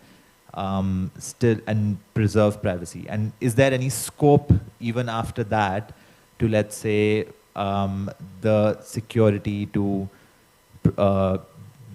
these anonymized data sets to be de-anonymized? I'm sorry if that's a loaded term. So you get that. I think I'll direct that to Sandeep, because you talked about explainability and you talked about anonymization, etc. So maybe you want to take this. A lot of where explainability and what I refer to as trusted AI comes into place is providing the context for why certain outcomes are delivered, right? So it's contextualizing what those models are being used for and the use cases where you are using those models. I think I go back to the other question that was asked around, should we be just limiting the use? I don't think technology, any kind of technological progress that happens, trying to limit it is not going to work because it will stifle innovation. But if you do bring in the context of why certain data is being used and how it's being used, that adds to the explainability. And explainability, I think, depending on the use case, will vary from, I remember, way back when we were doing a lot of work in healthcare, the explainability wasn't about this is a precise answer and here's why.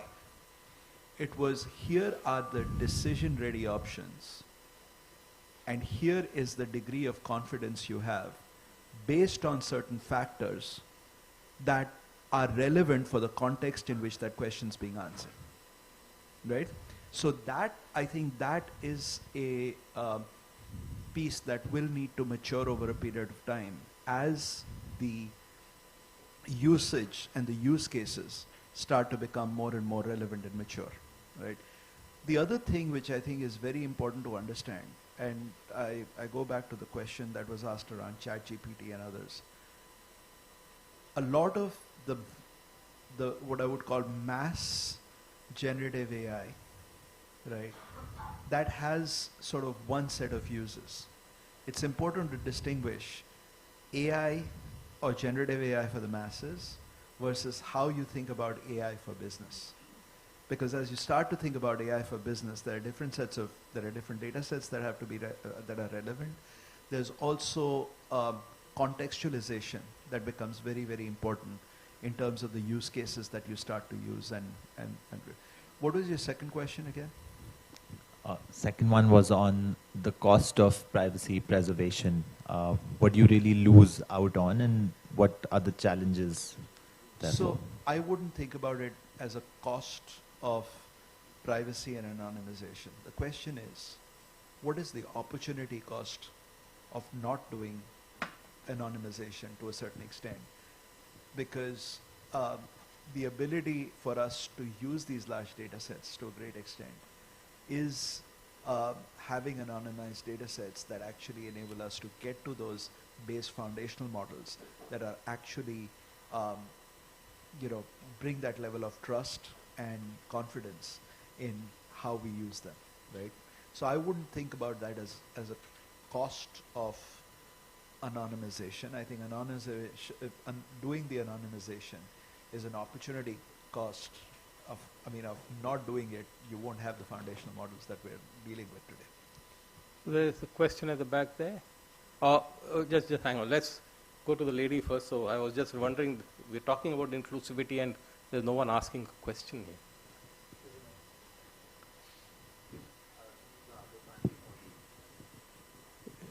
We'll go, let me just try and complete, because I have a couple of questions, as I said.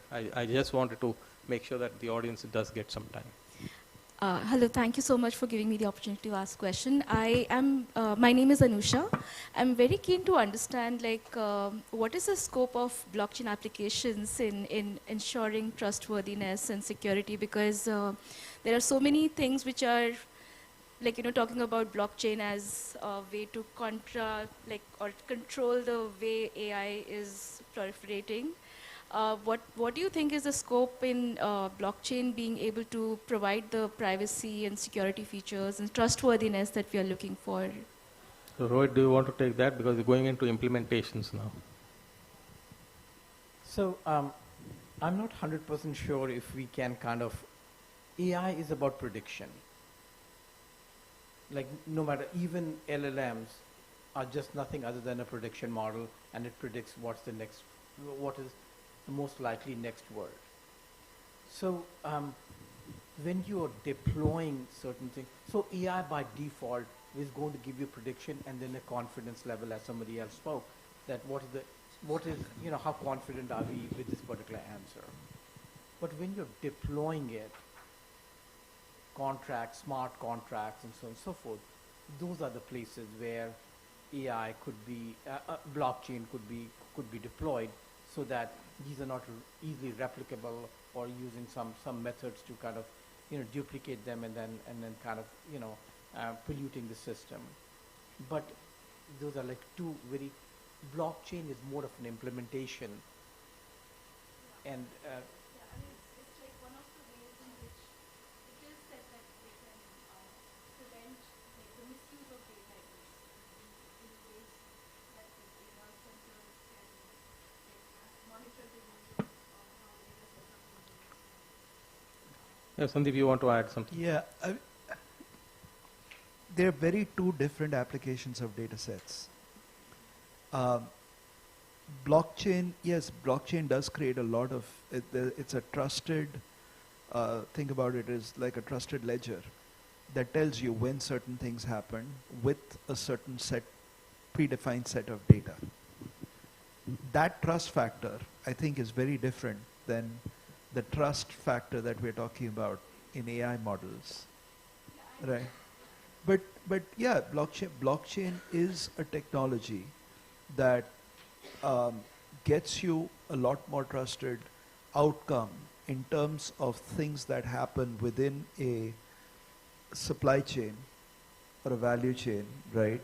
In terms of how data is used, how it is accessed, how certain things happen to that data in terms of verification and all of that. So it is just, I would say, again, go back, as you said, it's an implementation. It's a different form of technology for trusted, trusted data flow across a value chain. What we're talking about in AI as trusted, both data as well as explainability, I think two different contexts altogether. Yeah. Yeah. So I think one question there, and then I'll come back. Ask your question quickly. Hi, I'm Somirendra Barik from the Indian Express. I had a two-point question. The first one is for Mr. Patel directly. In the declaration, there is a point where everyone sort of agreed that India's vision of building up this collaborative AI approach, etc., and in terms of everyone needing to have equitable access to AI resources, including computing and everything. And since you represent a company working in that particular space, how do you see? I mean, what is your take on that particular paragraph within the declaration? How do you see that? I mean, do you see it opening up essentially borders in how computing capacities would be traded, sent to one country from another, etc.? I mean, how do you just view that particular paragraph on this computing capacity? And just my second question for the entire panel together, what is your overall view on the declaration about where does this set up, say, India or other countries on a regulatory path? I mean, are we going to see more of a regulation on the underlying technology itself? Or do you think the future perhaps lies where we'll see very specific vertical use case based regulations sort of coming up? Like, what's your sense on that basis of the declaration? Thank you. Okay, I'll answer your first question very, very simply. Honestly, I haven't had the time to read the declaration. I know that there is a declaration that got adopted yesterday. It came up in a roundtable that I was in this morning. I have not read it, so I can't answer your question intelligibly. That said, I'll start on the second piece that you talked about. As a matter of fact, this morning's discussion, which actually had a collection of companies from different parts of the world, I think one deliberation was, as declarations like these, which there's one in the UK recently, I believe, and others, as these start to come forth, I think there is a significant opportunity for, and I think I said this in my last response as well, I think there's a significant opportunity for countries that are advanced in these technologies and have taken a point of view in terms of some of these policies and frameworks and standards and so on, to create some form of a global framework that can then serve as, exactly that, a global framework that can be used with specific, country-specific, market-specific regulation that can then hang off of that. I do believe that there is a great opportunity for us to do that, particularly for those countries that are ahead of the game in this space. So, anyone else wants to add something to the second question? I just want to add to what Sandeep said, is that ultimately I think some principles will emerge and there would be a synergy between the various regulations, at least among all the rights respecting countries. Okay, so I wouldn't say all the countries which are ahead in terms of the technology. There's a lot that is happening, whether you look at that AI Safety Summit declaration that came up from UK, or the G20 declaration, which also had adequate focus on AI, also AI and other technology issues. I think there would be a synergy that will come. Even if you look at, the simple regulations in financial services sector, most central banks usually align. I mean, that's the direction I would like to see. Most central banks align on a lot of the principles of the regulations that come up, right? Including the way technology gets deployed in the banking sector. I'm just using that as an example. That's the way it would evolve even in AI.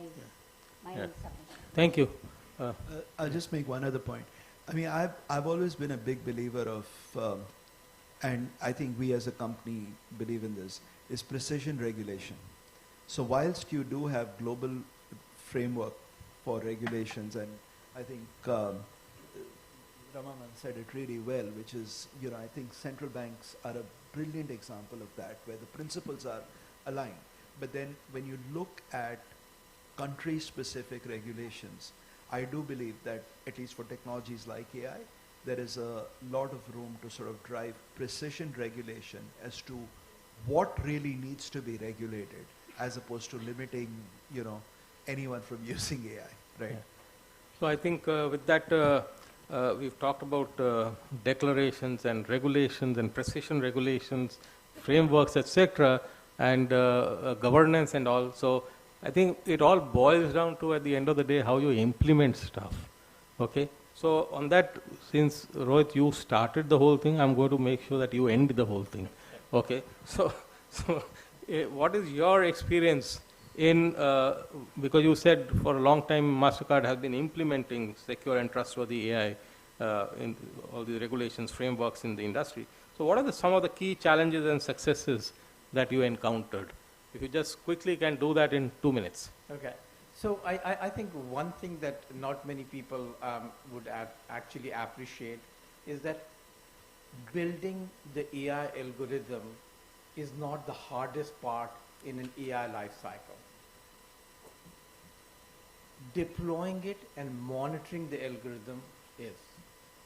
It is, people don't realize building the algorithm is the shortest pole in the tent. You can get it done so quickly. But constantly monitoring it and making sure that the population is not drifting. Are the variables shifting?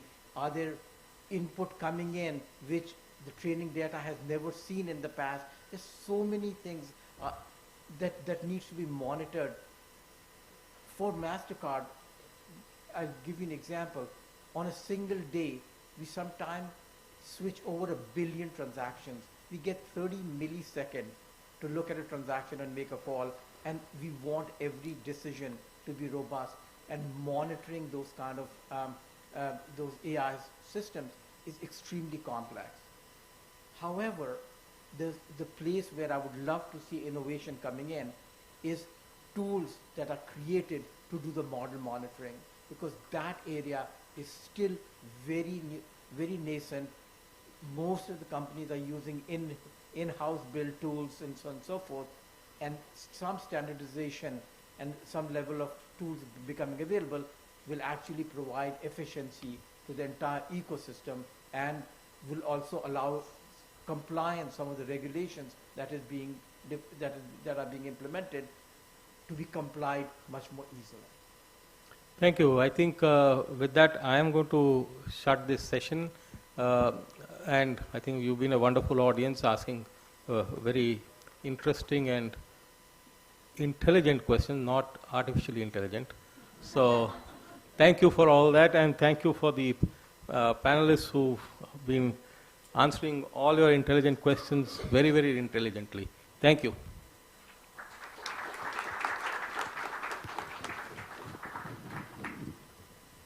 Thank you so much to all our panelists and to our moderator, Dr. Bell. If I could just request you to felicitate some of our speakers with our token of appreciation.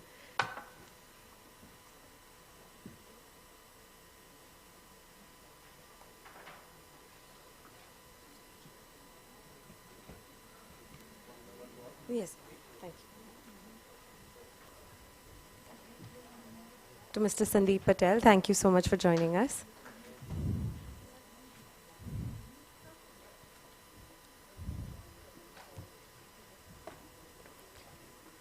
Miss Isabel Barbara.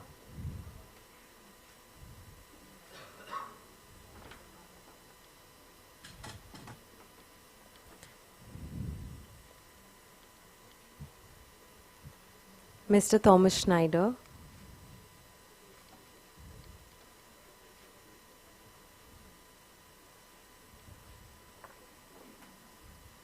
Mr. Rohit Chauhan.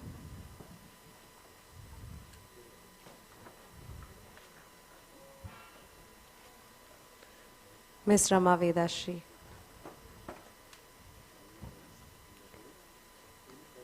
And usually we have our moderators thanked by other government officials, but given their long-standing camaraderie, may I request Ms. Vedashri to in turn felicitate our dear moderator, Dr. Ben.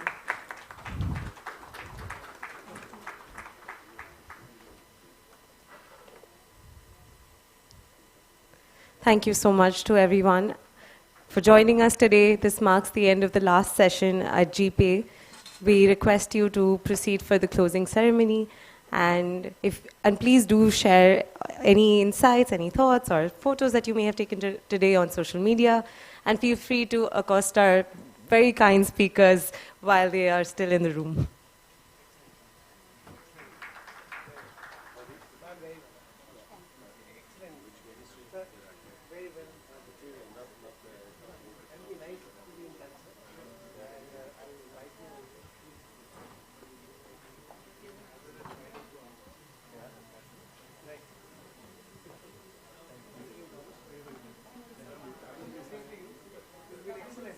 Very good insight.